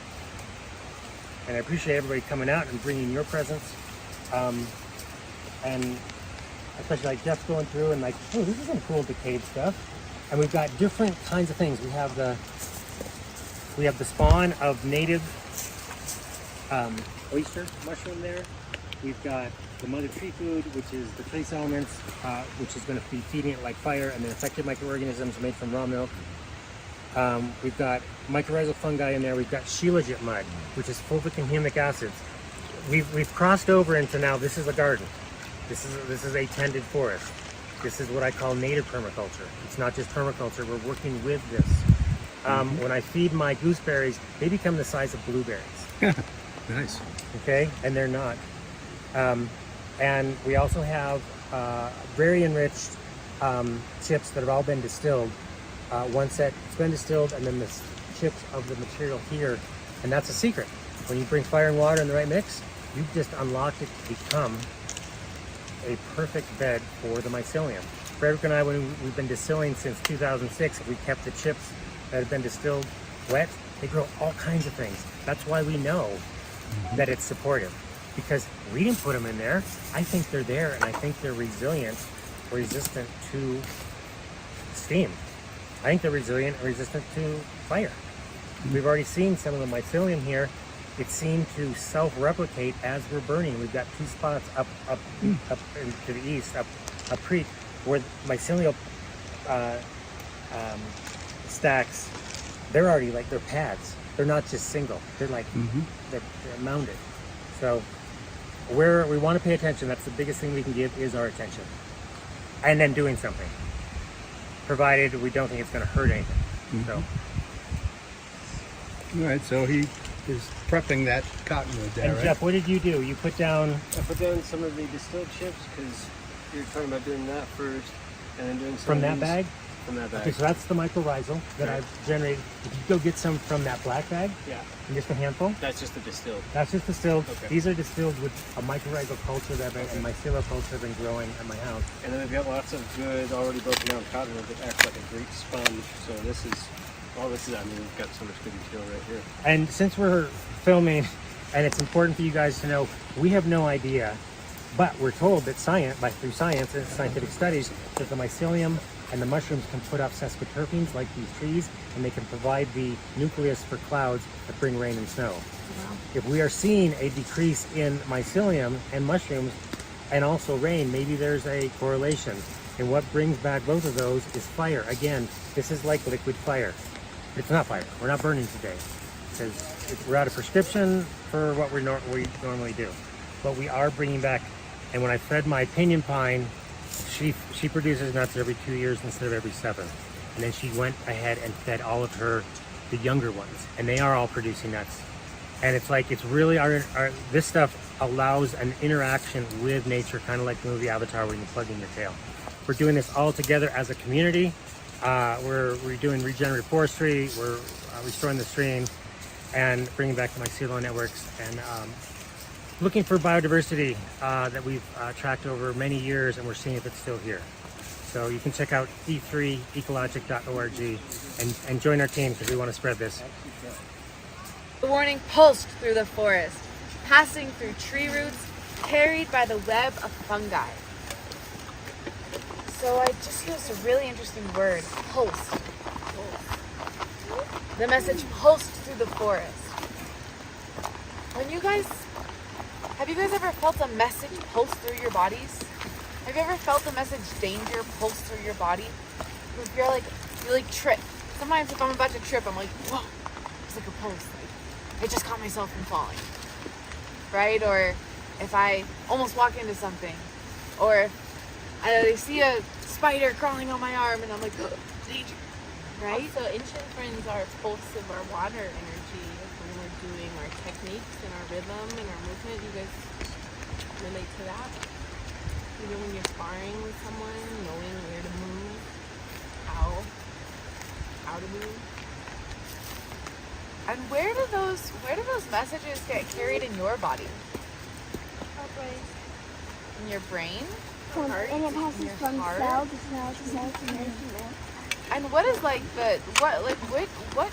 how do the brain and the heart carry messages through our bodies? Veins. Electromagnetic vibrations. Veins. What else? Nerves. Nerves. Yeah. So. And there's a butterfly on Juniper. Have you guys seen the shape like this in the human body? Blood cells. Arteries. Looks a little bit like the nervous system, right? It also looks a little bit like our veins. Yeah? Other than the bugs. So it's interesting. So our bodies carry messages through our nervous system and our blood. Very similar to how things are happening underground. So it's almost like our skin is very similar to this earth, and underground, there's under our skin, there's all these messages being carried, right?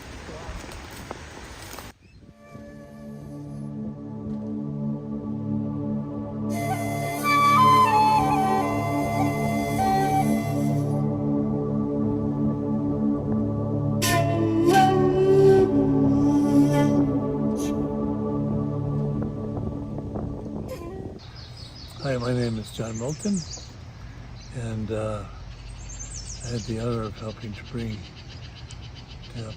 give birth to the Way of Nature Fellowship.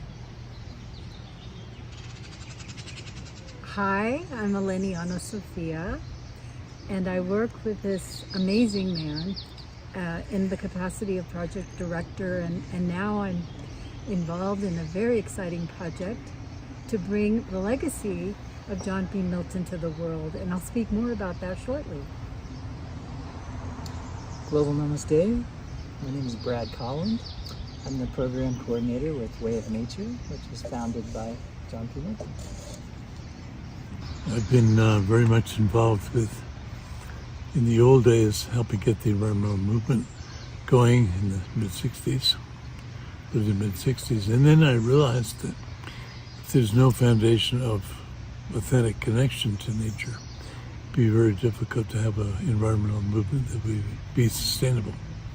So for the past 30 or so years, I shifted focus from being an ecologist and an environmental person to providing a spiritual foundation for connection to the elements, to the beings of nature, the plants, the animals, the wonderful beings of nature that we call wind, water, air, fire, earth, and so on.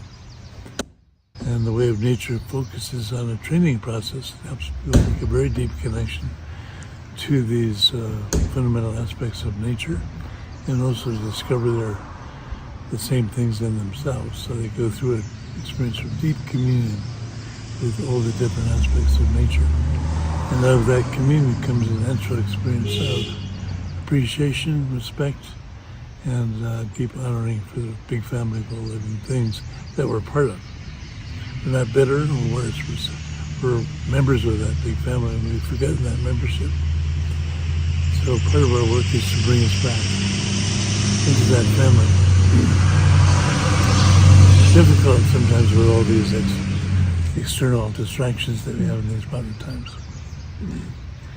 And we blend a very direct training in how to reconnect to inner nature, outer nature, and your true nature with a period of one solo time in nature that allows people to drop human culture for a little while and have that deep experience of bonding with that big family of all living things. And if we experience that, then we naturally want to be helpful, compassionate, and in service to our family. So that's the basic foundation of the work I've been doing for the past 30 or 40 years. So with the Way of Nature, working with John Milton and our guides with the Way of Nature, we take people into sacred wild areas of nature, help connect people to the 9 perceptual fields that we all have, and then follow that sensory experience into cultivating a flow of universal energy that's naturally flowing through us. We bring that into greater connection with nature directly in wild areas. And through opening those energy flows, through these practices of greater connection, it opens our heart, which naturally provides a greater flow of energy. And in that heart opening, we directly connect in personal relationship with all the beings of nature and remember our place in the family of life. And from that perspective and that place of connection, we build not only our own personal resilience in our lives, but also we're shown how to connect with the natural resilience of nature and follow that wisdom and bring that more into our lives and into our communities and families as well. And one of our primary methods for doing this is our programs where we take people into sacred wilderness areas in nature that are undisturbed and undistracted by too much human activity in those areas. So they're very protected areas. And we invite people to join us in all of our international programs. We're actually trying to bring more programs to India and Asia. We're working on some initiatives to start some programming over there. We're currently very active in Brazil, Europe, the United States, Canada, Mexico, Costa Rica, a number of Latin American countries, and we'd love to have more presence in Asia and Africa to offer these programs. Global Namaste, everyone. I'm honored to be here and sitting with this beautiful family that we call the Way of Nature. We live in a beautiful community here in Crestone, and John has been an instrumental part of developing this community and keeping it pure and nature connected. And his work has impacted tens of thousands of people directly and probably hundreds of thousands through his ability to transmit the ancient wisdom through the ages, including the wisdom of the Himalayas, the wisdom of China, the wisdom of the shamanic practices all over the world. John has essentialized these teachings into the Way of Nature programs that Brad was sharing about. Retreats in nature are the most rejuvenating gift that we can give to ourselves as human beings, because once we restore ourselves in mind, body, spirit, we can help restore the planet together. And I know that that's the mission of Healing Our Earth. And John's work is connected to that same mission that we're all attempting to be in service to. And so I encourage you to go to wayofnature.com and check out the programs that are currently being offered. And if you or your organizations want to design your own program, we can do that. There are opportunities to create a custom program just for your location and your group. And so please reach out to us and let us know how we can be of service to your particular needs. At this time, I would like to share an exciting project that I'm involved with that is allowing us to take John's teachings in the Way of Nature and bring it out to the world through a transformative documentary and biography about John, about his life, and it's astonishing. His life is absolutely astonishing. If I would give you just a brief overview, I would say something like, imagine Indiana Jones and the Dalai Lama and Bruce Lee all in one, because John's story reflects that level of enormous energy, enormous presence, and he has been faithful to his path. He was one of the fortunate ones because his life path became known to him very young. He was 4 years old when he began to ask his family to allow him to go out into nature on his own and do what was then, known as a vision quest, even though John didn't know that's what he was asking for. And so on some level, he brings this innermost passion to connect to nature, but also to share how to connect to nature with so many people, so many diverse people. And some of these people are thought leaders in the world. And they have gone out and they have taken John's teachings and brought them to businesses all over the planet and brought them to organizational leaders who have been profoundly transformed because of these teachings. So I'm involved in the Legacy Project that we're calling the John P. Milton Legacy Project. And we hope to have more updates about this soon. And hopefully Sharon will invite me back on, and John and Brad, and we could share more about the developments of this exciting project. But in the meantime, go to wayofnature.com and check out all of the programs. And you can also learn more about the Legacy Project there in the website. So thank you. Global Namaste, my friends, at Healing Our Earth. And I'm here in Crestone with John P. Milton and Brad and Eleni. And I just want to share with you the transformative experience that I had in Baja, in Mexico, in February.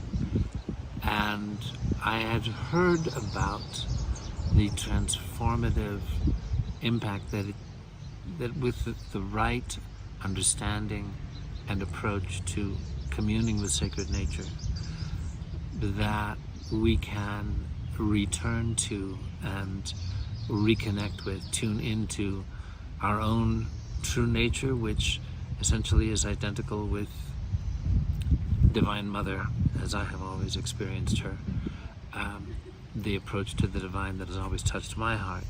So I had the chance to have a couple of remarkable days with longtime students and of the Way of Nature teachings before going into a solitary solo experience on a remote beach in Baja with coyotes and snakes and crabs and 24/7 roar of Divine Mother's ocean pounding against the rocks, and then afterwards to gather again with John and the other sacred passengers, as we might call them.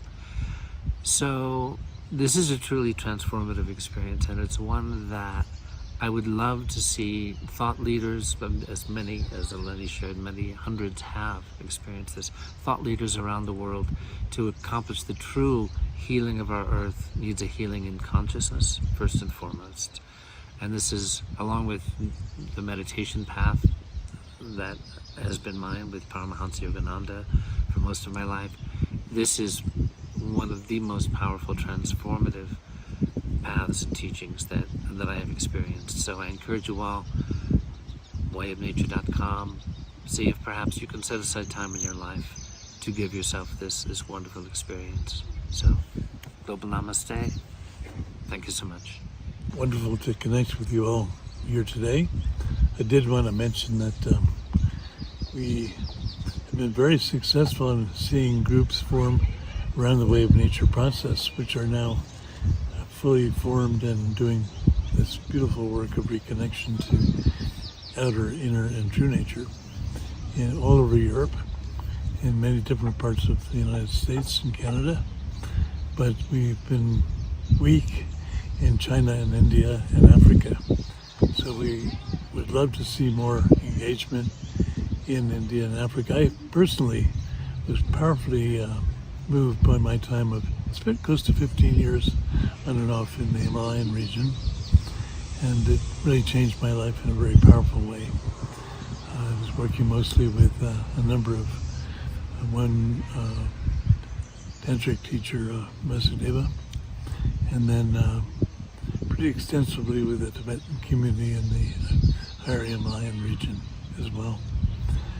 It would be a huge gift to see this deep connection process spread into Asia, which has been so inspiring for the Way of Nature as a source of connection to nature itself and to the Divine Mother especially. So we're hoping that this outreach will lead to a birthing of a similar flourishing of Way of Nature groups in India and Asia in general, so that we can truly be a global process. And I was also lucky to spend some time in East Africa and the Congo many years ago, 1963. I was helping set up national parks and traveled all through Africa and then over with an African friend of mine, and changed my life too. I would love to see this process flourish in the amazing countries of Africa, which have been able to preserve many of the deeply nature-connected traditions and lineages as well. Wherever we do a wave nature process, we always honor the local indigenous culture and their ways of connection as part of what we encourage and support. And I hope the same thing could happen in India as well. Wonderful to be with you here today, and I look forward to spending more time with this wonderful community. Namaste.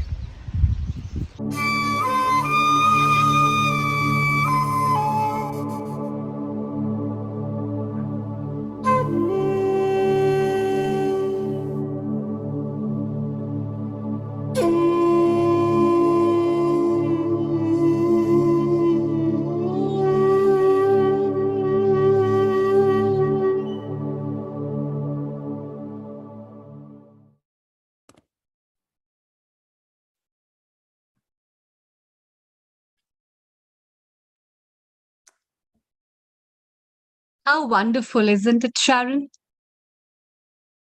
Well, it's so beautiful. And as always, you are full of those talents of such a good videos and so many important and versatile topics that you bring. And these kind of small things and these small researches are so important that they must come in public and we must share with people so that these different kind of experiments can add up value for adding up these kind of things for all those problems that we are facing in today's time. So it's really wonderful. Yes. Well, here in Crestone, Crestone was pretty much created or brought forth this incarnation of Crestone by our friend Hannah Strong, who is a deep environmentalist for many years. And global namaste, Peter. It's so global nice namaste, Peter. So if global namaste. There's anyone that has any questions for Peter after seeing his project, seeing information about project, I'd love to have him answer these questions. He's been working for a long time here in Crestone to preserve and protect the environment in ways that are very unique, at least here in the US. So Sharon, I don't have a question per se, but I love the way Peter soothingly, actually simply, nicely, in environment-friendly manners, he explained the outreach, which was so beautiful. And that's the whole purpose, that calmness, spirituality. So eco-spirituality is also a fashion nowadays. So Peter, very well done. We enjoyed the way you presented it. It was very nice. Amrita, what did you feel? Yes, it was really nice and a very important topic, which I found, which is really good to see and experiment at many levels, because there are a lot of secrets that forests hold and they don't tell anyone. And especially that book for children was so good. I think that book must be shared, and I want to bring it to India and Indian schools, because they are the basic roots which are so important. And the best thing is the network of roots is the network of nerves, and the same signals what plants carry, we are also carrying. We must have our eyes and ear open and our senses open to hear what these trees have to say, these plants have to say, this microbiome has to say. And once we start hearing it, we'll value them, we'll care for them. And I know a lot of other schools in different parts of the globe where they specially take children to the forest so that children know the value of the forest. They can acknowledge and see how versatile the biodiversity, the flora and fauna, the important things, and especially when they touch, when they feel, when they hear the sound, the sound of the small insects, the sound of beetle, the sound of the chirping of the birds, and even the sound of the dry leaves when they walk. So some forests have their own unique sounds, which are pretty different. And you must have observed that in today's technological grounds of social media, people have been making these audios and videos for mental health. They are one of those sounds which should be heard in original, where you get all the five senses to acknowledge yourself, not only five, but I would say six senses to know what is happening in and around. And this kind of versatility from the virtual ground should be brought in reality for all the children and people around, so that they really know this is our wealth. This is where we have, and this is literally the big wealth we will be taking and holding up. So I think it's time to hug all the trees which are around us, isn't it, Sharon? And a remarkable job by Peter as well. Well, Peter, also speaking of children, he has an element camp. So tell us about that, that he takes children up into nature. Yeah, we, as Creststone is a nexus for many spiritualities, we looked at a way of how do we allow the kids to get to know nature in a way that's not conceptual. And when we looked at all the traditions, the one thing that rose in common are the elements, and they are in every tradition. And when I would go around to present that, the people would often say, you're presenting what's in our tradition, you're just, in a sense, quintessentializing it. And the basis of it is for the facilitators to come to know the elements just a little bit. And being a firefighter, I've had a chance to at least get to know fire. But what we see is that those elements don't exist by themselves. They exist with each other. And so as we introduce the elements to the kids, and they then get to, in a sense, work with them, even play with them in a safe way, in very specific sequence, so that they're safe. And they build upon, we go with earth first and then water, the stability first, then the flow, and then the inspiration and energy of fire, and then the flexibility of air. And then eventually, even for the kids, we like to introduce them to the idea and the reality of space. And we can also work with other traditional views of elements that might use wood, and it might also use metal. Because they're there. It's just a matter of how we get to know it. And we get to see the kids change within about a week, in a week's time. And they have a different communication that arises for them with the elements, because our biggest suggestion for them and guidance is to say hello. And that's actually how I teach the adult fighters, is as soon as you come on to a fire, say hello. Mainly for your safety, because if you're really connected to who you are, that fire is going to recognize you, and you can then recognize it, and that is you. So that's beautiful. And we had further on the children, we had Peter coming live and Peter on the recording, which is saved there permanently for those who are watching us on YouTube, Facebook, Twitter, website, and any social medias. You can go and rewind and pause and at your convenience. Let's ask Dr. Lakshmi Vyas what she felt, what Peter and Sharon's recording with John. John has been on live on Healing Our Earth so many times, and it was so nice, the outreach they've done. They actually showed us. We felt them being there. So it wasn't just talking about environment, it was showing the environment. And then we go to Nigeria as well and ask Sister Agatha as well what she felt that USA is doing and what we can do in Nigeria. Dr. Lakshmi Vyas, your comment. Global namaste to all of you. It was wonderful. It is listening as well as understanding both. It's very nice.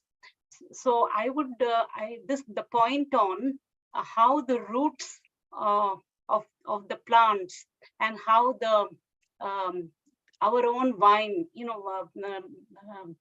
whatever, how they look similar, and the explanation was fantastic, which is so good it was, and I appreciate that.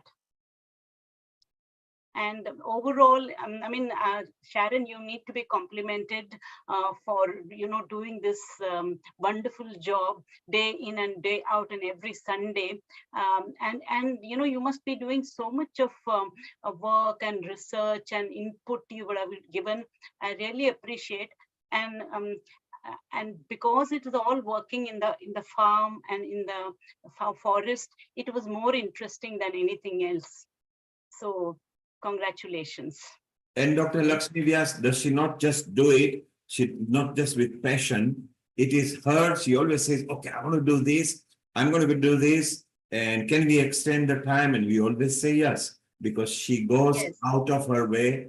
She gets the people in. And Peter has been with us many times at Healing Our Earth. And they just come to give. They don't want anything in back. They want to give and share the knowledge. And they're also saying where you can connect to them if you wish to. And this is the part that I love with human beings, where they want to give, and give. And Healing Our Earth is giving free information, entertainment, fun. So I love that as well. Sharon, any more comments with Peter, or we move to Sister Agatha for 10 minutes and know what Africa and Nigeria is doing? One more comment about when as you saw last week, when I was at NAMA, the National Ayurvedic Medical Association conference, I met a man who is deeply schooled in Tibetan medicine and sells Tibetan medicines. And so since Peter also has deep knowledge of Tibetan medicine, and Dr. Kim, who has also been on a lot, I'd like on our next Integrated Health to bring all three of them to discuss the power of these medicines of Tibet. So I look forward to that.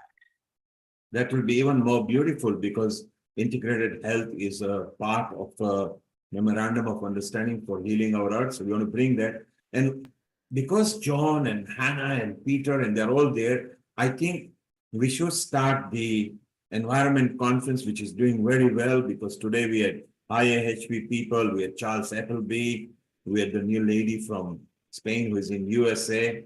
And I think environment is a must subject now.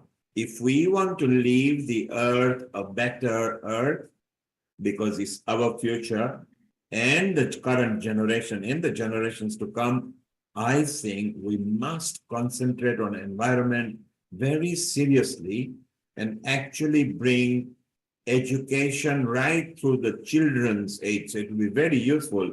And Peter, what you discuss about children, it will be very nice to involve Professor Ish Sharma in Mauritius, who is already involved with that, and Kiran Robinson in Switzerland. I think let's get people together. It'll be very nice. Peter, we are very proud of you. We want more of you. We want more information. Let's take a comment from Sister Agatha, which Dr. Lakshmi Vyas was very keen that she comes. And she is there in Nigeria. Earlier, she just mentioned, while Delhi was at 52 degrees, Nigeria, the roofs were blowing away. Whereas she was traveling back home, people were struggling to put them up. Global Namaste, Sister Agatha, and welcome. And how do you feel what America is doing in the video that Sharon recorded with some of the experts? Yeah, thank you. I think it's interesting. Yeah, it's interesting and it is beautiful. We, as I said at the beginning, somehow we still have a long way to go in all that, because the basics are not even here yet, and and others have really gone much ahead. Sister Agatha, you don't have to worry, because we are all here to help. One of our ethos and moral is to help countries, and particularly people who want to do good for humanity. We would like to share free information. You saw the book there through the children. You saw Peter actually in action, John in action. You even saw Michael was there. I mean, it's so many people that we have got. Dr. Amrita Sharma here through Dr. Lakshmi and Sharon will put you in touch with people. And whenever you need online help, we will be there for you. So please tell us more about yourself and what you do there. Okay.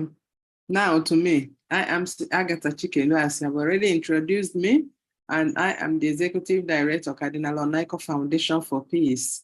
I also chair African Women of Faith Network, a network of women that come together, to work for peace, to use our diversities, our religions for common good, and to promote and to champion nonviolence. So that is the major work I do, more like on daily basis. But in the process of doing peace work, peace building work, we have to be at peace with everything, especially with the nature, which is why we are here today. Because if we are not at peace with nature, then nature will be at war with us. And that is what we are all experiencing today, whether in America, in Nigeria, in everywhere, because we have not been peaceful to nature. So nature is revolting.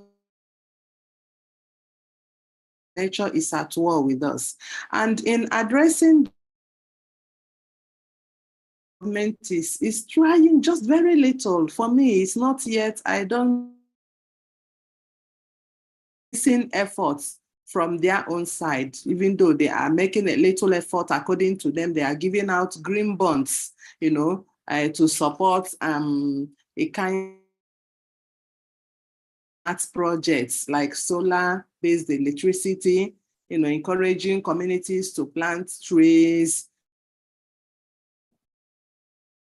irrigation drips, powered by solar and rainwater harvesting, so these are the little things they are doing. And people also at their own individual level are also doing. Our foundation, the Cardinal Onaico Foundation for Peace, we have taken it upon ourselves, going out there in the community, not only to sensitize and create awareness about climate change, the impact it's about the roof. The flood was something else as at last year.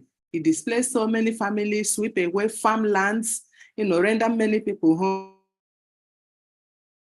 Because of that, we have taken it upon ourselves, annually, that on the International Day of Children, November 20th, every year, we will be going around different parts of Abuja, different parts of Nigeria, to advocate and to engage children. That is why I was so happy when the project of Peter and the Sharon was talking about children. I was so happy, because we also really direction. We go to schools now, and then we invite some religious communities, and in the school where the children are, we work it out with their head teachers, with the principal of the school, and then we have a kind of awareness creation with the children. But before then, we have already contacted, offices, organizations where we will buy trees. We buy, like last year, we bought about 200 trees. Last 2 years, we bought about 300 trees. We take it down to the school as we sensitize them on the impact of climate change and what needs to. Together with those children, we go out to the field and begin to plant. And after planting, we mandate, make it a duty to go back to your tree, because we try as much as we can to ensure that one child will not plant more than 2 trees, so ensure that tree grows, and because of that, we get them a keg of water, especially when there is water in the school compound, so that they can be going back to water the tree and watch the tree grow.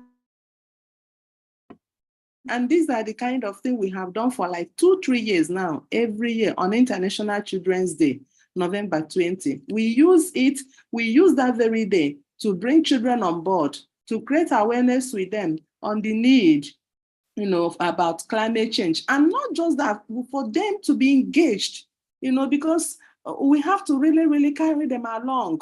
they see what is happening, but they may not understand that it is climate change. So we take our time to tell them, you see, the other time, one crazy wind took away your roof. That's the impact of climate change. The other day, you ran out of the house because of too much water. Water couldn't allow you to sleep. You have to go and relocate. You were displaced. That is the climate change. So when we are talking like that to them, you see them opening their eyes. They are like, oh my God, our light is gone.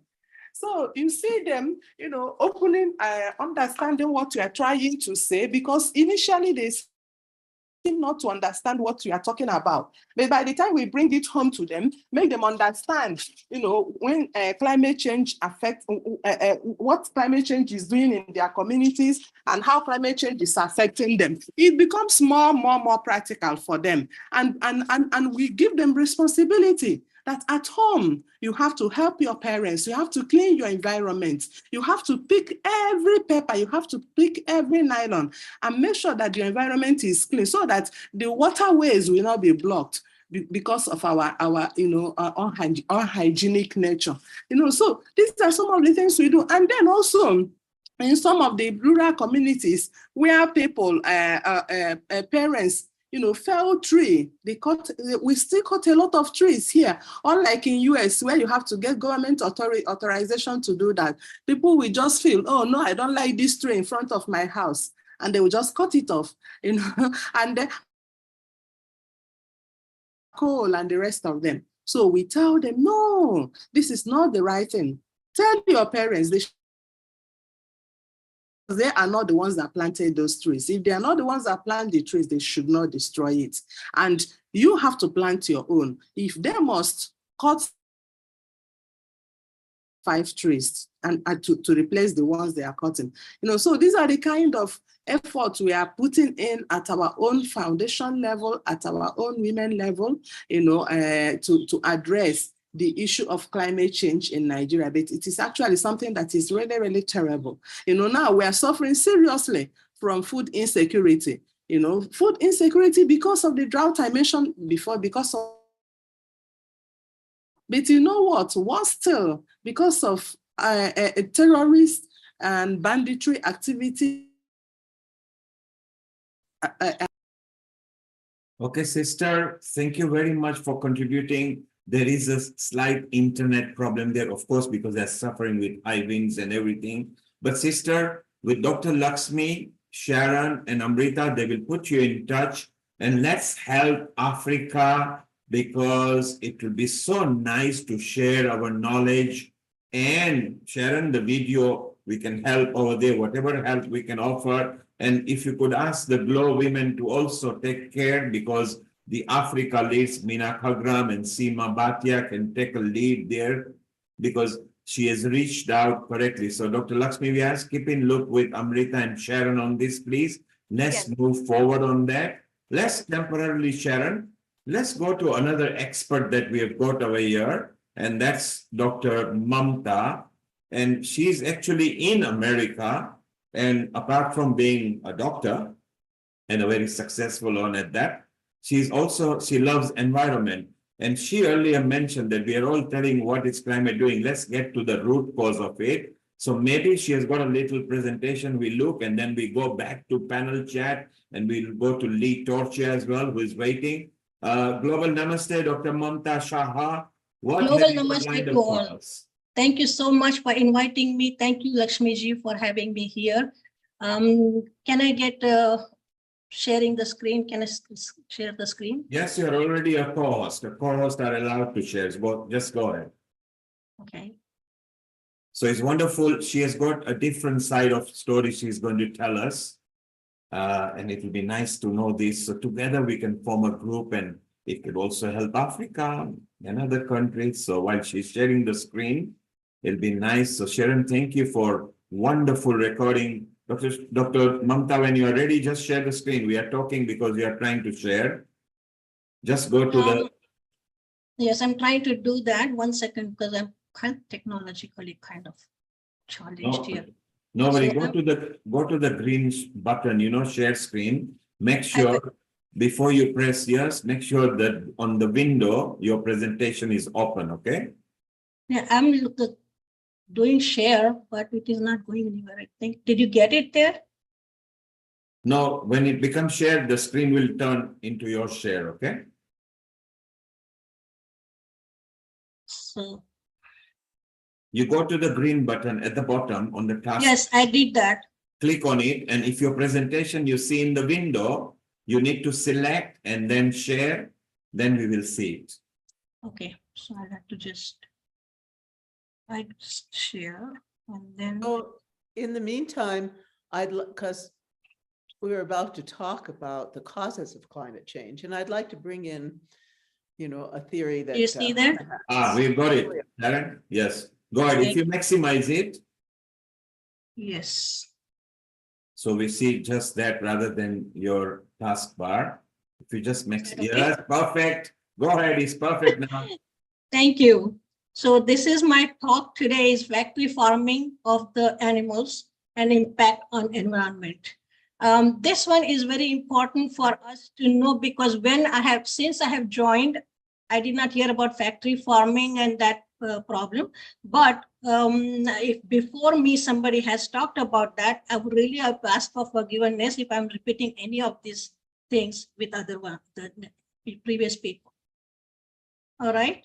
So this is the environmental and the issues. What are environmental issues that we're looking at? And sorry, every time I click, it goes to the next one. Let's go back. Okay. So it is the climate change, pollution, resource depletion, the disturbance of our ecosystem. So we need to do urgent action as to address all these challenges. Everybody has talked about that, as we know. I just wanted to give a basic thing so that we can develop from there. What is the triple planetary crisis described by the United Nations? Climate change, air pollution, and biodiversity loss. And these are the most important things. And they have also divided the whole global thing into 9 planetary boundaries. And 6 of them are already beyond the normality of that. So very important that we understand, as we all are talking about, that it is very, very important that we talk about what is important. And most important, as see 6 boundaries have been already crossed, and most important is the CO2 concentration. That was at 350 parts per million before. Now it is at 417 parts per million. So you can imagine how big the load of CO2 is there. What is it causing? So anthropogenic impact, that is done by the human beings. The primary drivers of this transgression are the emissions of the greenhouse gases, aerosols from human beings. Urgently needed to take some action about it. Okay, so these are most important things everybody has talked and we know about it. What are the different things happening? First thing is deforestation. We all talked about that also. A lot of people have talked about deforestation, how to to put the planting the trees, reviving the trees and other things. So these are very quick, they are being cleared. Even now, after all these things, they've been cleared at unprecedented rates, primarily for agriculture and animal farming. That is what is most important thing. And we are leading to loss of carbon sinks. And that is already talked about with this. So what we have to do is reforestation. We had talked about that. Everybody talked about causing this reforestation, and that can cause cumulative sink for the atmospheric CO2. What are our limitations? Reforestation alone is unlikely to provide immediate relief in the climate crisis. As we know, it takes time for that to do. It cannot happen immediately. We are in a dire situation right now to make sure that we do something about the climate control, repair. And this is what is the most important thing that is happening. Animal culture, agriculture, and climate change. Greenhouse emissions in the animal culture is responsible for about 15.4% of the global greenhouse emissions. Nearly as much as somebody talked about transportation, avoid transportation, have the online meetings and everything. 15.4% is produced by animal culture around the world, as much as the whole entire world's transportation system causing the emission. Can you imagine that? What are we doing for that? That is the most important thing that we should put in our mind to.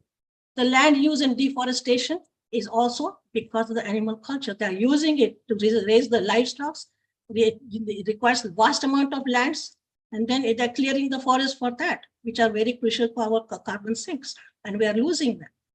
Third thing is water consumption. Factory farming uses an enormous amount of fresh water, and it is accounting for 55% of the water consumption in the US alone.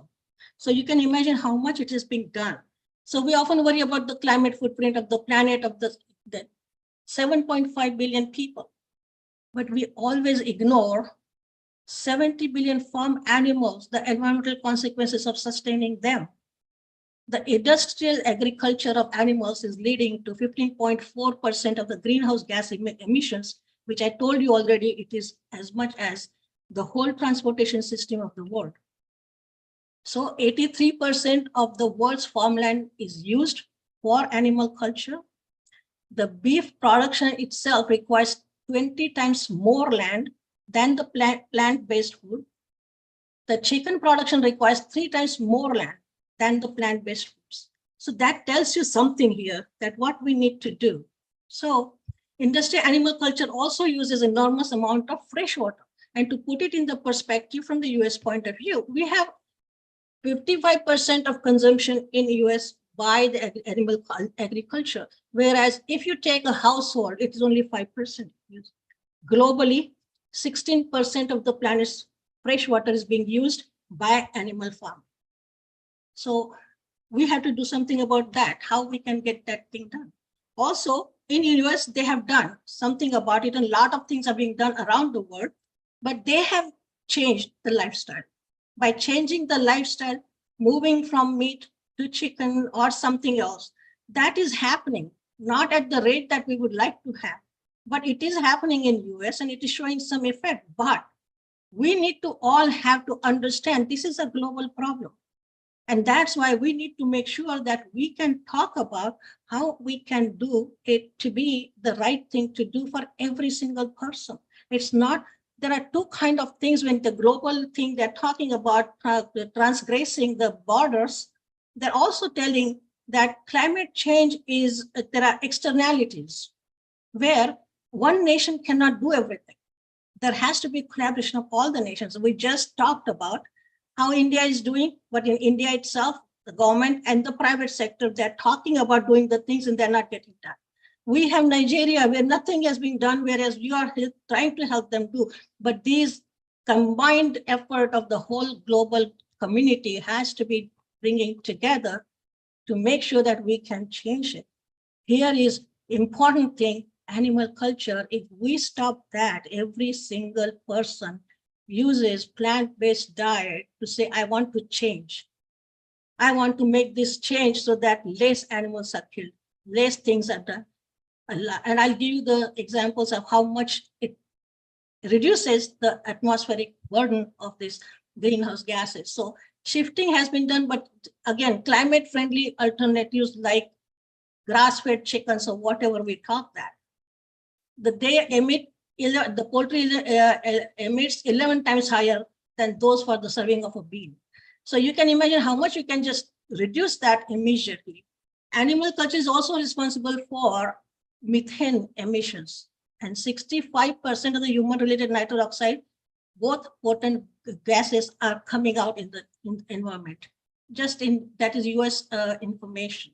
So now here, 66% of the agricultural greenhouse gas emission comes from the cattle, and it is a byproduct from cows' digestive process and manure, and it is a greenhouse gas that is about, this is important, nitrous oxide is not being talked about much, but it is 84 times more potent than carbon dioxide itself.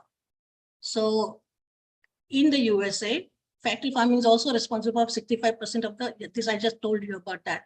That nitrous oxide stays in the atmosphere for 150 years. Can you imagine, we're talking about by 2018 to be green and this, and 296 times warming the potential of carbon dioxide. All right. So when we have this kind of potent gases, what is the future of our planet? Okay. So from 61 to 2020, anthropogenic emissions from the livestock sector increased 51%.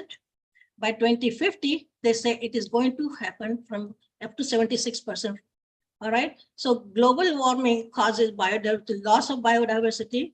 And as I told you, international externalities are there where you have to cross borders with other nations to make things happen and collaborate, which is not going to happen just like that.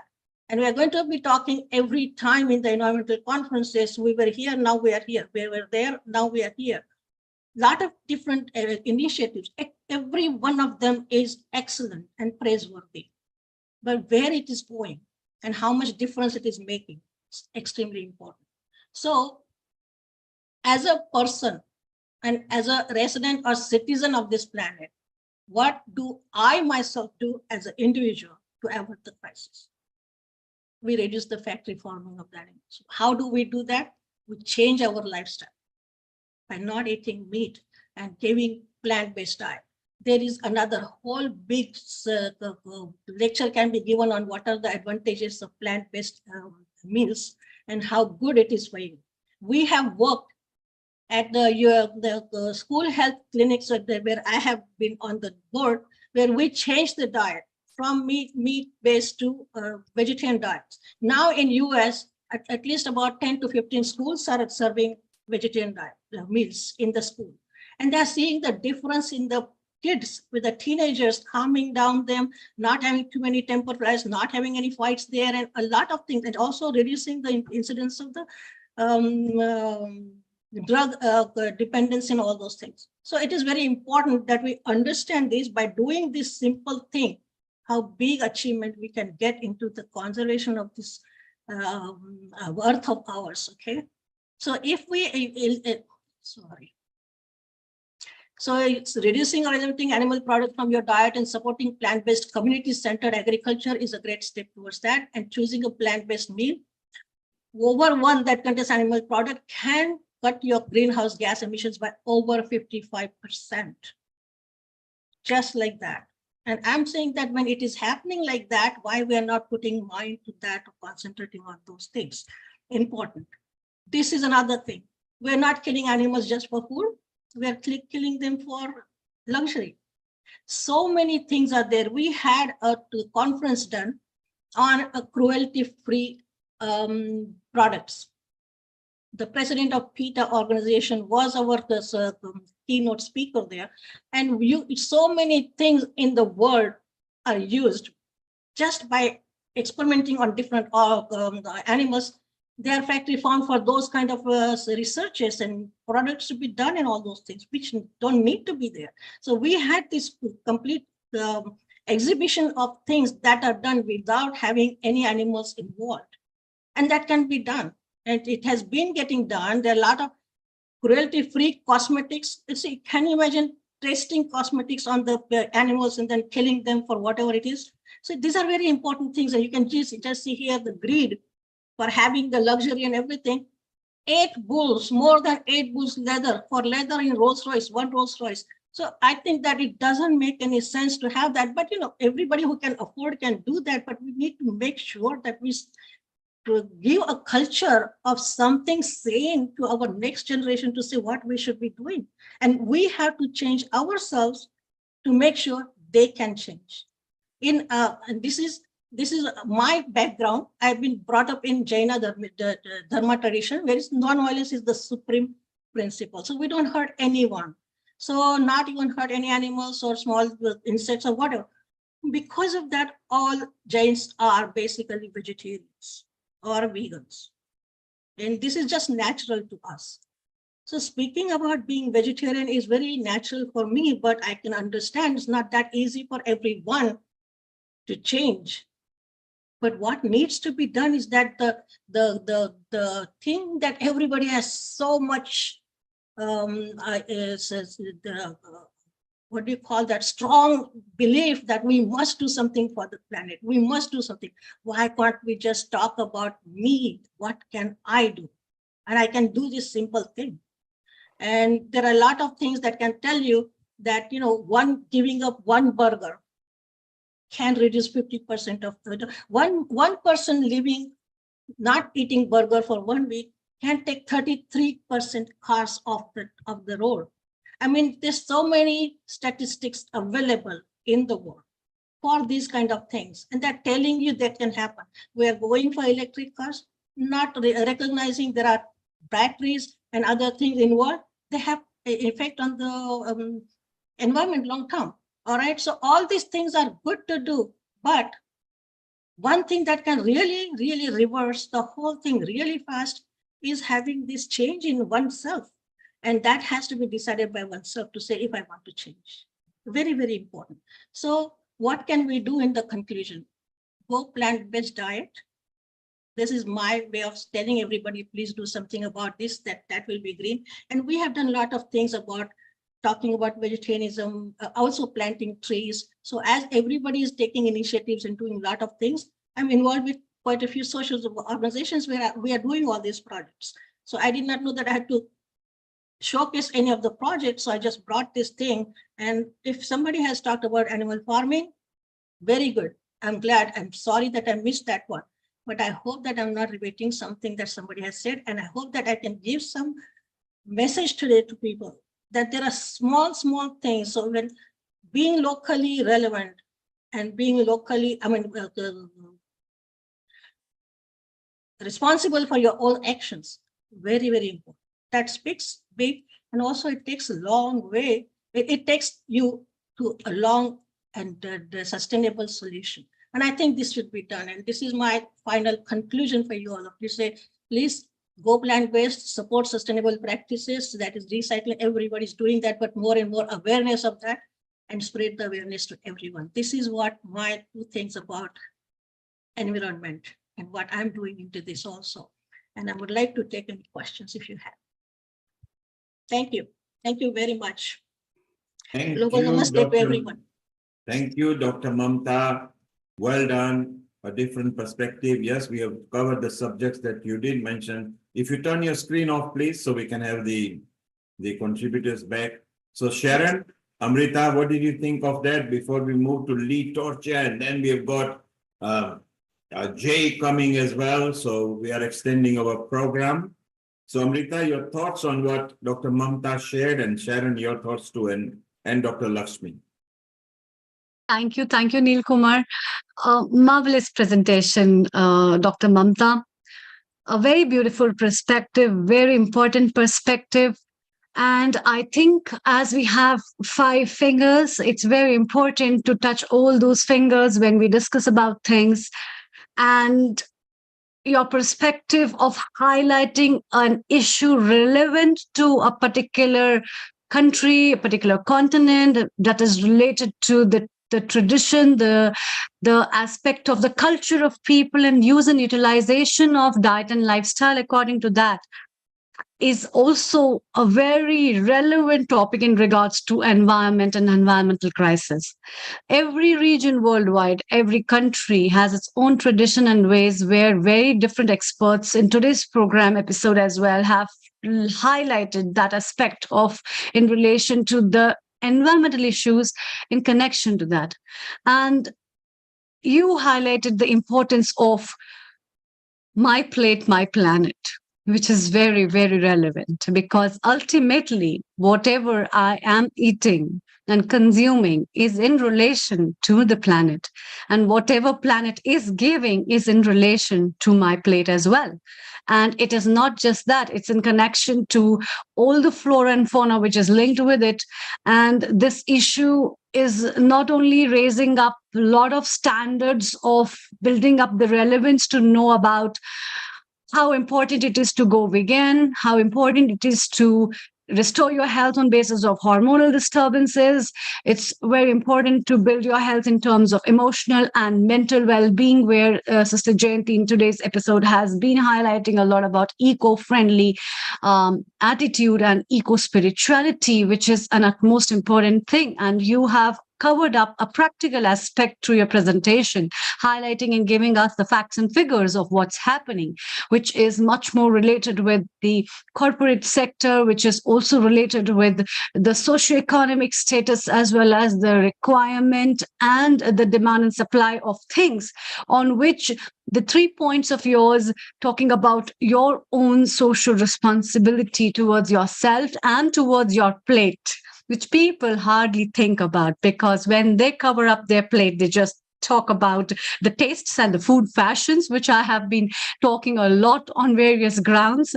And one of the projects that I have been working with one of my friend Purvi Sanklai is about Yopla, Your Planet, Your Plate, which is run at from Tilburg University in Netherlands, which is also talking about all these things. And another important thing is nitrous oxide. Many people were not knowing, and I don't think so a lot of people know about how dangerous these gases are apart from just CO2. And nitrous oxide itself is so poisonous that it can make you die much more quicker than even many other gases, and simple carbon dioxide as well. And when people talk about we in India are running up with all these heat waves, and a lot of conditions are self-made problems. We have got a lot of forest fires these days. We have got a lot of crisis of water. We have got a lot of crisis of electricity. All these things are man-made. And so it's a very beautiful initiative. Thank you so much. And I congratulate you. Please do come over time and again to raise up different topics and issues at Healing Our Earth, at various episodes that can help people to give another vision and approach to think how better they can curtail different problems and issues of their life. Over to you, Sharon. Thank you. Thank you, Amrita. Let's take a comment from Lata and then Dr. Lakshmi Vyas and back to Sharon, and then we move to our beautiful Lee Torcha, who might bring a bit of music in our environment. So, Lata, what is your comment?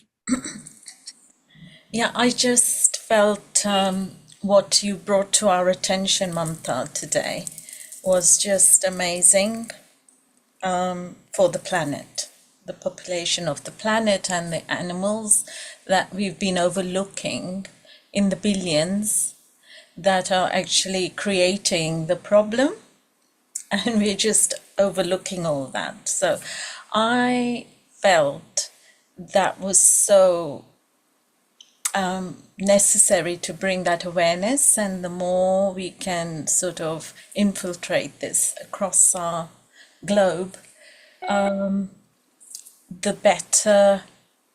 And I think it's got to come from educating the women, because they're the ones who actually do the cooking at home, teach the children, and health issues. They take command of the health and well-being of the family. And if you tell them it's the benefits of it, that they will have fewer trips to the GPs and mental health departments and fewer vitamins to take and all that, and the cost elements, I'm sure, you know, we're going to have the army we need to promote this, because she's the one who actually has the control of the strings on the family and the diet and you know, the supermarket, the shopping, and everything across our society, you know, and she can influence her man as well and her parents and whoever to actually change. And she's the educator, actually, isn't she? So thank you, Lata. Lata is saying, empower women, empower humanity. Because if you empower women, they can empower education, children, men, society, and humanity. So Mamta, Lata, I appreciated the points that you brought back. We'll move over to Sharon and Lee. Before that, Dr. Lakshmi Vyas, your comments on what Mamta delivered. Over to you. Well, Mamta ji, I mean, she talked what I actually wanted to say, or saying always, because plant diet is always better than any other. That's what I agree with. But before that, I have to perform this thank you to sisters Agatha and Mamta ji, both of you, for coming here and giving us a wonderful lecture on World Environment Day, how to protect animals. And also sister from Nigeria, I know the trouble that all the people there are going through. Let us pray that the things improve over the years. or let's say over the months. I also would like to say that Mamta ji, Sister Nigeria, and myself, we work for the Religion for Peace, where all three of us, the organization is based in US, but we go for meetings there, and also we learn a lot of things from people from all over the world, and we do talk about some of the things like how the animals should be protected. And I also want to say that Sister Agatha is currently a doctoral candidate of conflict, peace, and strategic studies at Turkish Nile University of Nigeria. She does a lot of work, and she doesn't have free time at all. Same way, Mamta ji is also she is pediatrist, come an assistant professor, and she is also a member of the International Coordinating Committee, where we all three work together. And I would like to end this with Mamta's tenure as Media Production Committee Chair is particularly noteworthy, where she spearheaded the production of 250 episodes of Jain TV show Mangalam. So, I mean, I'm just giving the final thank you to all, both, not all, both Agatha ji and Mamta ji. Thank you. Thank you, Dr. Lakshmi Vyas, to give us further and better particular.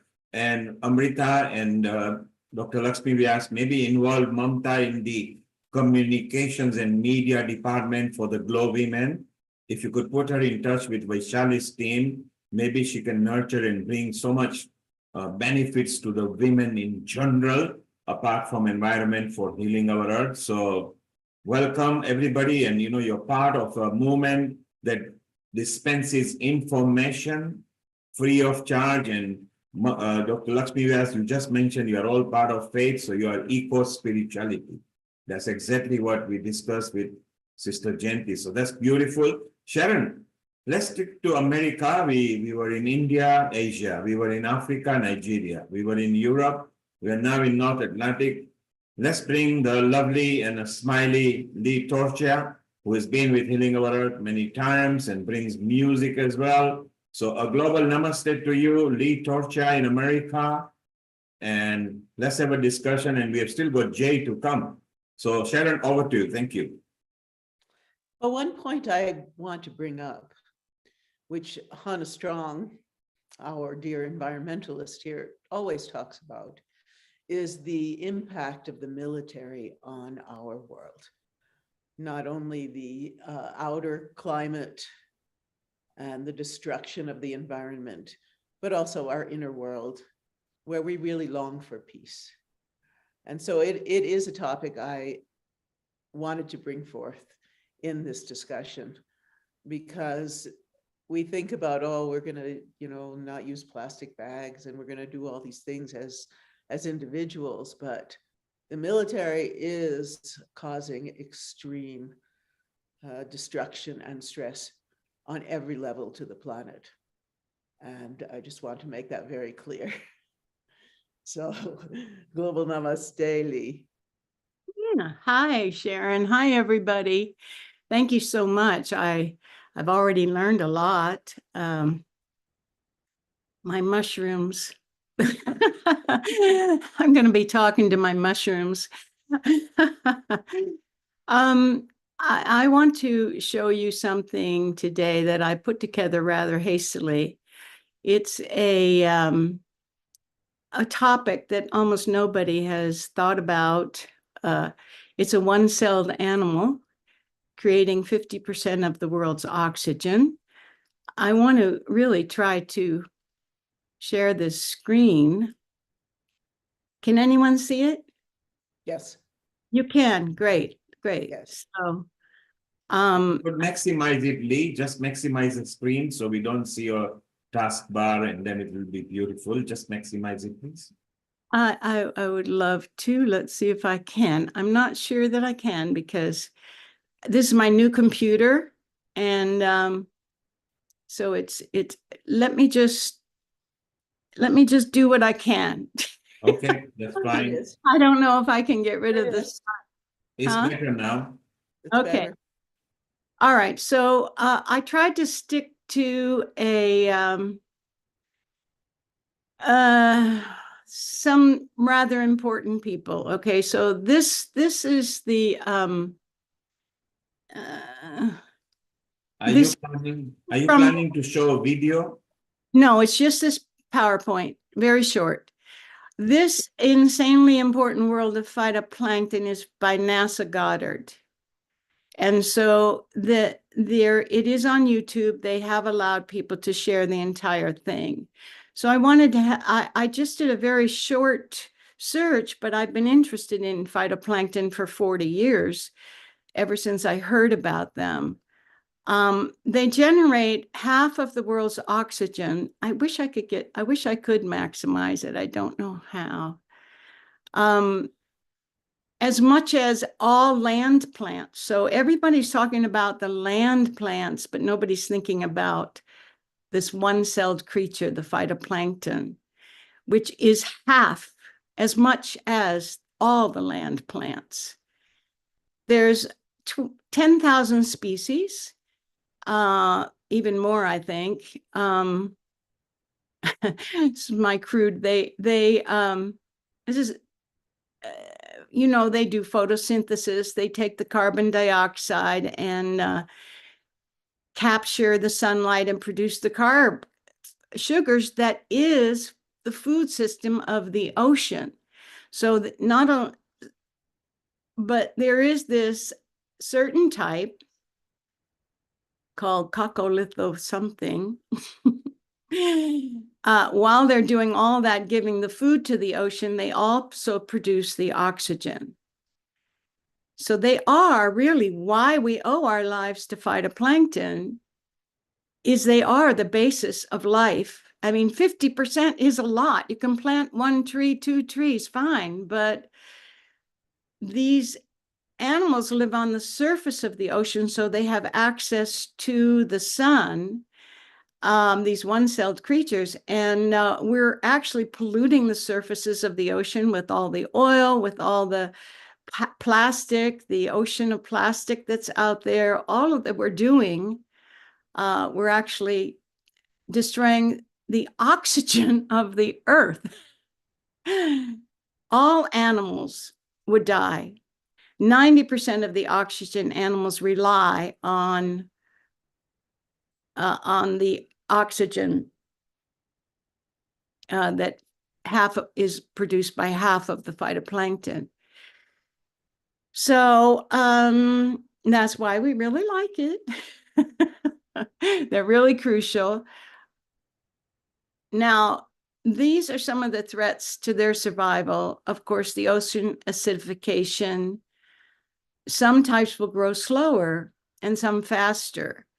Warming water. There are also the microplastics. Block the phytoplankton from receiving enough sunlight to survive. And we all know how pervasive these microplastics are.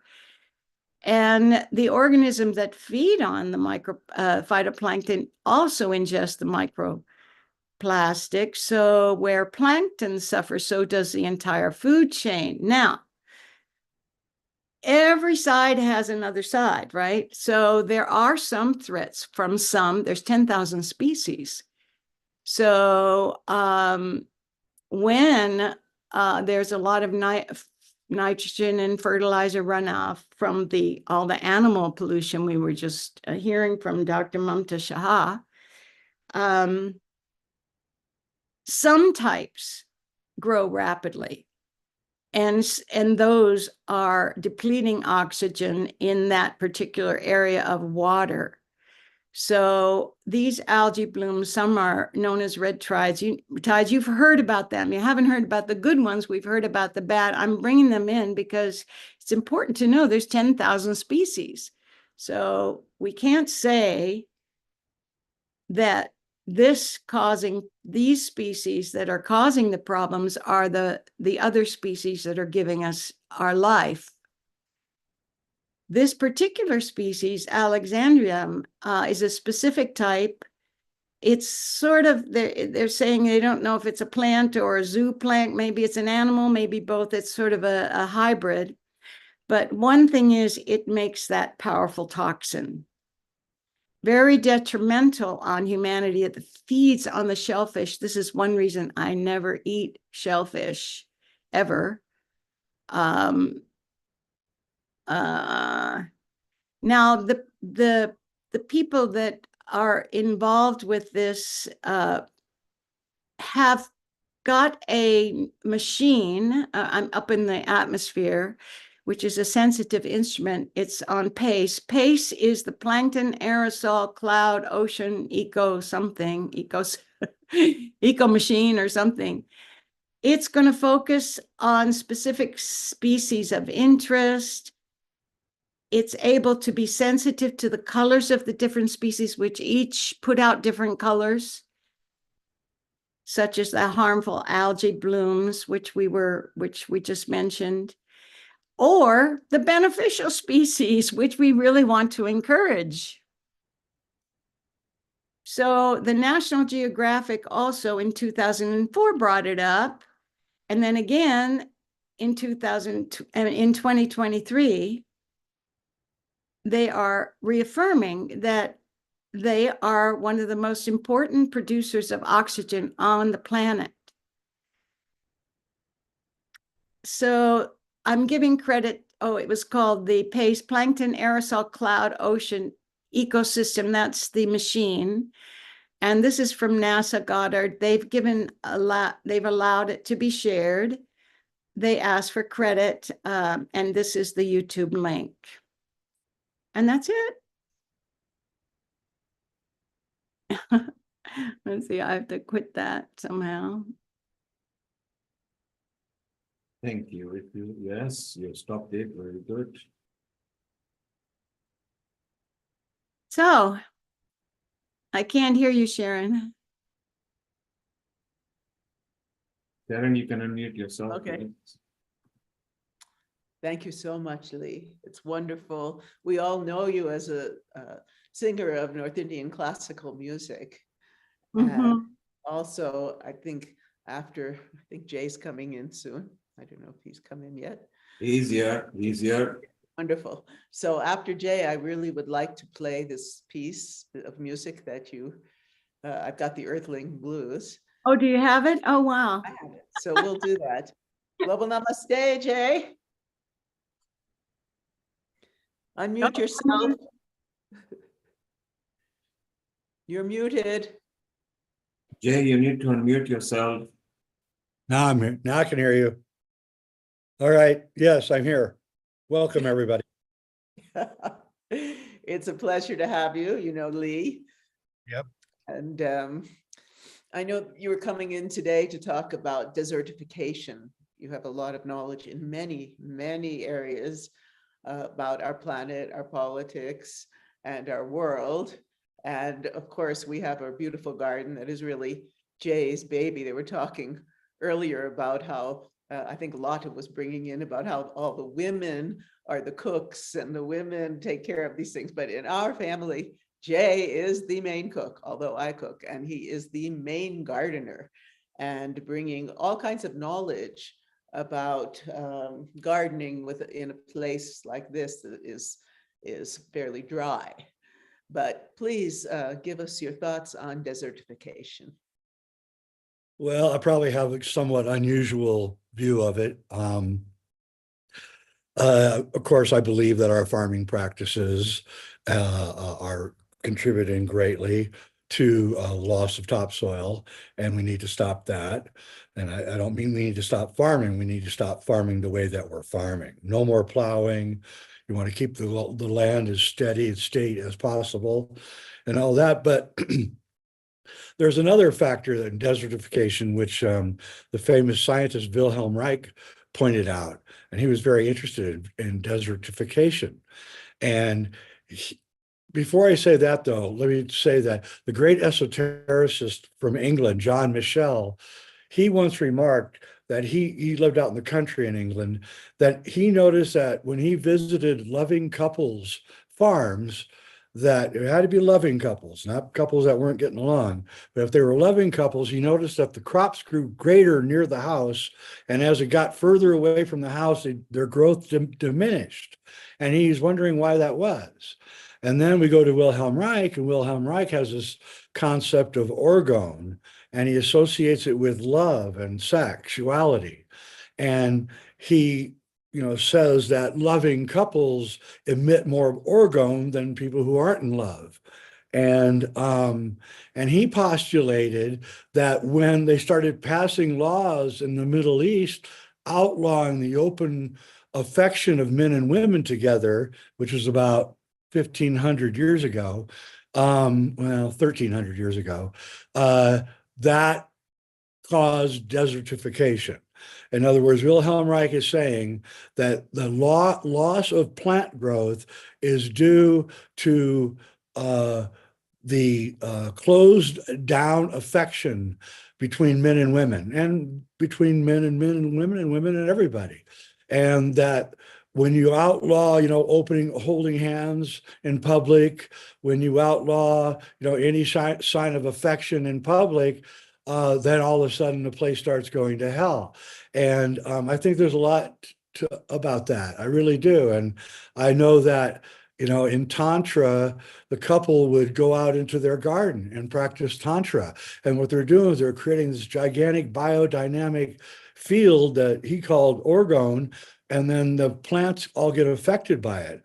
And so I think there is something to this idea that, yes, we have to change our farming methods, and yes, we're not doing things in the right way, and we're wasting a lot of water and things, and we have to change that. And that is all coming because new technologies are being invented that are going to solve all these problems. But we also have to look at what effect our own spiritual life has on the world around us. And Sharon and I are madly in love with each other. If you walked on our property, all you would see, we're in a desert. Rains 8 inches a year, maybe, snows maybe a foot a year. We get no moisture. Yet if you walk around on our property, we have giant 30-foot tall trees all around our house. We can't stop nature from growing in every direction. Half of my life is just trying to make sure that I can control the growth that's going on everywhere. And we're not watering. This is just natural. So I know that we want to talk about practicalities, but this is a practicality.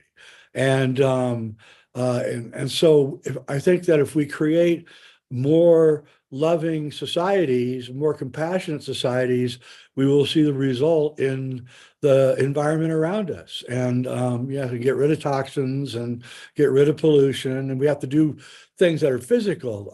I'm not saying we don't, but we also have to add in the spiritual and the love concepts too. Oh, that's beautiful. That's very beautiful. There are so many issues we could address. Like, I don't know if it's been addressed today. Lee was just talking about all the little plastics in the water, in the soil, in the air.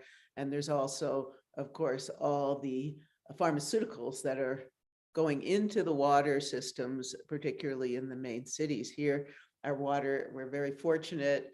We have a lifestyle that is unusual. We live amidst nature, in the beauty of nature, and we have beautiful, wonderful, pristine water.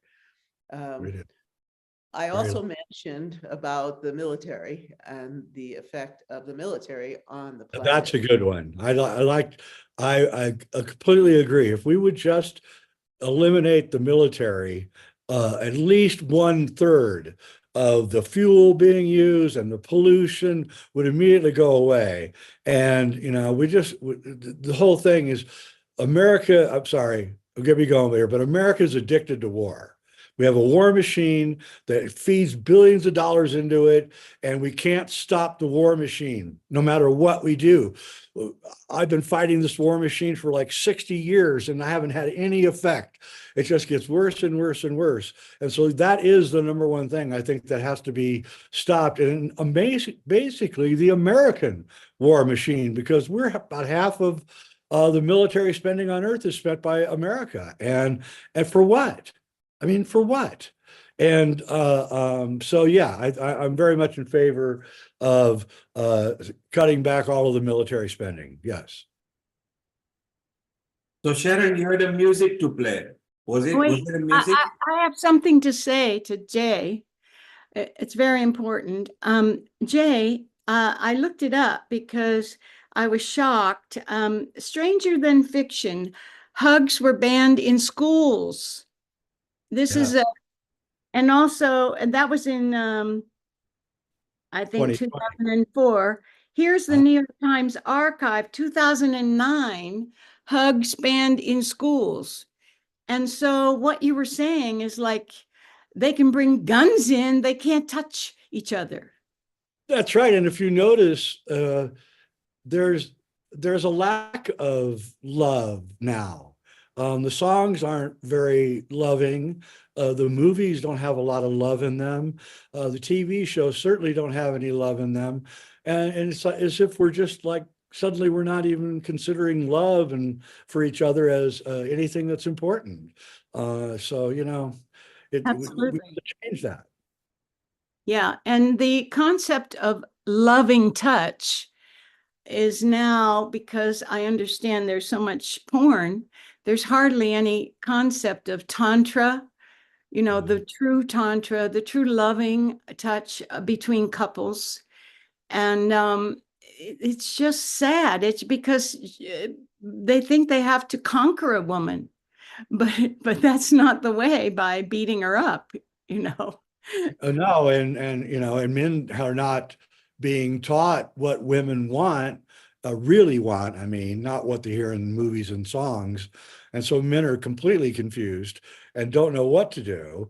And frankly, COVID didn't help, because now we can't even, you know, we're walking around with masks on and we can't even see each other anymore. And so it's as if there's like I don't want to say a conspiracy, but it's just there's this driving force that wants us to all be living alone, alienated from each other, not talking, not touching, not kissing, not holding each other's hands. And that is, to me, the key to our salvation. I know it sounds weird and selfish, but it isn't. It's actually the most unselfish thing that we can do. Well, I have to say, we used to have a rebirthing thing going on years ago, right? That I haven't heard of that ever. And sometimes, or a lot of times, it's because our parents didn't hug us. You know, maybe we have a need for our father figure to hug us. And that's why so many children are taken prisoners. You know, they look, it's like a little duck. It'll follow whoever gives it attention, you know. And so sometimes we need mothering. Sometimes we need fathering, but we need it desperately. Yeah, and I think fathers aren't really taught to hug their kids. I think they are now, but my generation, my father never hugged me, never. We shook hands, but we never hugged. And I remember one time when he was in his late 80s, I hugged him and he flipped out. And he just completely flipped out. He did not understand it. And I said, Dad, it's just a sign of affection. I'm not trying to pick you up or anything. Don't worry. Right. And it just broke through a barrier that he'd had all his life, you know. And so I really think that the theories of Wilhelm Reich are super important, and we need to get them back out into the body politic, because he really did have a lot of answers to the problems that we face. Mm-hmm. Thank you. Thank you. Thank you. That's, in fact, a very beautiful facet to today's environment episode, because I think environment crisis, or we talking about global warming, or we talking about other crises, or oceanic acidification, or different aspects that we have discussed, is in turn highlighting somewhere or the other the negative aspects where we are lacking love, we are lacking compassion, we are lacking kindness, we are lacking the true worth of human values that are utmost important. And those values make us careless and carefree about things which we really valued, or our ancestors actually valued in our lives. And that is why I think the relevance of when you talk about Tantra yoga is not just about sexuality to give an idea about lovemaking, but it is much more than that. It's about a spiritual understanding of existence and respect for one human being for another human being, and valuing that. And valuing, when you value the existence of soul consciousness, which is in every being, we understand the importance of how to value our earth as well. And that's what is particularly very right. It is in relation to the food, it's in relation to our relationships, it's in relation to our body languages, it's about our mental, spiritual, and emotional understandings, and about education and how well are we educated, not in terms of books, degrees, and knowledge, but in terms of wisdom, in terms of spiritual light. And that's what is the part which is so important. Indirectly, when we are teaching children these moral values, we are ingraining in them that part of light, that consciousness or our soul needs to remember. And that will always add us the value. Okay, now it's time for me, when I'm dead, to in turn mix with the same earth of whom I have been valuing for years and years. And I think we'll be all thankful, and we are thankful to Mother Earth when we all take our last breath. And that's why this aspect that you have touched, Jay, and the aspect, Lee, you have touched about phytoplanktons, which are our little microbiomes, where the existence comes as our existing nature is so important. So thank you so much. Over to you, Sharon. It's been a pleasure to be with you. I'm going to play for you a song that Lee wrote years ago. It's a jazz song, and she's playing with her musicians in New York City. So I'm going to share that with you right now.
We're dying tomorrow, man. I got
sky.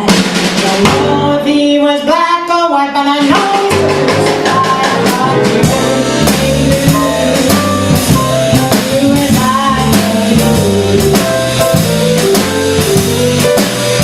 'Cause if we hit by the bomb, we die by the bomb, and that's why I'm wrong. And the earth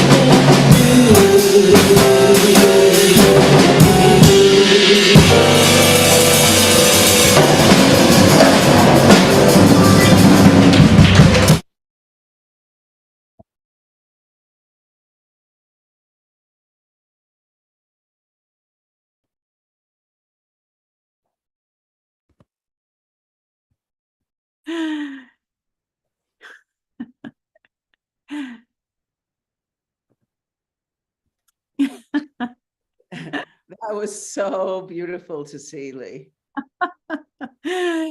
Yeah, thank you so much for playing it. Oh, yes, you were so sensual and just beautiful. And the musicians were fantastic. Those as well. are some of the best musicians in the world, and one of them is no longer with us. The drummer, he passed away. You can't get a backbeat like that. I mean, that is, you know, he used to play with Doc Cheatham. That's how I met him years and years ago when I first came to America. It's just wonderful people. Thank you. Amrita, over to you. Thank you, Sharon. That was very beautiful. Amrita, time to say a nice short Ambur Bhuva Swaha. After that, I love jazzy kind of music. You know, that was so beautiful. It brought out different style. So what a lovely end. We are 1.5 hours over, but we enjoyed because we wanted to bring in so many people. So Sharon, thank you very much. Your smile, your jest, your gusto is always beautiful. Lee, lovely to see you smiling. We always want you we also want you in our Glow Women organization. Sharon will put you in touch. From next month, they will be added to a special WhatsApp group, those who are very active and really bringing the women's matter up front. So we love you, Sharon. Amrita, let's have a nice wind up. Thank you, Neil Kumar. Thank you, Sharon. Thank you, Lee. That was so melodious, and virtually because it's midnight in India, I'll be sleeping with this kind of a musical note, which is so melodious. Thank you so much. And today's episode has been really rocking. We had great panel discussions, and thank you, Dr. Lakshmi Vyas, for bringing beautiful guests. A special thanks to Sister Jayanti from Brahma Kumaris, as well as Sister Grace, who came over and took us time for us. It has been really wonderful. Thank you, Dr. Mamta. Lataji, as always, you have been a beautiful part of every episode, putting all the small twinkling tickles in our episode. And we love everyone. Mitaji is also there, busy planning up for the environmental cooking, I think so. And over and above, thanks to all the viewers, thanks to all the contributors. We had Chef D today, we had Seema Ji, we had Professor E. Sharma, who had been talking about food and environment with special emphasis on millets. And we had Shailendra as well as Solemi too, with Kailash Parekh bringing her guests, and Rotarian Lal Goyal with his guests as well. And over above, thank you, Neil Kumar, and a special thanks to our technical director, Nishit Kotak. Without his help, these episodes are incomplete. And yes, my last thanks to Vaishali, my co-host. She is always there to support us. And a very big thanks to all the viewers who have given us immense love and been listening and supporting us forever. Thank you so much. And let's wind up today's episode with Gayatri Mantra. Om Bhur Swaha Tat Savitur Varenyam भर्गो देवस्य धीमहि धियो यो न प्रचोदयात्। ॐ भूर्भुवः स्वः तत्सवितुर्वरेण्यं भर्गो देवस्य धीमहि धियो यो न प्रचोदयात्। ॐ भूर्भुवः स्वः तत्सवितुर्वरेण्यं भर्गो देवस्य धीमहि धियो यो न प्रचोदयात्। ॐ शान्ति